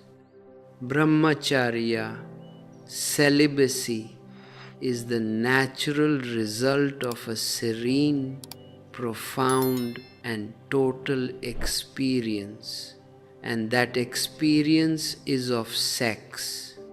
If during sex one has had an absolute revelation, even once, he is released from sex for the unending journey of lives. So far, I have discussed two essential guidelines for attaining that absolute experience. One's breathing should be shallow, so shallow that it is almost non-existent, and one's awareness should be focused on the Agni Chakra, on the midpoint between the eyebrows. The more one's awareness is focused on this center, the more profound the intercourse will automatically be. The duration of coitus will be in direct proportion to the slowness of your breathing. And then, for the first time, you will realize that the deep attraction is not for the physical intercourse as such. The magnetic pull is that of samadhi. If you can scale those heights, if you can glimpse that brilliance, it will illuminate your entire future path. For a long time, a man has been lying in a dingy, dirty room, full of bad smells. The walls are cracked and stained. Then he gets up and opens a small window. Now he can see the bright sun in the sky. Now he can see birds flying freely in the heavens. Now, a man who has suddenly come to know about the vast sky, about the sun and the moon, about the flying birds, the swaying trees, and the fragrant flowers, will not stay in that dirty, foul, dark room. A single moment longer, he will rush out under the open sky. One who has had a glimpse of samadhi in sex, however fleeting, will immediately know the difference between inside and outside, between freedom and imprisonment. But in a way, we are all born into tight cells, closed in by walls, and they are dark and dirty. It is essential to realize that the outside world exists. This knowledge ultimately inspires us to fly out. But a person who does not open the window and just sits in a dark corner saying he does not want to know about the dirty house cannot change his situation one bit. He will remain in the dirty house forever. A self-styled celibate is as much imprisoned in the cell of sex as anyone else. The only difference between him and the ordinary sensualist is that he has a closed attitude, whereas your eyes are open. What you do physically, he does mentally. Moreover, the physical act is natural, but the vicarious imagination of it is a deep perversion. So I urge you not to be against sex, but to try sympathetically and meditatively to understand it. Give sex a sacred status in your life. We have already discussed two guidelines: the slow, shallow breath and the third eye focus. The third important thing to remember is the attitude of your approach. At the time of coitus, you are close to the Creator. The divine exists in the act of creation that gives birth to a new life, and so one's attitude ought to be like that of a man going to a temple or to a church. At the time of orgasm, you are closest to the Supreme. You become instruments. A new life is being conveyed into existence. You create a child. How? In intercourse, you are closest to the Creator Himself, and His shadow converts you into creators as well. If you approach sex with a pure, relaxed mind and with a deep feeling of reverence, you can easily have a glimpse of Him. But alas, we approach sex indifferently, mechanically, or with an attitude of condemnation, with a deep feeling of guilt, and we fail to feel the existence of the Creator. One should never approach sex while one is in anguish, in spite, in jealousy, or in indignation. One should never approach sex filled with worries or in an unclean atmosphere. But the general human practice is exactly the contrary. The more one is full of anger, dejected, in torment, or in despair, the more one moves into sex. A cheerful man does not chase after sex frantically, but a sorrowful man moves into sex because he sees it as the perfect escape from his unhappiness. But remember, if you approach sex with bitterness, with irritation, with condemnation, or in sadness, you will never attain to that contentment, to that realization for which your entire soul thirsts.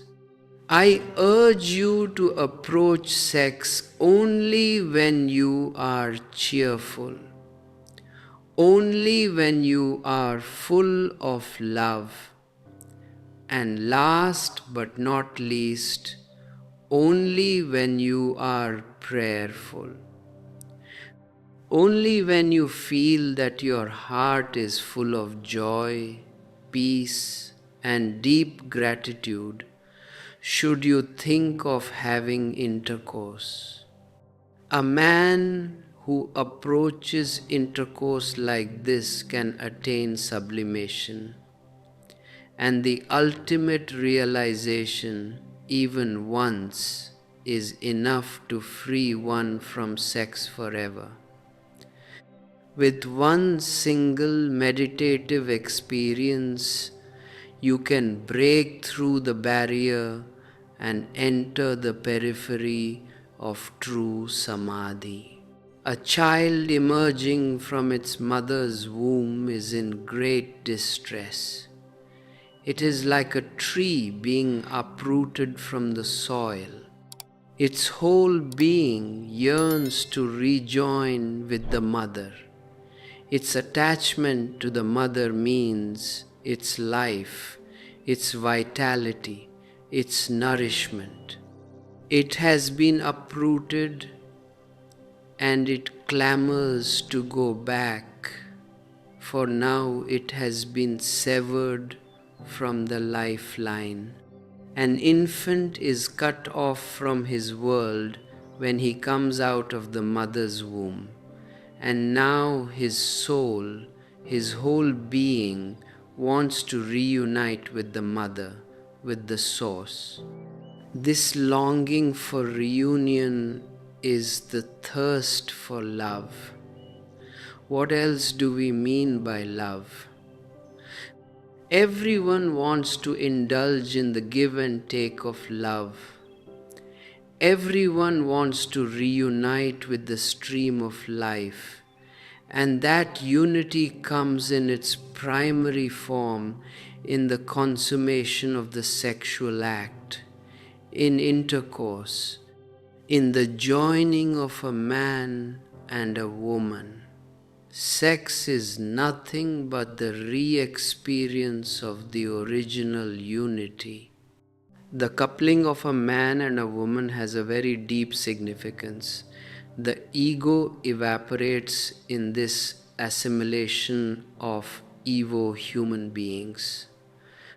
A person who really understands the essence of this unity, of this longing for love and oneness, can also comprehend the meaning of yet another kind of unity.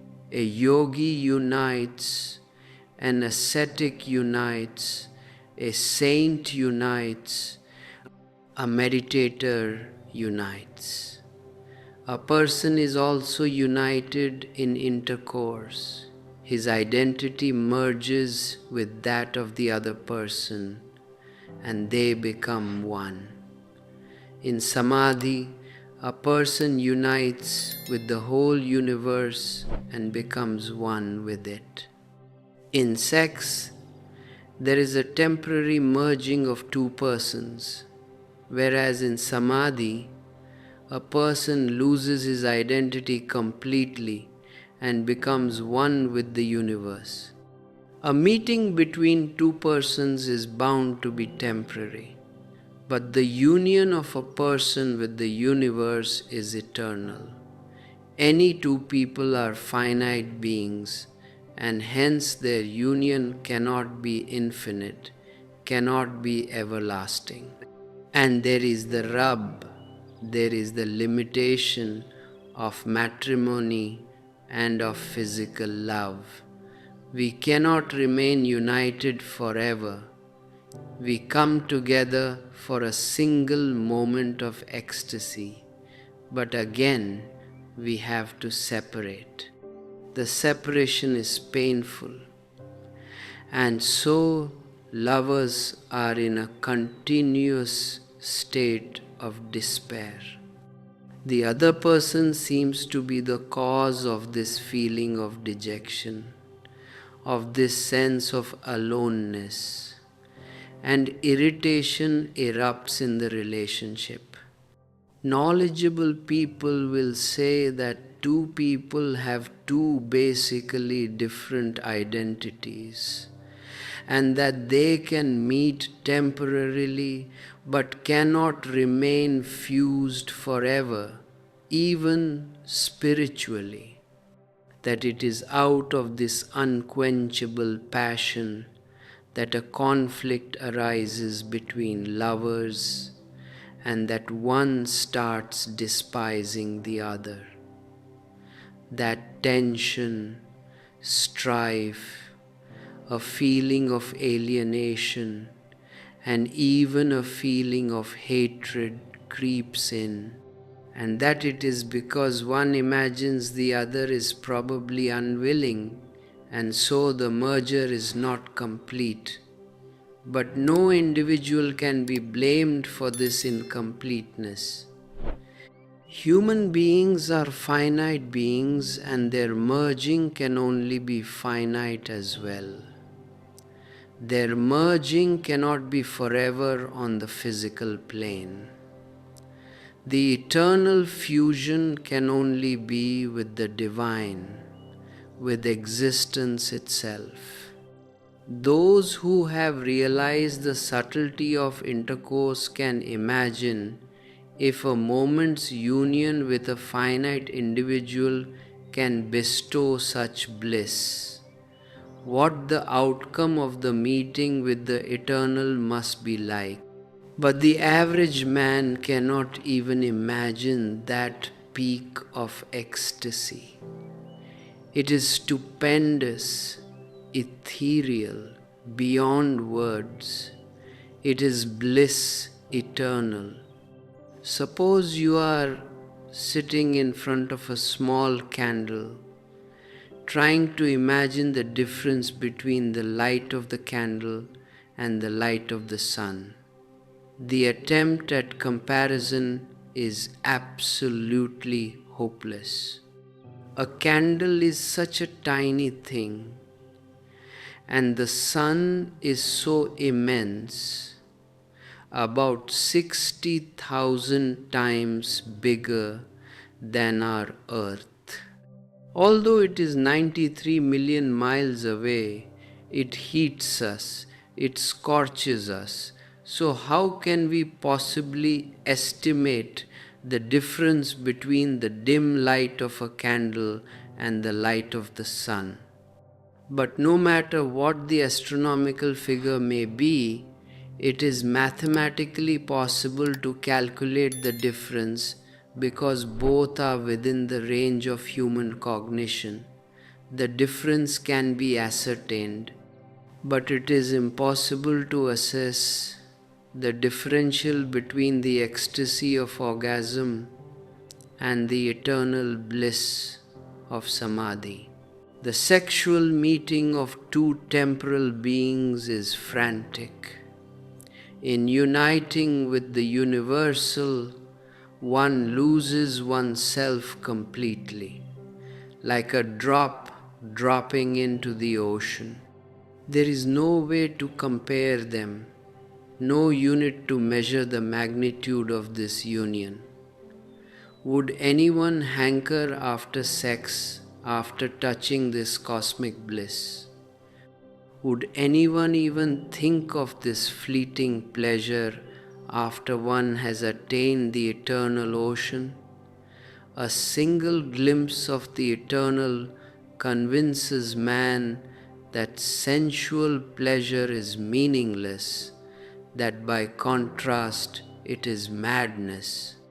Then one's present passions soon become obnoxious. Then they seem like a drain, a waste of energy, a source of constant anguish. After this certainty dawns on a man, he is on his way to the desired goal, to celibacy itself. It is a long way from sex to samadhi. Samadhi is the ultimate goal. Sex is only the first step. And I want to point out to you that those who refuse to recognize the first step, who censure the first step, cannot even reach the second step. They cannot progress at all. It is imperative to take the first step with consciousness, understanding, and deep awareness. But be warned, sex is not an end in itself. Sex is the beginning. To progress, more and more steps are required.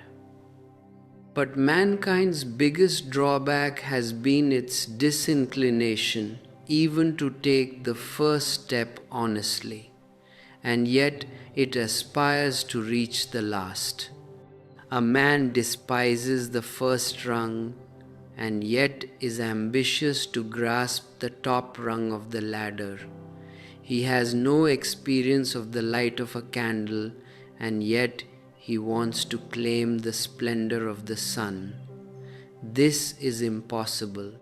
We have to learn to comprehend the dim light of a candle, which lives for a while and is immediately quelled by a gentle breeze, in order to grasp the meaning of the sun. To arouse the craving, the desire, the restlessness for the last step, the urge to reach the sun, the first step must be initiated correctly. A proper appreciation for light music can pave the way for the eternal music. The experience of a dim candle can lead us to the infinite light. Knowing a drop is a prelude to knowing the ocean. Knowledge of the atom can reveal the mystery of all the material forces of nature, and yet nature has endowed us with a small atom of sex, but we do not recognize it at all. We do not even acknowledge it fully. This is because we neither have the clarity of mind nor the sense of mystery to recognize it, to understand it, or to experience it meditatively. And so we are tremendously far from understanding that process that can lead us from sex to samadhi. As soon as man understands and reveres this process of transcendence, he will usher in a completely new and higher order of society on this earth. Man and woman are two different poles, the positive and the negative poles of cosmic energy. A right meeting of those two poles completes an inner circuit and produces a rare kind of electricity. And direct knowledge of this electricity is possible if the period of coitus, when you are in deep and full surrender to each other, can be stayed for a longer time. If it can be prolonged through the slow breath and the third eye focus for an hour, a high charge producing a radiant halo of electricity will evolve by itself if the body currents are in full and total embrace. One can even see a patch of light in the darkness. A couple experiencing this electrical current of energy is drinking life's fullest cup, but we are completely unaware of this phenomenon.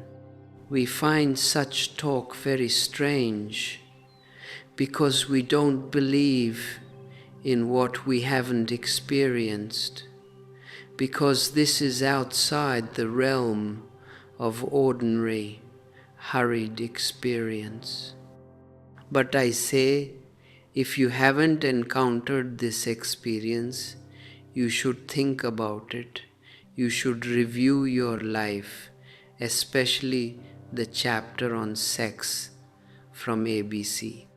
Sex should not only be an instrument of momentary physical pleasure, it should be a means of spiritual elevation.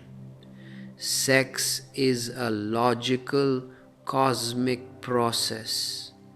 I do not think the birth of Christ or of Mahavir or of Buddha was accidental. Each birth was the fruit of the fullest, most meditative union of two people. The deeper the union, the better the offspring. The shallower the meeting, the worse the offspring. But today, the caliber of mankind is sinking lower and lower. Some people blame it on the deterioration of moral standards, while others attribute it to the effects of Kali Yuga, the predestined era of chaos. But all these assumptions are false and worthless. The deterioration in man is due entirely to the crassness of our attitude to sex, in theory as well as in practice. Sex has lost its original, pristine sacredness. The original sense of reverence man had for sex has been completely tarnished by the priests. Sex has degenerated into a hurried, mechanical nightmare. And this attitude to sex betrays a subtle violence in the strict sense of the term. Sex is no longer an experience of pure love. Sex is no longer a vehicle to sacredness. Sex is no longer a deeply meditative act. And because of this, mankind is falling steadily into an abyss of neurosis and despair. The result of anything we do depends entirely on the mental attitude, the consciousness with which we do it. If a drunken sculptor is making a statue, do you expect him to create a beautiful work of art? If a ballerina is dancing, do you expect a scintillating performance from her if she is disturbed, angry, or filled with sorrow? Similarly, our approach to sex has been wrong, poisoned at the root. Sex is the most neglected, the most unmeditated affair in our lives. Isn't it a tremendous mistake that the phenomenon on which the procreation of life depends, on which new children depend, on which new souls entering this world depend, is treated as the most neglected, dirty thing? You are probably not aware that the climax in coitus creates a specific energy situation into which a soul descends and a new life is thereby conceived. You only create the physical circumstance when the necessary and appropriate condition for a particular soul is fulfilled. That soul is attracted and born. The quality of the soul has a direct bearing on the circumstances of the conception. The infant conceived in anger, guilt, or anxiety is afflicted from the very birth. The standard of our progeny can be improved, but to conceive a higher soul, a beautiful soul, the circumstances of the union must also be of a higher meditative quality. Only then can superior souls be born. Only then can the standard of humanity be ultimately raised. That is why I say that when man has become acquainted with the science of sex, with the art of sex transformation, when he is able to impart this knowledge to young and old alike, we will be able to provide the circumstances that will give birth to a posterity that is divine.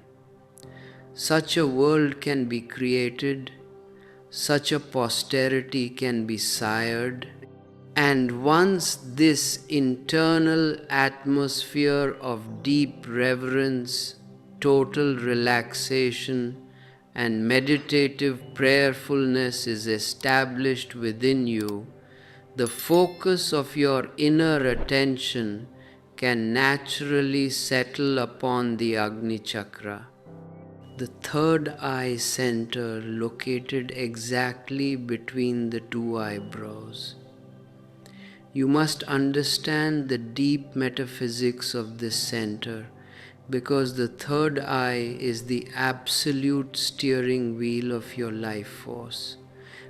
When you are moving on the physical surface of life, your energy is governed entirely by the lower centers, which are outward looking, biological, and horizontal. But the moment your awareness is pulled toward the midpoint between the eyebrows, a great reversal happens. The lower centers lose their grip over you, and your vital energy is instantly drawn upward by the immense magnetic force of the Agni Chakra. If you can consciously practice this focus during the sacred moment of intimacy, you will witness a magnificent cosmic phenomenon within your own being.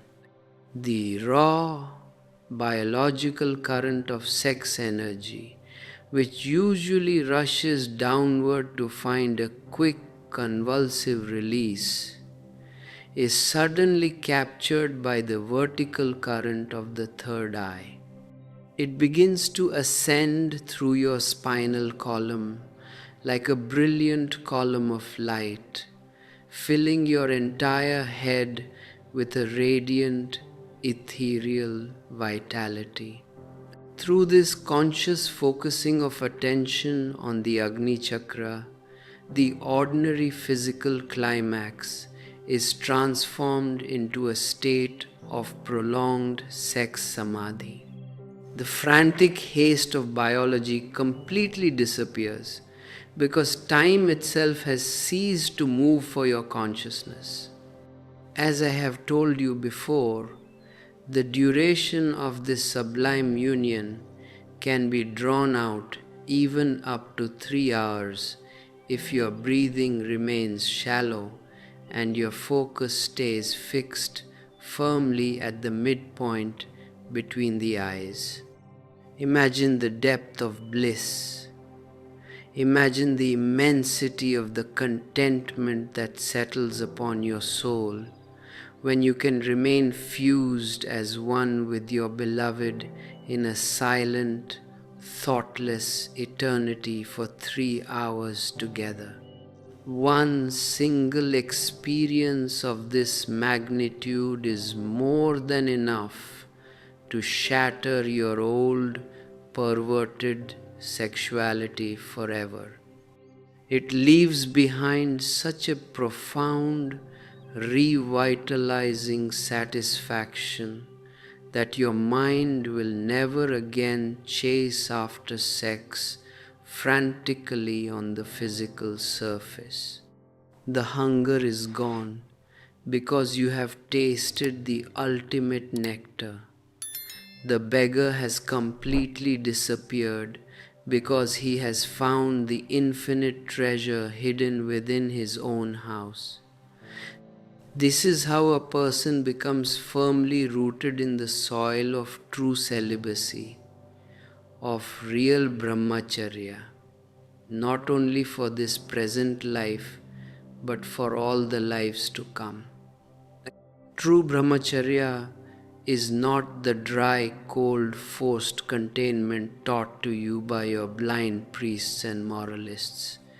It is an absolute evolution, the finest cream of deep inner experience.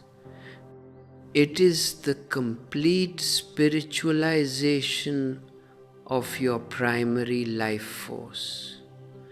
when your energy is no longer leaking out through the lower centers, it accumulates within you like a vast, silent ocean of power. This accumulated creative force can then be channeled into the ultimate physical, mental, or spiritual mastery. If you are an artist, this energy will manifest as an extraordinary, divine creativity that will touch the hearts of millions. If you are a scientist, it will manifest as a penetrating, razor-sharp intelligence that can unravel the deepest secrets of nature. And if you are a seeker, a meditator, this energy will manifest as the brilliant light of pure cosmic awakening. You become a divinity incarnate upon this earth, walking in perfect freedom, untouched by the misery, the anxiety, and the dark neurosis of the crowd. My friends, if you feel that a deep transformation is beginning to happen within you as you absorb these cosmic truths, do not let your surface mind distract you from this vertical path. To support the continuation of these pure, non-commercial streams of wisdom, and to help carry this light to millions of searching souls across the world, I invite you to interact with this discourse with your full awareness. Leave an honest comment below sharing your inner journey. Hit the like button, subscribe to this channel, and share this video with those who are still groping blindly in the dark valley of suppression. And for those unique, rare seekers who feel a deep gratitude and wish to become an active part of this spiritual work, remember that you can click the join button to become a channel member and gain access to our deepest meditative guides. You are also welcome to offer your love and energy exchange through Super Thanks, which directly supports the preservation of these discourses for future generations. Your active support is the vital force that allows this flame of awareness to burn bright across the digital space. Look at the absolute absurdity of the human mind. Man is constantly running away from his own reality because he is mortally afraid of facing his inner emptiness, his own shunya. He builds grand palaces, amasses huge bank balances, chases after political power, and creates 1,001 artificial relationships just to hide the fact that he doesn't know who he is. He lives his whole life on the periphery, moving from one horizontal desire to another, completely uprooted, homeless, and full of dread. And then he goes to the temples and to the churches to ask for peace, to pray for happiness. I tell you, your prayers are completely false because they are born out of fear. born out of your desire to escape from yourself. God cannot be found somewhere else in the future. God is your very being here and now. The supreme reality is already the case within you. You do not have to achieve it. You only have to uncover it by removing the heavy earth of your cultural and religious conditioning. Sex is the natural door provided to you by existence. The first baseline rung of the spiritual ladder. Love is the vertical path, the beautiful movement away from the cold intellect toward the depths of the heart. And samadhi is the final destination, the absolute dissolution of your small fragmentary ego into the infinite ocean of cosmic consciousness.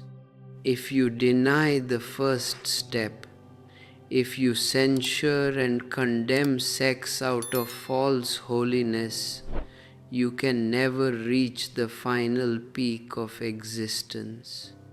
You will remain trapped forever in a vicious circle of inner war, hypocrisy, and neurosis. Accept your nature totally with deep reverence and sensitive mindfulness.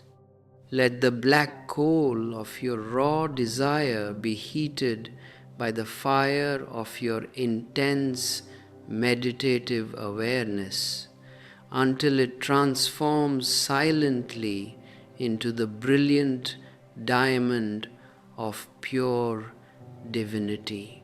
This is the only path to real freedom, the only way to live life in its absolute overflowing maximum. As we reach the conclusion of these discourses, remember that you have not been listening to a mere philosophy or an intellectual theory to be stored in the memory. These are living atomic formulas of transformation meant to be practiced earnestly in your daily life. Do not let your cunning mind turn these methods into a new problem or a topic for idle chatter. Be silent, move inward, and start doing. Let your life become a continuous, beautiful psychodrama on the periphery while you remain firmly centered in the silent, timeless gap between your breaths. Wake up completely from the collective dream of humanity. Shed your old, sleepy identity like a dead snake sheds its skin, and be born anew into the radiant light of your own immortal being. My blessings are always with you on this vertical path toward the ultimate peak of existence. You can find our ebook, The Hidden Energy Protocol, Reclaim Your God Mode, from the description below.